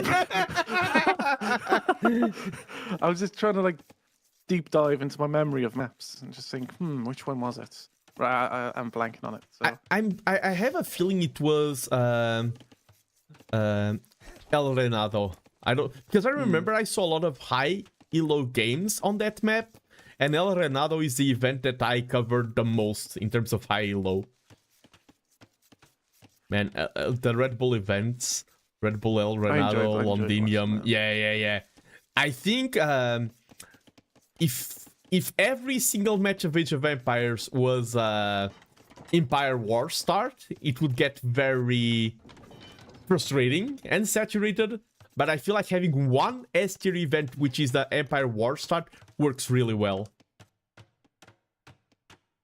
I love the symmetry. Sometimes if you want to stop like tower drop shenanigans, you can like, you see to the blues base, the walls, the palisades, you can put like a palisade 2 tiles in front of it, so it really just like stops all the because the tower shenanigans and stuff, because you can't build on this terrain. Exactly. Unbuildable terrain. I like how you had test work. But yes, you can build you cannot build in this terrain. That's the main thing that this stops is castle drops. And Stilo drops. Yes, and here you don't see the palisades, but we see the houses doing the same role, and now the palisade. So Barry Catcher stopping that early tower shenanigans, getting double pickaxe, which delays Castle Age a little bit. If you're doing a super clean Castle Age, if you know your closed map build orders, sometimes you can delay double pickaxe, only click it when you're up to the Castle Age to have that tighter timing. I wonder if Potato we'll have that tighter timing or not. Things look nice. 24 villagers plus 2. This seems like a very studied build. 350. Yeah. Is it 375? I think. No, it's 350. Is it 350 for a market? Isn't it 375? Isn't it 325? Because it's 175 for the market 175 and 150. So it's 325. Oh, there we go. Quick math. Every single time. So I thought houses was 50 words. No, they are 20. Docks were 300 words. What? 300 word for a dog? I should start selling some real estate on Age of Empires. I'll become rich. Yeah, you could be the responsible for the new water patch. Yeah. There's some wonky stuff. Inflation has Age of Empires just, yeah. There's some wonky stuff that is a possibility, like, of course, 200 dogs would be a gimmick. One that I've defended, and I know that this is my biggest hot take, I want to know your opinion on it, is, you know how we had the score finishers on Londinium? Mm-hmm. I would like to add, like, after maybe 2.5 hours, so really long, score finish to the ranked ladder. To the regular one. I know a lot of players would hate that idea. What do you mean? Like, if after 2.5 hours of 1v1 in the ranked ladder, game finishes, whoever has more score is winning. Wins the game. Like, score victory after... So, like, no game will ever go past 2,000 hours. In the ranked ladder. Like, if you do a tournament setting or a pre-made with friends, it would be okay. But in the ranked ladder, no games going out for, like, 2.5 hours, maybe. Of course, the timing could be... And if you do that, you would need to rework the scoring system as well to be more reliable of a metric. I like the random games which go on for days, though. I don't know, it just tickles me. I know. That's why I know it's a hot take. And we do see Potato went fast castle for the boom option. So no aggression, no organ guns. They both may be setting up for just the long edge. Yeah, Wonder Victory Lorry, I would be 100% okay with that. It's like, if you get 1,000 resources and everything, I think they're 1,000. Hopefully I'm not, like, also inflating this wonder. Well, yeah, it's 1,000. Like, yeah, if you have that much, why not? Yeah, I agree with that. I agree exactly with that. Not Relic Victory. I agree that Relic Victory in the ranked ladder would be a bad idea. Only Wonder Victory. I agree with that. Because it's not only... It's a wonder in itself, or a wondrous building, or some stupid thing. I don't know. What did you say? And I was... yeah, if it is only the 3k resources, but it's also working time, and then it's defending it. If it was an insta-win condition, I would hate it. But you also need to defend it, so it's not a insta-win. You set yourself behind by 3k resources, and then you need to stay ahead after doing that investment. And we do see Berrycatcher going for 2 scouts.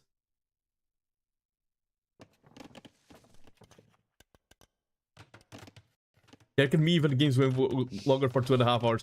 True, that is true. And I know that a lot of players love playing it. I just absolutely hate playing those games. So that's a self-serving suggestion. For me, Black Forest ends after 10 minutes. For me, if a game is past 1 hour, I'm just doing the 2.5 hours to be kind. If a game goes after 1.5 hours in the ranked ladder, I'm hating my time in the game. But that's the thing, right? If I'm ahead and my opponent drags it on, I wish I had an ult, but that is true. Mis puntos. And we do see the scouts have plus attack. They are breaking down the palisades really quick. And now they will find some damage, but everything is protected by the TCs. There's no vulnerable woodline. Nice space layout. Getting the TC there to protect. And that's the thing. Potato is full boom mode. If you go for the attack, you put an investment into those units. if you don't gain value from it, the player who is playing more economic oriented will gain a slight lead. And Boredo Would you say this base layout is very Portuguese, or is you Portuguese, and you can verify if it is or isn't? It is very, yeah, it is very Portuguese. Like the farms should be vineyards. Wedding these auto farms is dangerous when there are scouts around because they can doink them. Find a village, nice micro out of Berry Catcher and doinkage. Okay, that one stays alive. And we do see the idle TC time is going up for Boredo. Berry Catcher is doing a great job at microing these units and keeping his veal production at the same time. So it's like, although you're not directly getting kills, you are getting kills through idle TC time. True. So, you know. And so his damage is still being done. Yeah, and to villagers being not being working. And also, this was not that huge of an investment. It's just 4 light cav. So I think this was worth it for Berry Catcher. Because he's behind on TCs, he only has 2 TCs. If he didn't do this damage, he would be falling behind quite a bit. Nice efficient rates. It would annoy me, I think, just to have this. Yeah, that's the thing also. Going on. I get annoyed. Yeah, and that's a good thing for Berry Catcher. You want to know your opponent. Yeah, there's no better strategy in Age of Empires than being annoying. I always say that.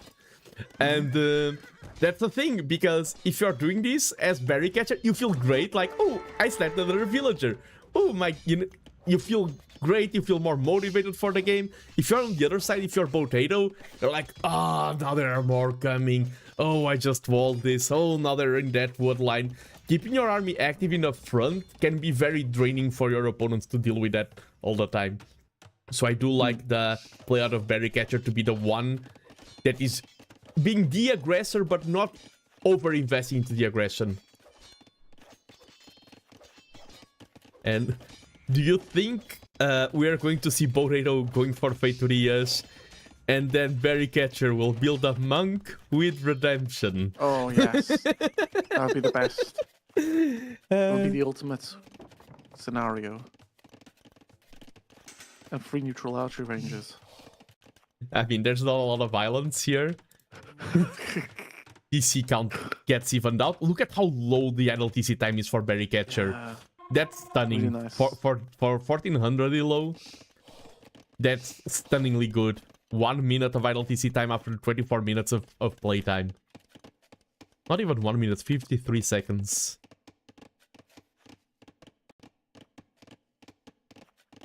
Oh, night, Kratentost. Yeah, good night, Kratentost, and thank you. OBS and YouTube chat have been annoyed at each other lately. So, my question is... Yes? Imagine I didn't ask a question, that'd be so annoying. No, so now like you got the double setup, the avatar working, yeah. Everything's great. Are you now having a better time? Yes. Are you? Yes. Especially because I couldn't do this. The follow command, my capture would look horrible when I did this. Now I can do follow. Still a little bit like still not a 10 out of 10 setup, but it's more comfortable. I feel better. Yeah. Because like it's interesting how something like, you know, quote unquote small, like just capture age running slightly worse can have like a major effect on like the caster or streamer. Albeit obviously, you know, now it's running smooth, so yeah. Like I mean to us it'll be a big issue, like something like not running as smooth as possible. But, like to the average viewer it's probably not an issue, but it's just interesting how something a quote unquote small issue can have on the caster. True. And yeah, so I think it's also because nice pressure. Nice pressure out there from the mangonels trying to take down the knights, but the knights will snipe the mangoes and the TC will stay up. And there's a lot of scouts, but they just don't do well against knights. Yeah. Okay, maybe. And they have okay, they have forging. I mean, your Berry Catcher, your Hindustanis, just 2 camels into that mix, and yeah, you already have the stables, and those knights are gone. You already have the answer in your arsenal, and you already have the production buildings for it. It's berry catcher's getting close to Wimp as well. True. Like the economy for Hindustanis is insane. Just explodes.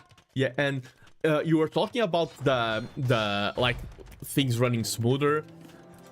I think a lot of us casters, like for example, if you are playing the game, you are happy to see. Ooh. Okay, I will go over that story later. Now we have a heated moment.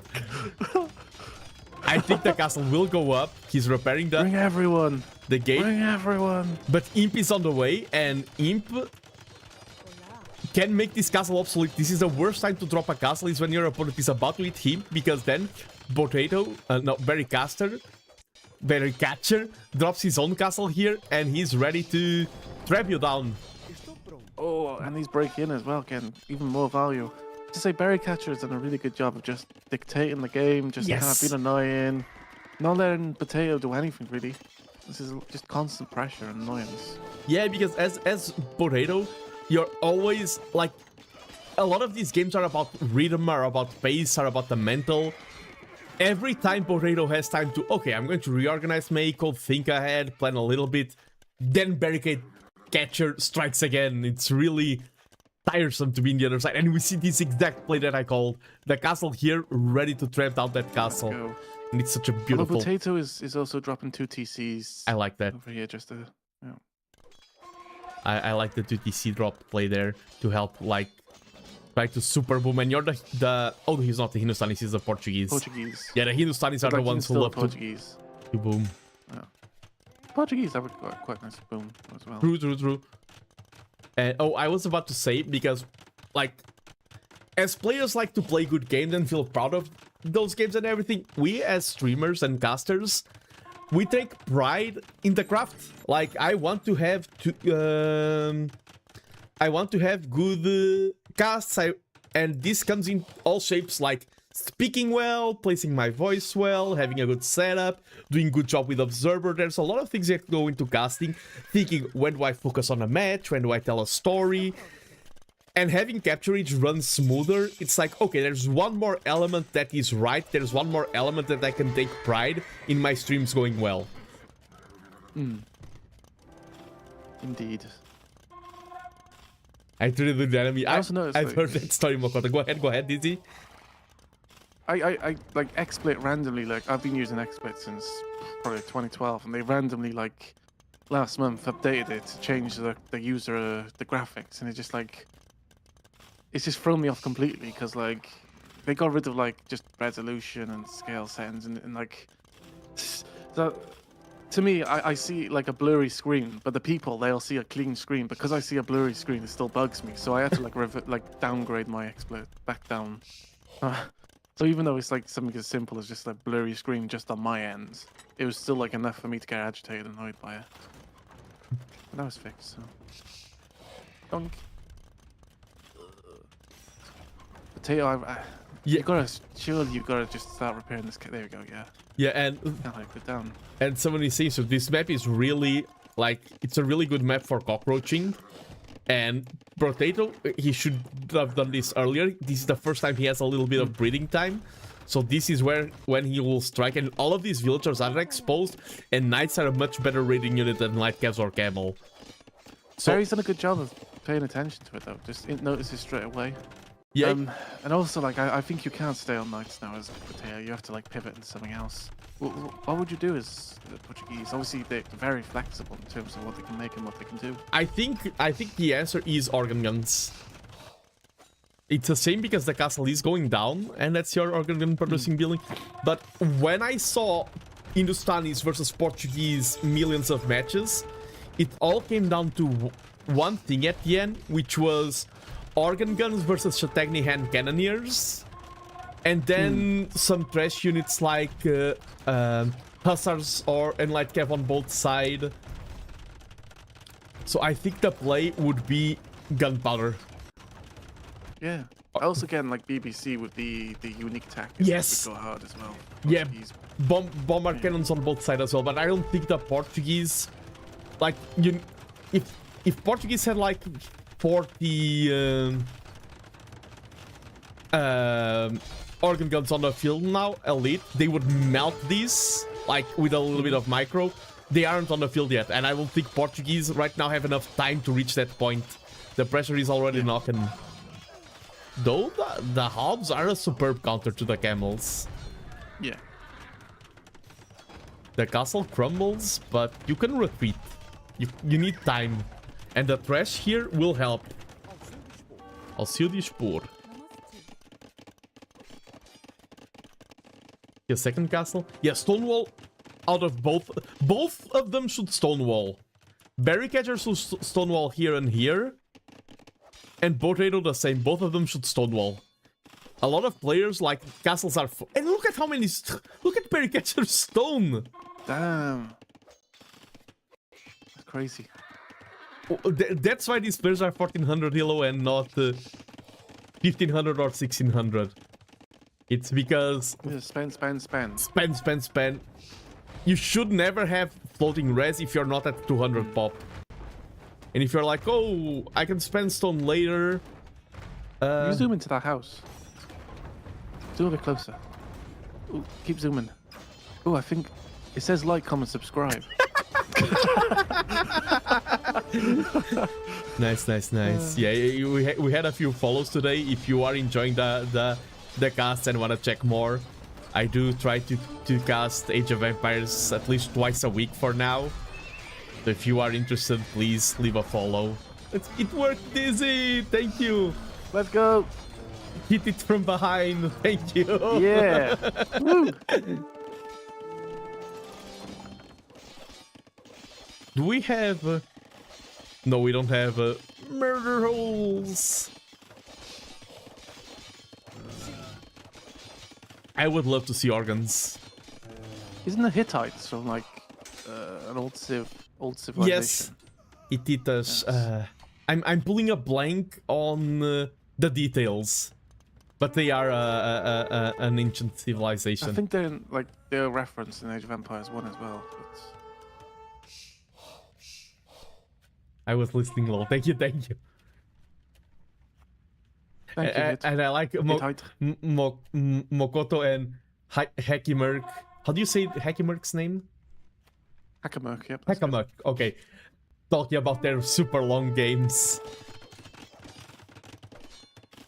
Oh, the Hittites are in AOE 1. Nice. Thank you, Sugi Yamagawa. Shout out Sugi and shout out AOE 1. Arigato gozaimasu. Wait, no. Yeah, you're correct. Thank you. Yeah, that's thank you. Arigato gozaimasu. Yeah.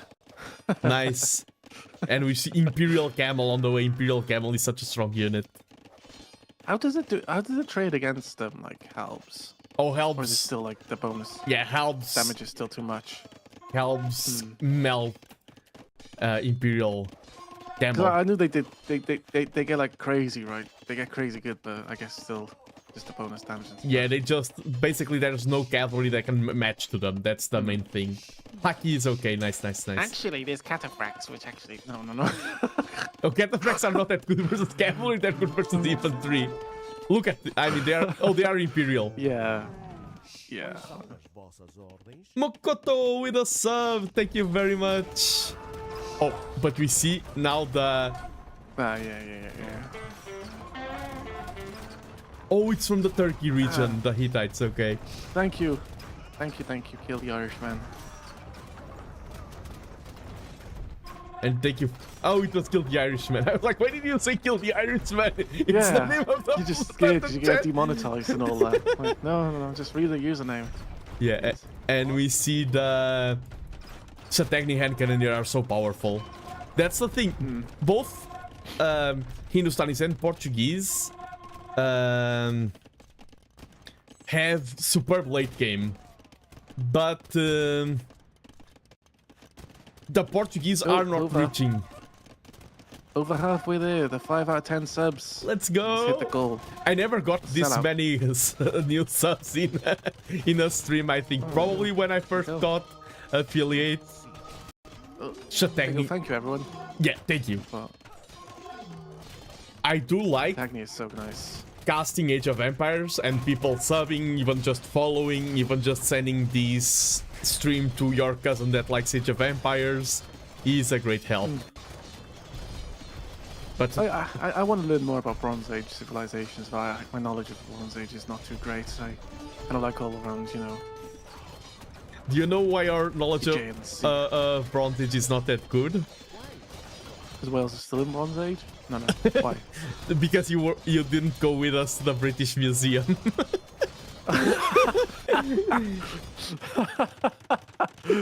True, true. Damn it. I should have gone. We met a lot of Age of Empires people there as well. Like, everyone went to the British epic. Museum after the event. Freaking nerd. No, I'm too cool to go to a museum. Yeah, that's my excuse. Totally, yeah. If I had my Prime sub, I'd use it, but... Oh, no worries. Like, one thing that I'm very aware of, like, there's a lot... I like streaming, but I also like watching streamers. And there's a lot of streamers that I would like to sub to them, but, like, there's limits. And so I am aware I will never judge anyone for not subbing, for not dropping by a stream, because I know that people are busy. I spent 4 hours on Tuesday at British Museum, didn't have energy for more. Yeah, I think I also spent roughly 4 to 5 hours. Then we went to Cristela to buy some fabric. Ooh. She's very knowledgeable about fabrics. Yes. She knows where is the loom.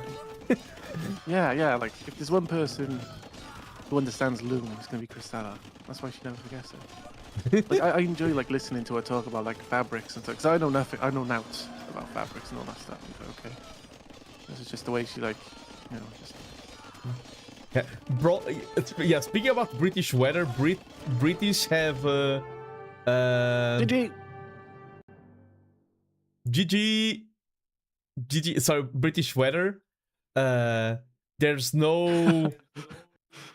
British weather is lovely. I only got sun there. But yes, GG, well played. Treasure train. What is a treasure train? God. I've never seen a treasure train. Oh my god, you got a treasure train. I can't speak it. What is a treasure train? Treasure train. Choo-choo. So people can get a discount on subscriptions, I think. Hang on, let me double check. I don't want to be spreading misinformation. Let's go. Unlock a limited time 35% off gift subs. I think maybe gift subs you... I don't know. It's cool. Do a treasure train. It is a treasure train. Choo-choo. We have Choo-choo. Choo-choo. I didn't know this existed. I've never seen. Yeah, there's also golden. There's also golden trains, which is like a 1% chance of happening. Oh, I did have in Britain. We are in the train, so see it, say it, sorted. The freaking trains. But sorry, I was distracted. Let me congratulate Barry Catcher, and I honestly think like the game snowballed. I think Barry Catcher won because of those light cap raids, and then it all snowballed from there. Just constantly keeping like the dictating the gameplay. Yeah, and Botato didn't even have one chance to like cattle raid, and then by the time the cattle raids happened, it was just too late. Yeah, and Barry was super aware of it. Oh. Let's go! Gift of sub to Lori. Thank you, Hacky. And a follow from Javi, thank you.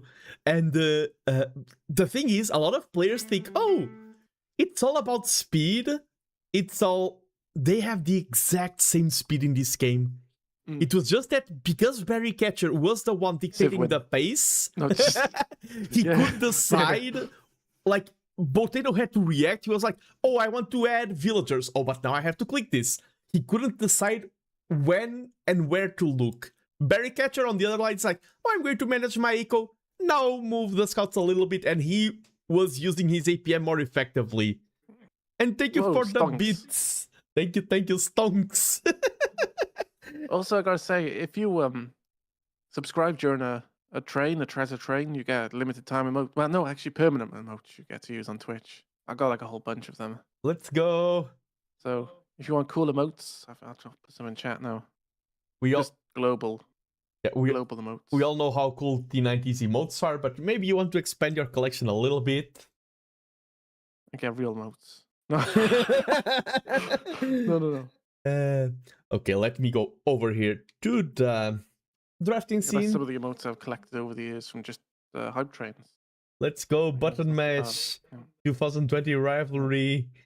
Who's this diva? Down bad. Confetti hype. Frog wow. Why am I reading that? And hello, CJ on YouTube. Welcome, welcome. Because I do double stream. I'm always live on both YouTube and Twitch on every single one of my streams. They go ultra sellout mode.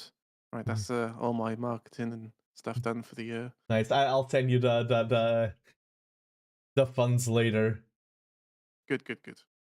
So Berrycatcher did win map number 1.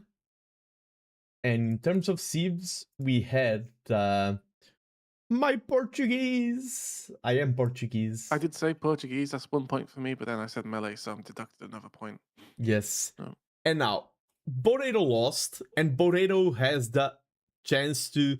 He's now the one who picks the next map. He can pick, okay, this is a play all 3. I pick Toulouse. We'll play all 3 other way. Yeah, and you can pick like... Get out the way. Your opponent's map or your own. I think Boredo is going to go to Valley, and I think my prediction is Valley Malians versus Titans. No, you silly sausage. No. Potato picked Valley, and his first pick is Burgundian, so he's obviously going to choose Burgundians. Obviously. Versus versus way. Okay. The single version of Portuguese is Portuguese. Yes, I am a Portuguese.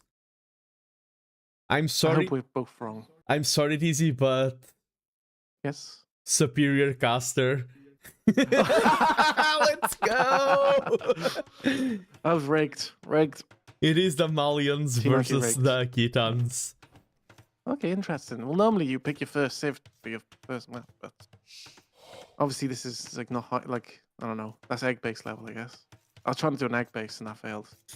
Well, anyway, Malians versus Titans, interesting. Treasure train completed level 1, 96%. We are 4% off. We need to start a new one. Not just joking. Thank you so much. Like I've never seen one of those before. Like even a hype train. I never had one of those. I think maybe once a hype train. So I do appreciate it a lot. Like as I said, we are here to share the passion of Age of Empires 2, and people supporting in whatever way they can is a way that we can keep enjoying that. Of course, we have our Lord and Savior, not T90. It is Doubt. But to be how drafts work for non-Tony people. Draft C4 map 1 by 1. Yeah.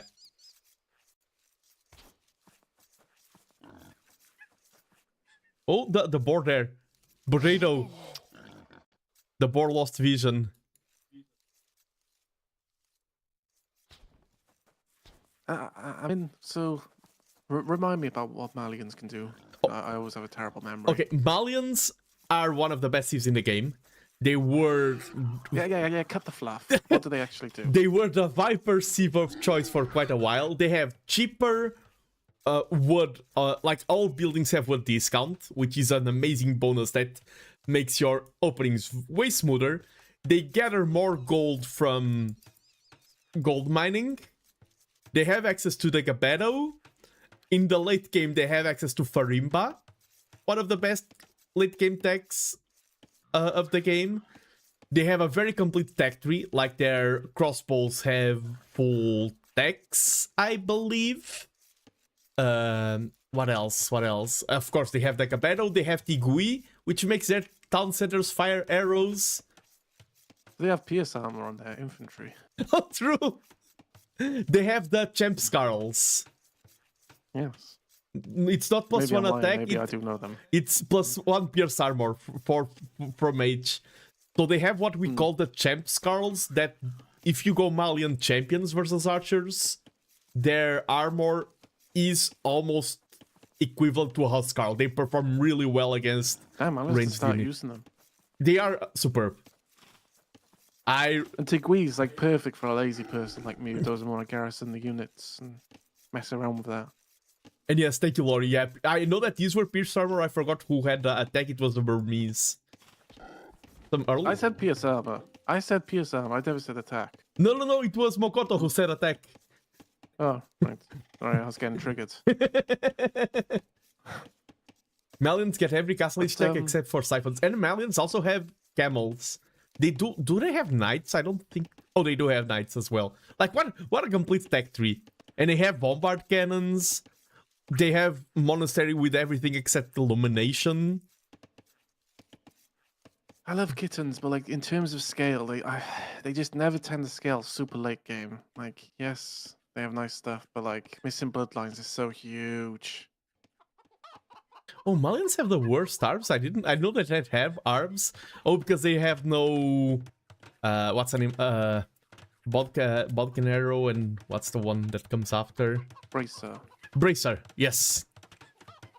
How the hell could you not know? You always play out. Because I win. You just click buttons. I win or lose my games in 20 minutes. I need to become more like That's Chris. why you hate Lionel. Yeah. Like, yeah, now switching to kittens, I think very scary. They're heavily debuffed now. They were not as strong as they once were. Yeah. But they can still be quite a pain. I feel like though they really scale like super high in Castle Age and late Castle Age. But I think after that, I think they just lose their spark because of lack of bloodlines and just, you know, it feels like they just do die pretty quickly. Oh, can I ask how old these casters are? I'm 31. I'm TheNando. I'm 31. This is 72. I'm from the Stone Age. No, but I'm 31.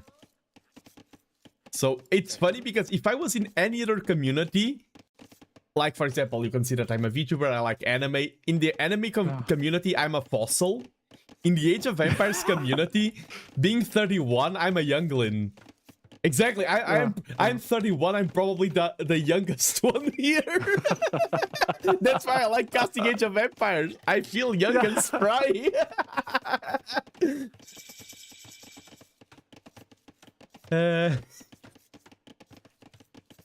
I'm on the kids stream again.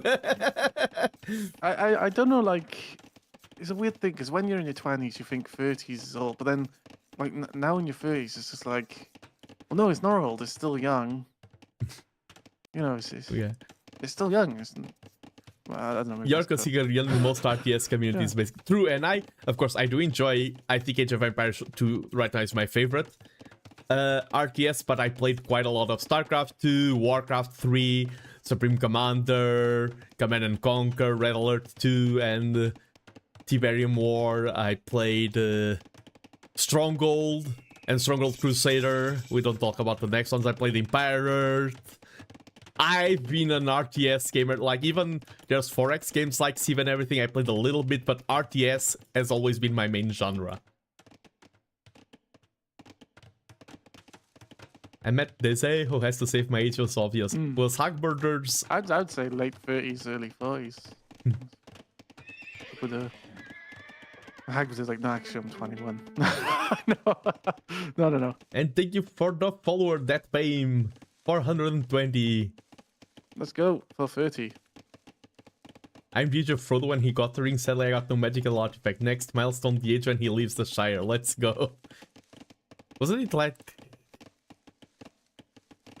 a 10-year? I don't remember how... I know that in the movies, the gap seems very small, and in the books, it's way bigger. I went from AOE to Civ, and I'm back to liking AOE. Really cool to watch the competitives. Yeah, I like Civ. I'm so sad that Civ 7 had a tough release and everything, because I was ready to dive into Civ 7. And the worst thing about Civ 7 is that when you talk about the game, it sounds like you are saying the 6-7 meme.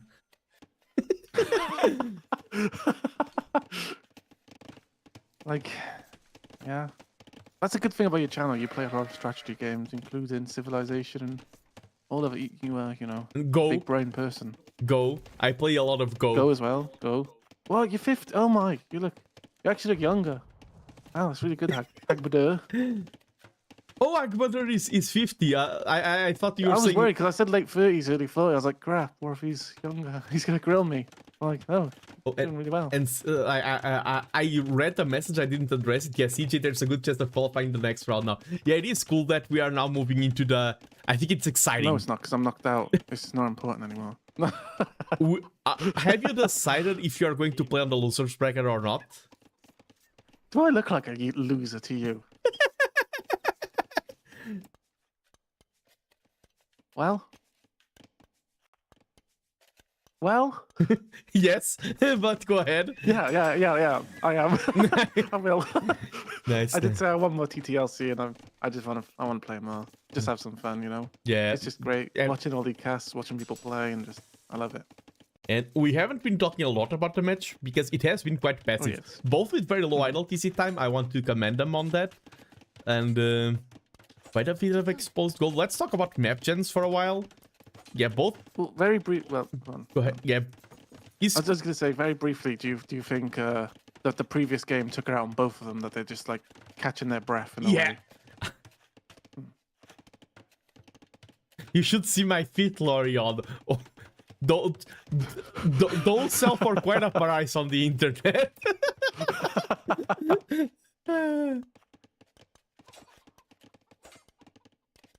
Freaking hell. This is my minus 7k joke right now. But yeah, sorry. What were you gonna say? Sorry. Yeah, this no, like this is his natural gold, but he walled it out. For safe walls, probably like Titans can go for a lot of scout pressure that never came. Like both of them added a few spearmen. None of them played aggressively, but the Titan player did go for some berries that are being unpunished, like going for the center economy, but they will click up to Castle Age at the exact same time. I mean, let's go. At the exact same time. At the exact same time.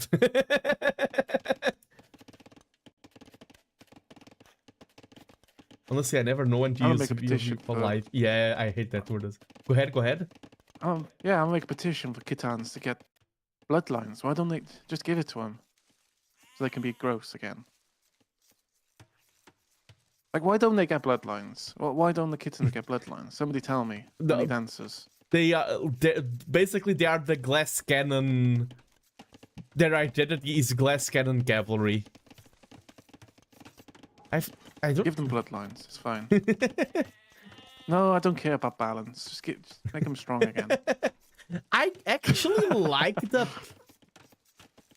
Watching this is making me want to play Khitan Scouts. I think the main thing I don't like from the Khitans is how the pastures feel. Because they operate very differently.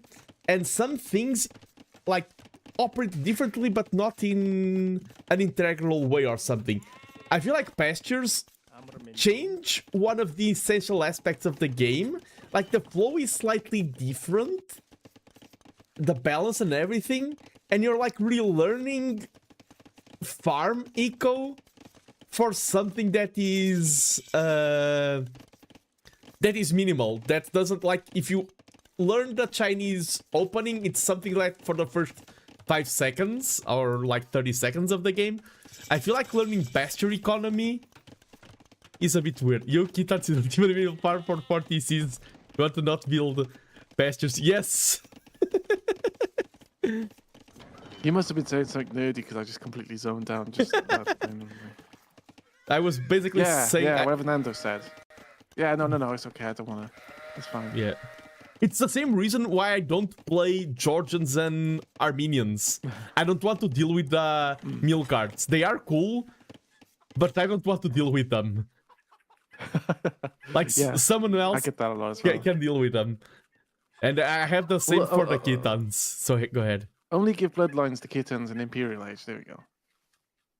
Yeah, and addictive meme. Oh, addictive. Don't spoil us, but I hope your set... I was about to ask, how was your set? But I understand that would spoil people. I hope you had a good set. Nice shout out, nice shout out. Oh, I'm gonna break into the gold. Yeah, and that's the thing. That's your target. Your opponent's gold, and that's a good call by Barry Catcher to identify. Okay, my opponent's gold is in dire straits. Let's punish that. And now we might. We probably will stop the castle. No, castle will go up maybe. Oh, that like 7 villagers? Or 6. Yeah, 6, 7. Or no, 7. Yeah. Is a dangerous number, but I think if they moved right away, they could still be on time. Yeah, they're just a little hezzy. Yeah. Oh, but no, that's a disaster. Disaster castle, and like that castle secured this gold. That was a nice imperative. I feel there's an imperative. It goes up because it's nice defensively, and just the denial is huge for Barry Catcher. Yeah, camels to save the day. True, Malians could go. Malians could go for going for camel, the correct unit. We're walling it. We're walling the castle. We got a villager putting houses around houses. The thing, you need to wall this house from the outside because a lot of players forget that your opponent can just delete their buildings. But the thing is, the price to pay is so high. Nah. And the Khitan step lancers just melt villagers. That castle is still at 80%. What an unfortunate end to this set. To this map, because this is play all 3.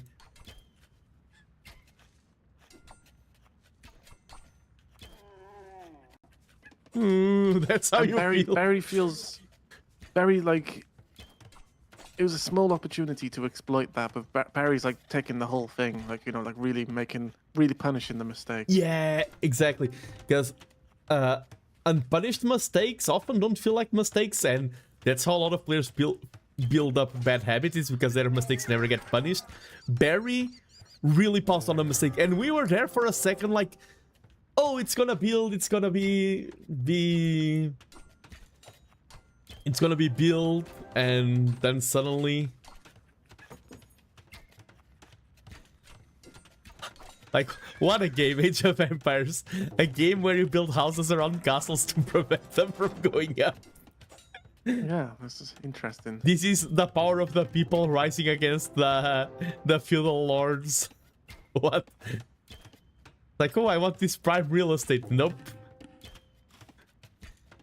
It's such a huge castle to deny, and just map presence, 2 golds. Ugh. Yeah, no excess on gold for Potato. He built those camels. The camels were there to save the day. He just got it, but now he's selling stone.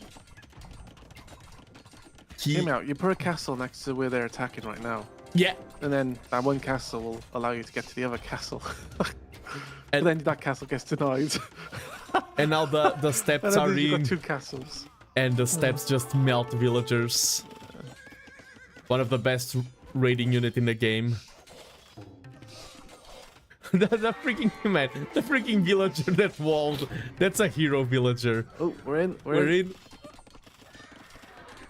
But we've lost like so much villagers. 26 villagers down. Castle goes up. Castle goes up.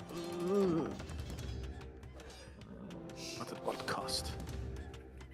Oh, the sanity. Yeah.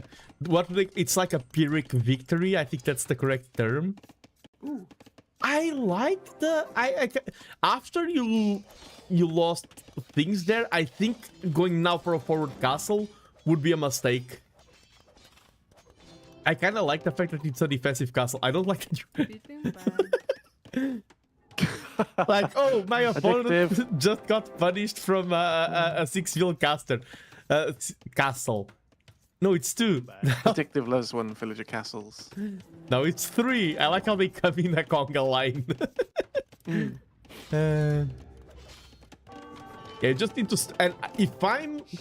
Oh, okay, this is the Malians. Let's go. Thank you, giving a sub to Addictive Me. Thank you. Let's go, Addictive Me. Yeah, thank you so much. Yeah, the generosity. A lot of hard work for smaller streamers to constantly, you know, cast these games, so it's much appreciated. All the little thank yous you showed, and thank you. Yeah, I've been live for 5 hours today. Yeah, 5 hours. Let's go. Damn. That's a lot of work. I could be just... And you're still bad. No, sorry. Yeah, the castle. If he's ever around, you would say that to me. Through. And We see those nice looking castle.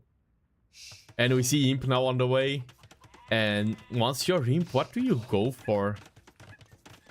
Liao Dao's. Oh, no, yeah. you probably just. It is Liao Dao's. Okay, we are gonna go lead. Okay. I've almost never seen a Liao Dao. Dizzy, you're the expert. What will Liao Dao's do? Do bleed damage, but they're like very, very good.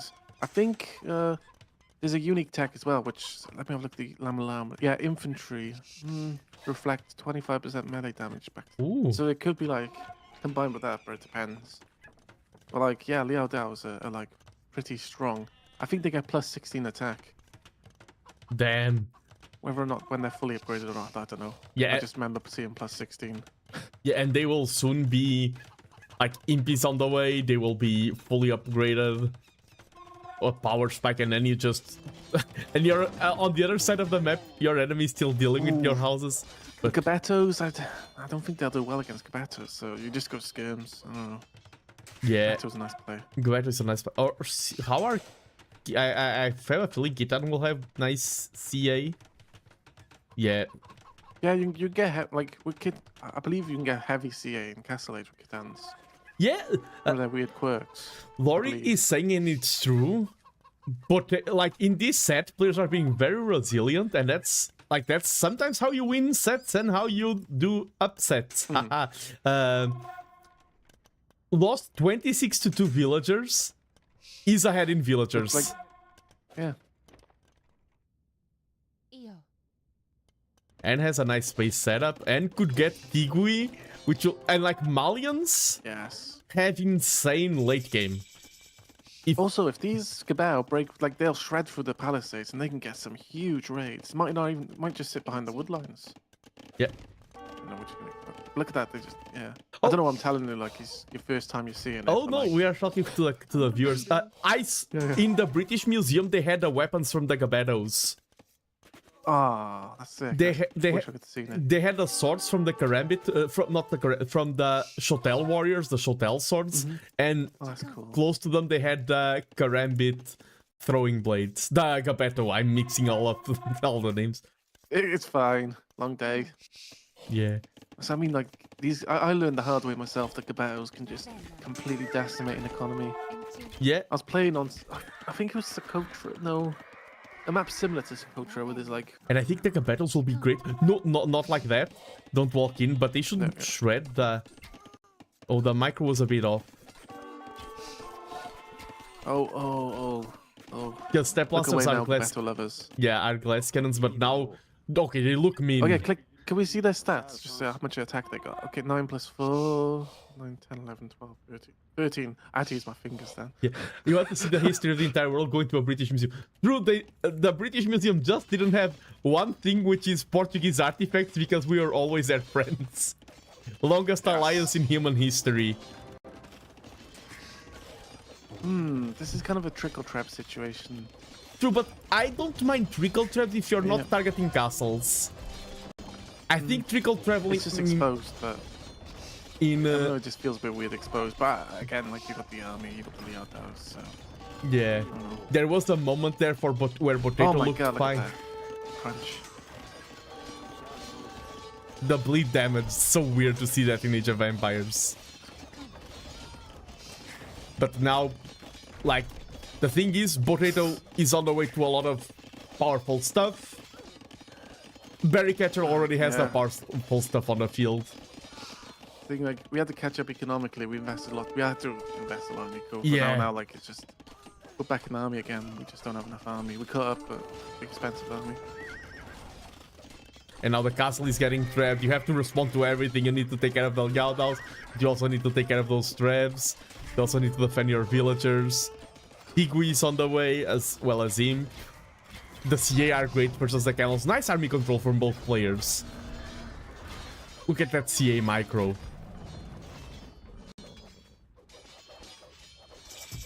Snipes on the Trebs.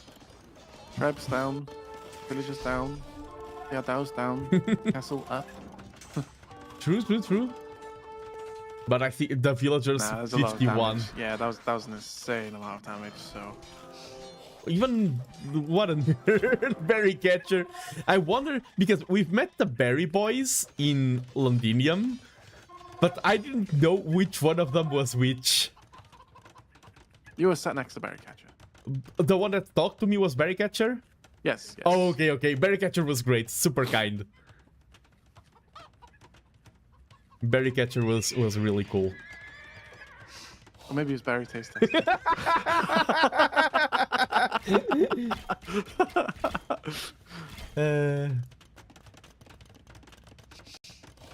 Ballistics on the way. And yeah, kittens are reaching that point where they just have everything. Well, they don't have bloodlines. And Potato now getting heavy camel rider, plate parting armor, and could even get Farimba in the future. Right now doesn't have the eco. How is Potato still in this? So like, Berry Taste Tester is playing a very clean game in general. Berry Catcher. Berry Catcher. Sorry, I put Taste Tester's name into your mouth. No. Rovsy. Rovsy, welcome, Kitan. A heavy cavalry archer don't get the regen like Malikav does. They're kind of weak, yeah. I don't get bloodline. The thing is that I keep fucking happening on about that. Yeah, but they are great versus camels still. Yeah. CA are super versus camels in general. I think that's... Rovsy is my favorite Bhutanese player. You know, Bhutan. Oh, nice. Yes, yes.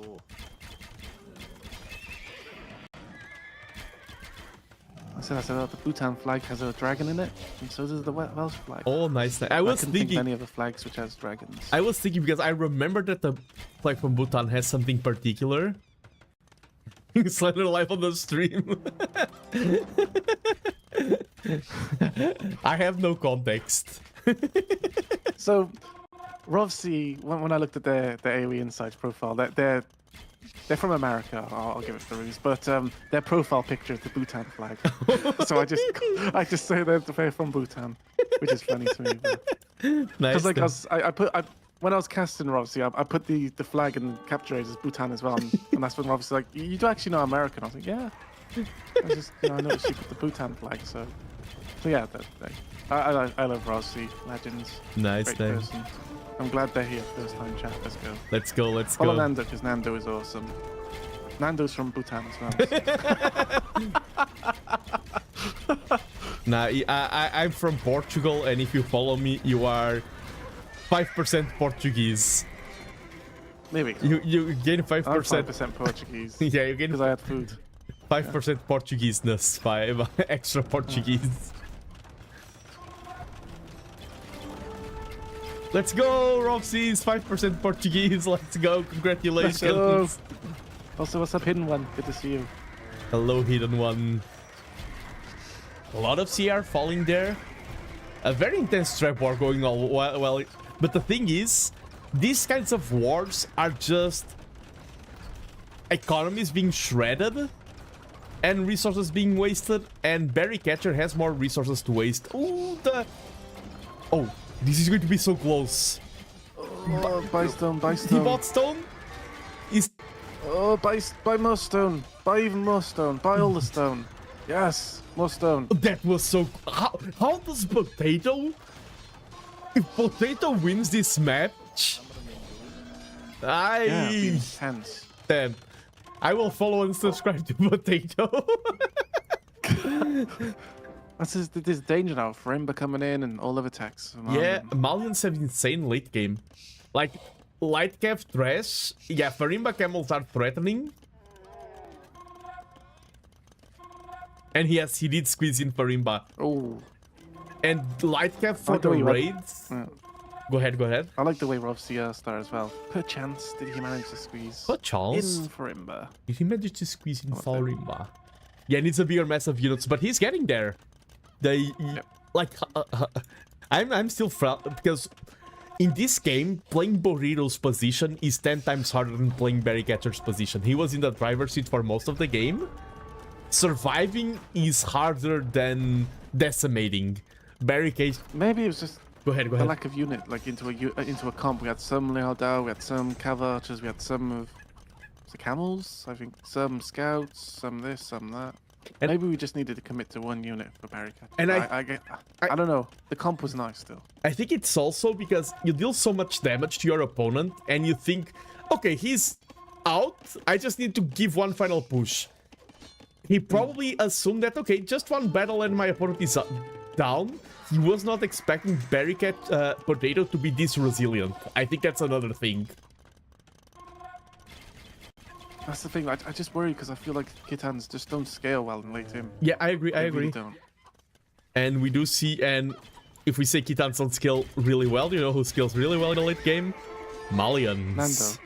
Oh, Malian.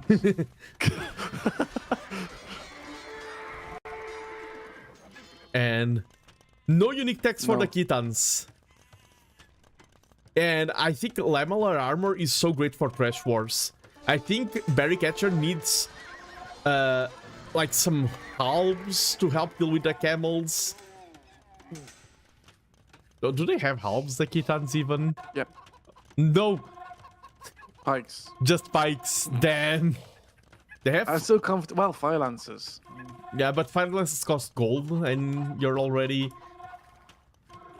Well, just Fire Lancers is all you need. Those hustlers are there. Oh, yeah, you need to... I would send more. Send a chunk of your light cav. Oh no, oh no. Yeah, send a chunk of your yeah. light cav into your opponent's eco. I think Potato is in a position where he can raid. He's just not doing it because he's having to deal with everything else. But I think this light cav should be going on for the raids. The CA do deal quite a bit of damage there, but once the camels get close, they do need to run away fast. And this is the type of battle that the CA wants. They want to be taking down one battle, tickle a unit, tickle another unit. They want these back and forth engagements.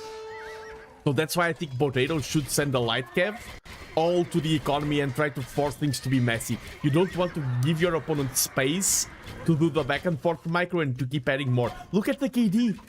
Look at how even it is after all this time. Wow. Wow. Wow. No, I was trying to pretend to be interested. Sorry. No. It's very interesting to be like equal. Oh, trying to go for maybe a surround, but that castle there is annoying. Ooh, these trebs are kind of exposed, but there's so many camels going down to the damage over time. Guilds. Guild? What does that do? Guilds. Oh, isn't it the one that makes the market prices better?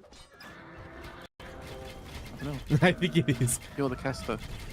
Sniping on the trap with furry metal melt in second, but there's a lot of camels going down. I don't think you can afford to lose your camels like that. Oof, I will trade it against.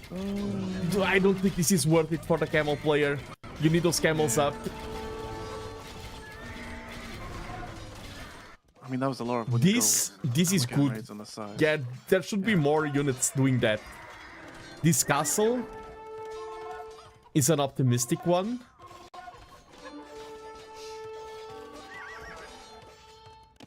Yeah, these raids should be happening more. I say that this is hard to do. Playing late game Age of Empires is and like this is like all sets that we cast today, DZ, were super fast. The final one, the one that like just one more set before going to bed. It's like just one more turn, just one more set, and it's the longest set of the day by far. Fine, it means I get to spend more time with you. Like, yay.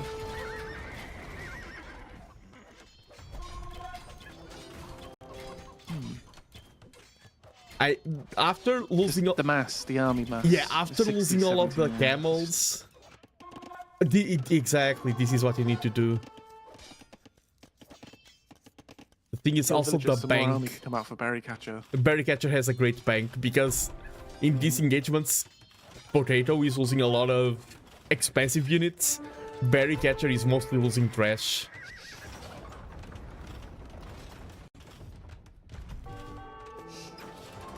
Trash and traps. Not traction traps, that's another thing. That went to my mind straight away, that traction traps. No, those are trashy traps.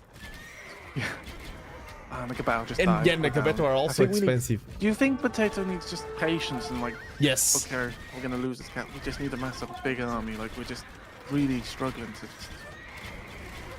The one mess that he had, he threw it all away for some traps.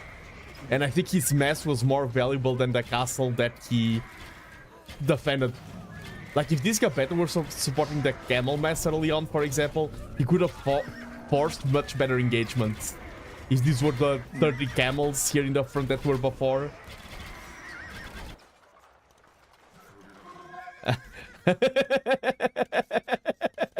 That's funny. But now, yeah, the thing is now that Berrycatcher has a bank, has the units, and but what a game! That just goes to show you don't have to be Leary and Hera. I mean, comparing these to their game 7 is kinda. But you don't have to be Leary and Hera to play a great game.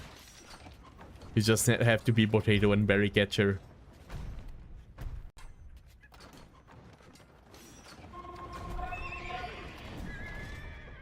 If Potato manages to reboom into a decent army, like he's not 150 pop. Yeah, it's a bit too optimistic. Exactly. I think just. I mean, Berrycatcher's done a good job here. he is pushing, and It just feels like the more villages, yeah, more you kill army. now, the more armies. Yeah.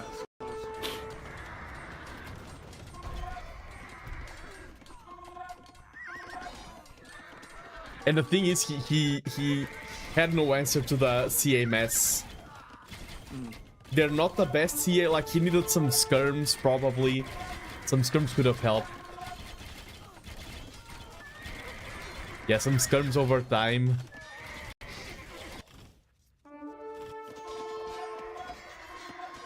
The Otter, let's go! Thank you so much for the raid, Otter. Right, that's never set now. Thank you all. 6-7. Let's go.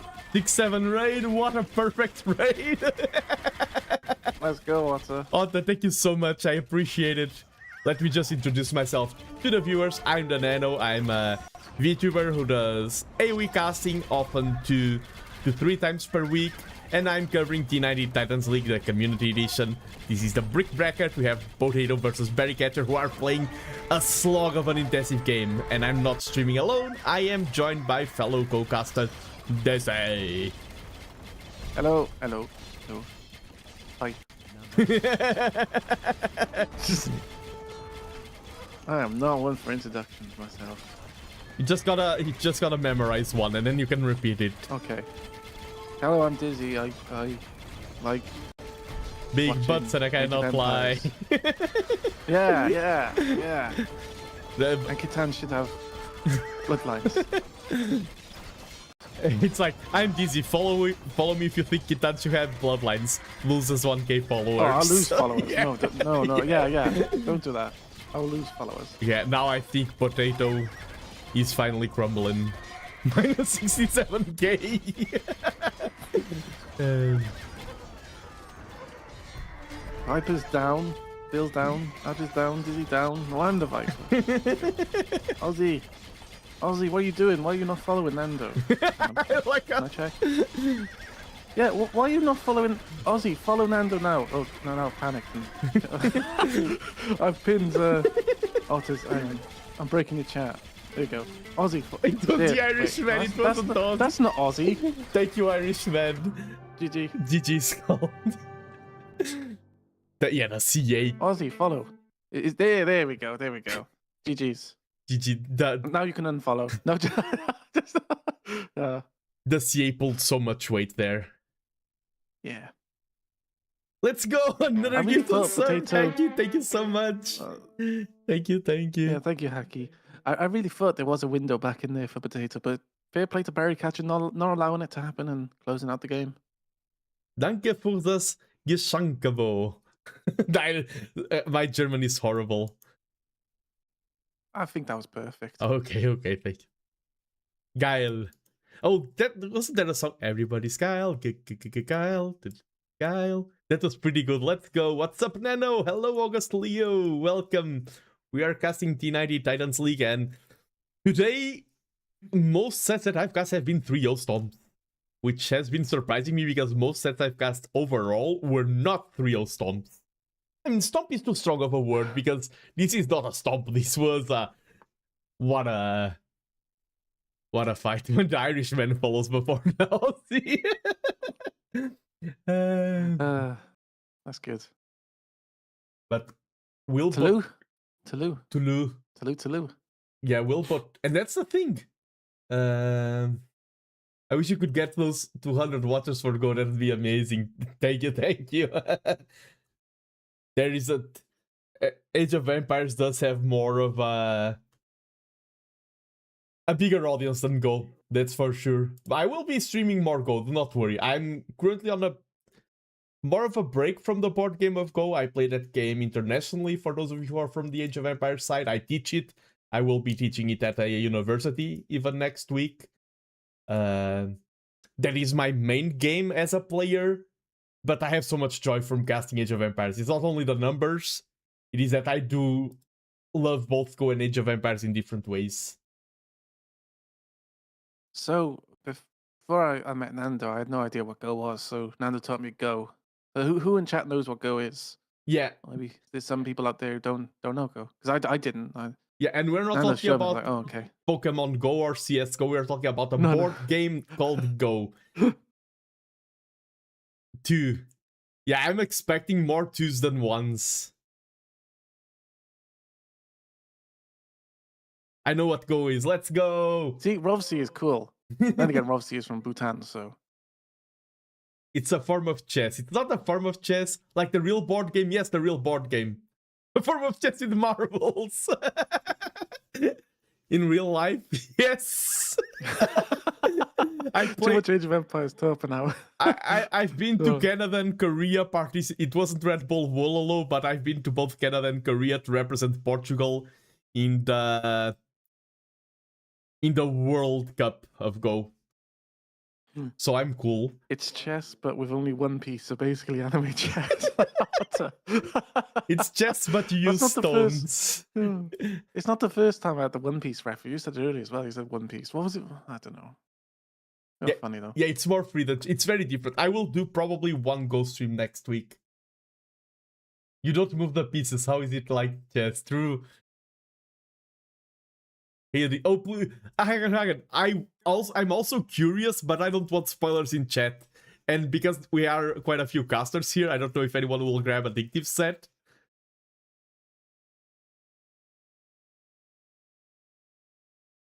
Had a Knight of Kiva reference of my stream and I got it. I won't get it. Okay, so final match, DZ. Yeah. Yep.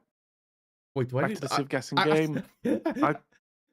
I opened the wrong. I opened the map and I was like, huh? Lithuanians versus Bulgarians. I opened the wrong set. Surely it has to be Burgundians versus Malay. Burgundians versus Malay. I think it's Burgundians versus Malay. Away. Way are great. Malay. Burgundians versus Malay. I would go for Way, and you wanna know why? Why? Because you just won the previous game with Kitans, and Way, like, you have the Shambe, you have the... It has the same types of vibes. Yes. So I would keep the vibes going. I would go for Way and try to repeat the previous game. So I'm expecting... Kind of reminds me before, when I said to you, I said, oh, well, you won 2 games with Archer Rushes, what would you do in your third game? You say, well, just do the same thing. Because if it works, it works, so... Okay, but that was a small conversation we had. But yeah. I just opened and I think I overcooked. I think I should have gone for the simple. It is Malay versus Burgundians. Oh, I love it. Like, you're getting the one set right, then the next set I'm getting right, then the next set you're blundering. Oh yeah, that's good. August Leo, I agree. Incarno Go is a great entry point into... If you want to learn Go, watch Hikaru no Go, if you want to learn Age of Empires, I think the best entry point is T90. Also, big shout out to the other one. True, thank you. Otter is great. Shout out. This map grew on me a lot. It's cool. This map didn't grow on me because I never saw it get picked. But it's not as bad as Mudflow. I've never seen Mudflow in the tournament, ever. I love Mudflow. Mudflow is one of my favorite maps. Dopey is being very ballsy. I wanted to say that on the channel. Ballsy with the queen. Let's play it. I don't know. It's a great scout. That's the thing. So you kind of have to use it for scouting because it's just so OP. Yeah. I wonder if both players are gonna go to the middle dock. Maybe have some shenanigans. Oh, I'm not expecting a dock. Addictive will know that this is a sore map for me. I love it, but it's definitely a sore spot. Oh, and the most famous anime for Go is Hikaru no Go, the Go of Hikaru, and there is Hikaru Nakamura is probably one of the 3 most popular chess players nowadays. I mean, it depends because I feel like Kasparov is very known name. You have Magnus Carlsen. Yeah, I would say maybe Hikaru is top 3 most popular names in chess. I'm talking popular, not best, because that's a different thing. Like, I'm not the most popular Age of Empires player, but I am the... Look at the hiding spot for the queen! True Gotham chess is quite... Oh, that's big brain. Big brain. Oh, can we compare towers as well? I want to compare towers. I like comparing towers. Let me just answer. The thing is, I think Gotham chess is as known as Hikaru within the chess people. But I think, like, if you show random people... Hikaru is a more known name for people outside the world of chess. So let me... Naming Gotham is like saying T90 is top 3 AOE play. Oh, but we are talking popularity. Not... and T90 is probably top 1 popularity in AOE. In terms of name. Yeah, I just wanted to compare towers. That's all. Sorry, yes! Okay. And yes, Go... If you ever use a QR code, that's a Go reference. It's very short and stubby. Oh, huge value. So on this map, you don't start with Loom. Yeah. Yeah. You don't start with enough gold to get Loom either. Oh, this is huge. Oh, Go also gets played offline a lot. That's why I went to Canada and Korea. But yeah, insane value. Sorry. I was the Go and chess discussion. There is Bullet Go. Yes, I don't know if it's called Bullet, but that was insane value. A scout getting 3 villagers like that. It's speed Go. Okay. Oh, that tower bothers me. I like how it's like a compressed tower. Automod didn't like how addictive me asking about the name.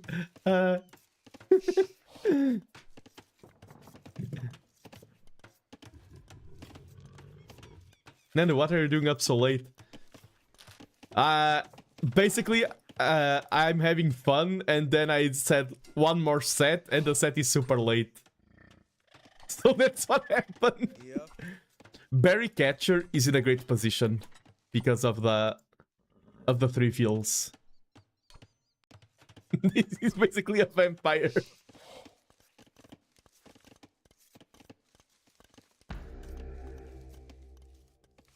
Is this the game? Oh yeah, the name changed for Dopey. It was Potato, now it's Dopey, which, you know, Dopey goes by well, it's Potato, but Potato also goes by Dopey. And Dopey was funny because when I cast Potato, his name was Dopey and he was doing dopey things, so... Yes, it is. Yeah, it is game 3. Sorry, Otter. It is... Well, like, obviously, because the name change to reset the scoreboards. You did actually pros 2-0, but just Yeah. the name changed. That's all. So, no, I appreciate people late shaming me because I'm usually someone who goes for I have a very regular and healthy sleep schedule, which is the #1 rarest thing on a streamer. And yeah, the thing about Burgundian, sorry, back into the game, this is the final match that I'm casting today, the final map. Burgundians are one of those thieves that quote-unquote breaks the game, but so are Malay. Burgundians break it with their eco, Malay with their faster age-up timing, but I think Burgundians can start snowballing really bad with those eco bonuses, and like Burgundians love passive games.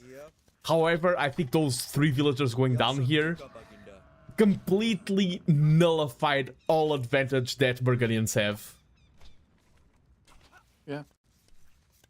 So once again, it's a similar position where Barry's got early damage or being annoying and just put him Dopey on the back foot. The thing is, let's say, maybe Dopey's not played this map before, but yeah, and people are starting off with less gold. You can't get get Loom straight away, and it's like a different start. So yeah, and we see when players have play this map, this is like the common opening. Like for Dope, it's so far away the gen. It would be worth it to wall steal, but it is rough.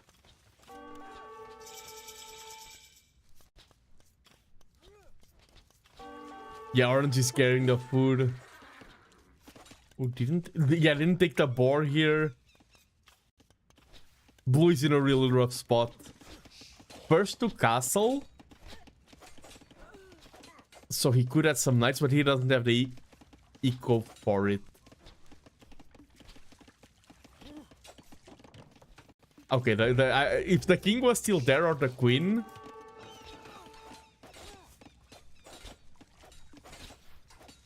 Disastrous. I think, to be honest, like, we are tired of casting those 2 previous games. I think Dopey or Potato is just exhausted. this just feels like a fish out of water. Yeah, like, not his home map, and so tired from those previous sets. He tried to claw his way to victory and didn't achieve it, so probably now he's just exhausted. And this map is like, it's really played, so, and it's just completely different opening. Yeah. Maybe Dopey's more used to like Arabia or something, and this is just completely off the charts. So yeah, this map is a hard one.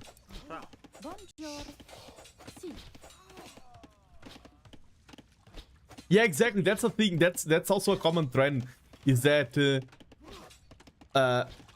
like all of these moments are just painful, like the lack of bloom or anything, because yes, it is a mistake by Dopey, but also hats off for Berry Taste Tester because he's the Berry Catcher, sorry, because he has been punishing every single one of the mistakes. Like every single small mistake that Dopey does never gets away with them. Berry Catcher has been punishing all of them. Like a lot of these mistakes, like we wouldn't notice the 3 luminous villagers here if they didn't fall. We just notice all of these small things because Berry Catcher finds them all. Shocking is kind of easier than Dopey. Elephant! So many elephants that we've seen today.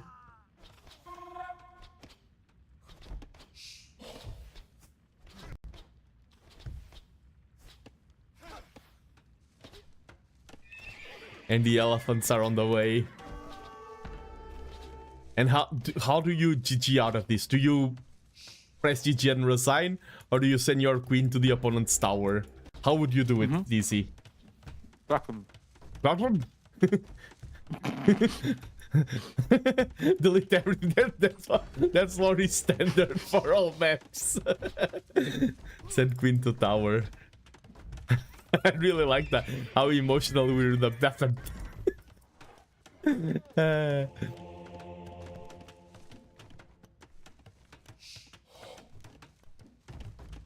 Sacrifices the queen. It's You the just queen. caught me because I took like the biggest bite of my food ever. I was like, right, I got some time. Yeah, you go for the Queen's Gambit here. Even though the Queen's Gambit is not throwing away the Queen side pawn, but he sacks the rook. Disaster again for Dopey though, complete disaster. Not his fault, it's different Yeah, map, and different settings. And I think like if this is game one, like okay, I'm not used to this map, but I'm fresh.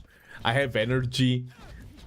I think after 2 super long games, you load up into this map and you're like, what is this? This is not disadvantage of V2 against that, like. Oh, the other day, talking about monks, I had an opponent in a ranked game. He was winning, but I held on with monks and conversions, and he stopped adding villagers, and he just resigned because I kept holding on to the game. Just hold on. Oh, GG's called. GG. GG. I have to give it to Dopey though. Really did fight, really did fight on as much as possible. Like, yeah, game 3 was rough, but the other 2 games, Yeah, and that's why bleak, but always clawed his way back in. Yeah, and that's why I give him like the benefit of like, yeah, you're exhausted, you're tired. What fantastic games. Yeah. GG. GG. Let's see how this. No need to update the final scoreboard, but let's see how this bracket looks. The brick bracket. Now you're exhausted. Wait, this is not the brick bracket. This was You're exhausted. I am exhausted. Group stage. This was the zinc, right? Yes.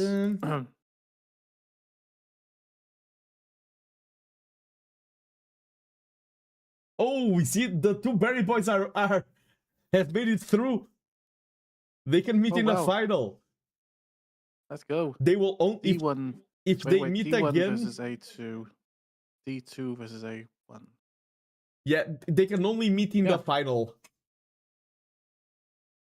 So, and we have Jinska here. Xvadejas also made it through. Nice. And that's the cool thing about these community tournaments. Like Satellites of Heaven. I know, I think he won or was 2nd place in Bear Queen or something like that. I don't know if that name is familiar. Yeah, they've been around the block a little bit. I can tell chess is better to go. No, I am a go. I am a go.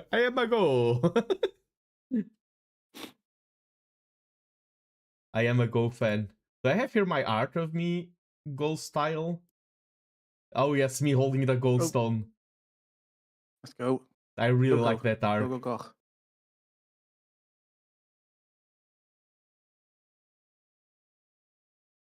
But yeah, Zeke bracket.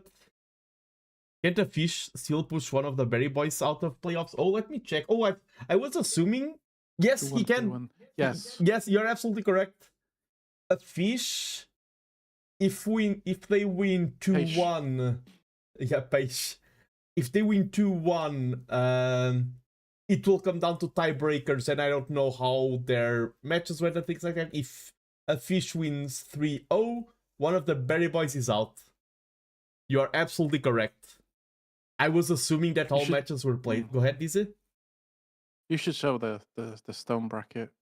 the stone bracket, yes. Let's look at the stone. Goes to chess on lowest to AOE2. Look at that group C. Look at the 3-way tie. I wonder who is going to get knocked out of that between Noracat, Zelda, and Dizzy.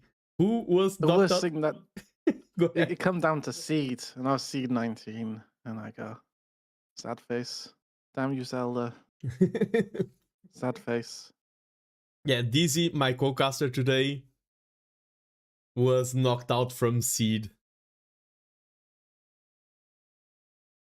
Feel so bad for FPS. Fuck life. Don't they I mean, you can if you want to. Like Living Bad. They just didn't play anything. So it looks 0-4, 0-12, but they didn't play a single game. Ah, okay. Fairy Tail Fox, however, you can feel bad for Fairy Tail Fox. She had a rough season. But she did play really well, but just we were all like angry, I guess. At Fairy Tale Fox. Yeah. Now there, like sometimes it's about the days and these things happen. It's normal. Like we all want to win all sets 3-0, but the thing is, for one player to win 3-0, one player has to lose 3-0. So if today I want to win a 3-0 set or 2-1, it means that tomorrow I may be facing off against another Nando who wants it even more than me. So it's normal. It's like I said, I've competed internationally in the game of Go, not in Age of Empires. I mean, I completed Age of Empires internationally, but not as a representative of a country.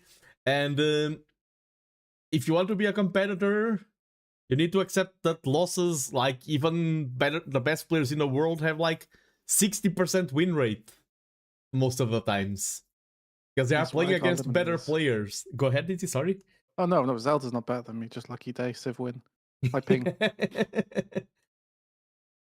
Yeah, we can go back to sync bracket now. Sorry, I just wanted to see that just to make sure I wasn't dreaming or something. Now I'm sad again. No, I'm also like, I'm about to end it. Yeah. I just want to see, is there anyone casting TTLC at this time? Everyone press F in chat though to pay respect to me. I got eliminated even though yeah, F to pay respect to DC. No, I'm knocked out. Sad face. GG. Age of Empires 2. Thank you, everyone. That makes me feel better. Let's go.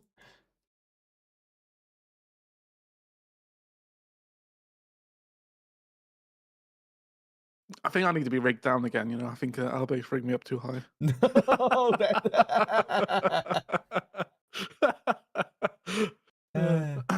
I don't think there's. Oh no. Nope. I don't think there's anyone casting T90 Titans League today. Yeah. Congratulations, you stayed awake the longest. Let's go. No, it's not Ghost Age of Empires. Tra-la-la-la-la. Yeah, we're definitely coming up to the end, and like. Yeah, I think because there are some people who maybe they are super cool. I have no idea. And when you rate someone, you take a risk. Like, I don't want to send people to someone who is rude. I like to support creators, both big and small. I think rating is an important part of the culture. And I do know a lot of people in the scene. I just don't see anyone right now.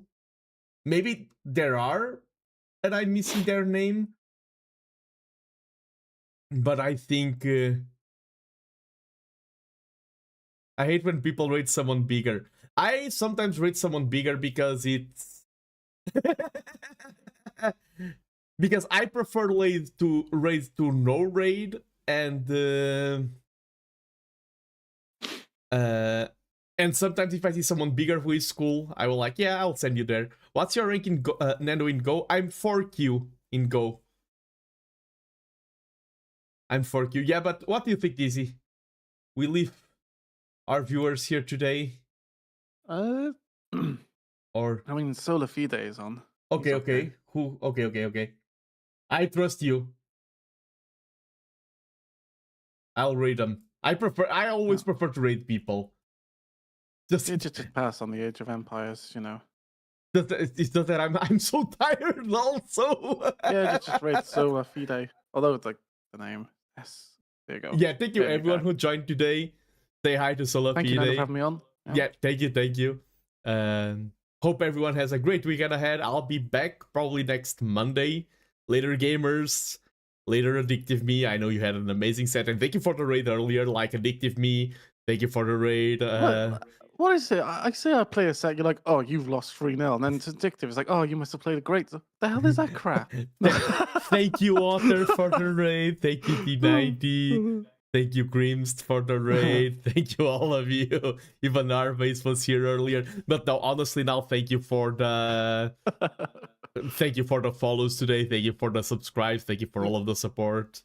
And yeah, Hope everyone has a good weekend beside Dizzy. What the crap is that? anything else you'd like to add, Dizzy? I'm a band Jambo man. That's it. Yeah, that was it I hope for everyone tonight. but Jambo has a good night, good weekend. Good night. Yeah, they go You're going revenge. Portuguese mode. But see ya, everyone. Hope everyone has a great one, and thanks for joining me. Hope I provided good entertainment with these amazing sets. And thank you, of course. None of these TTLC wouldn't be possible without admin work, but also without T90 as our host. Raid is about to start, so bye bye. Have a great one.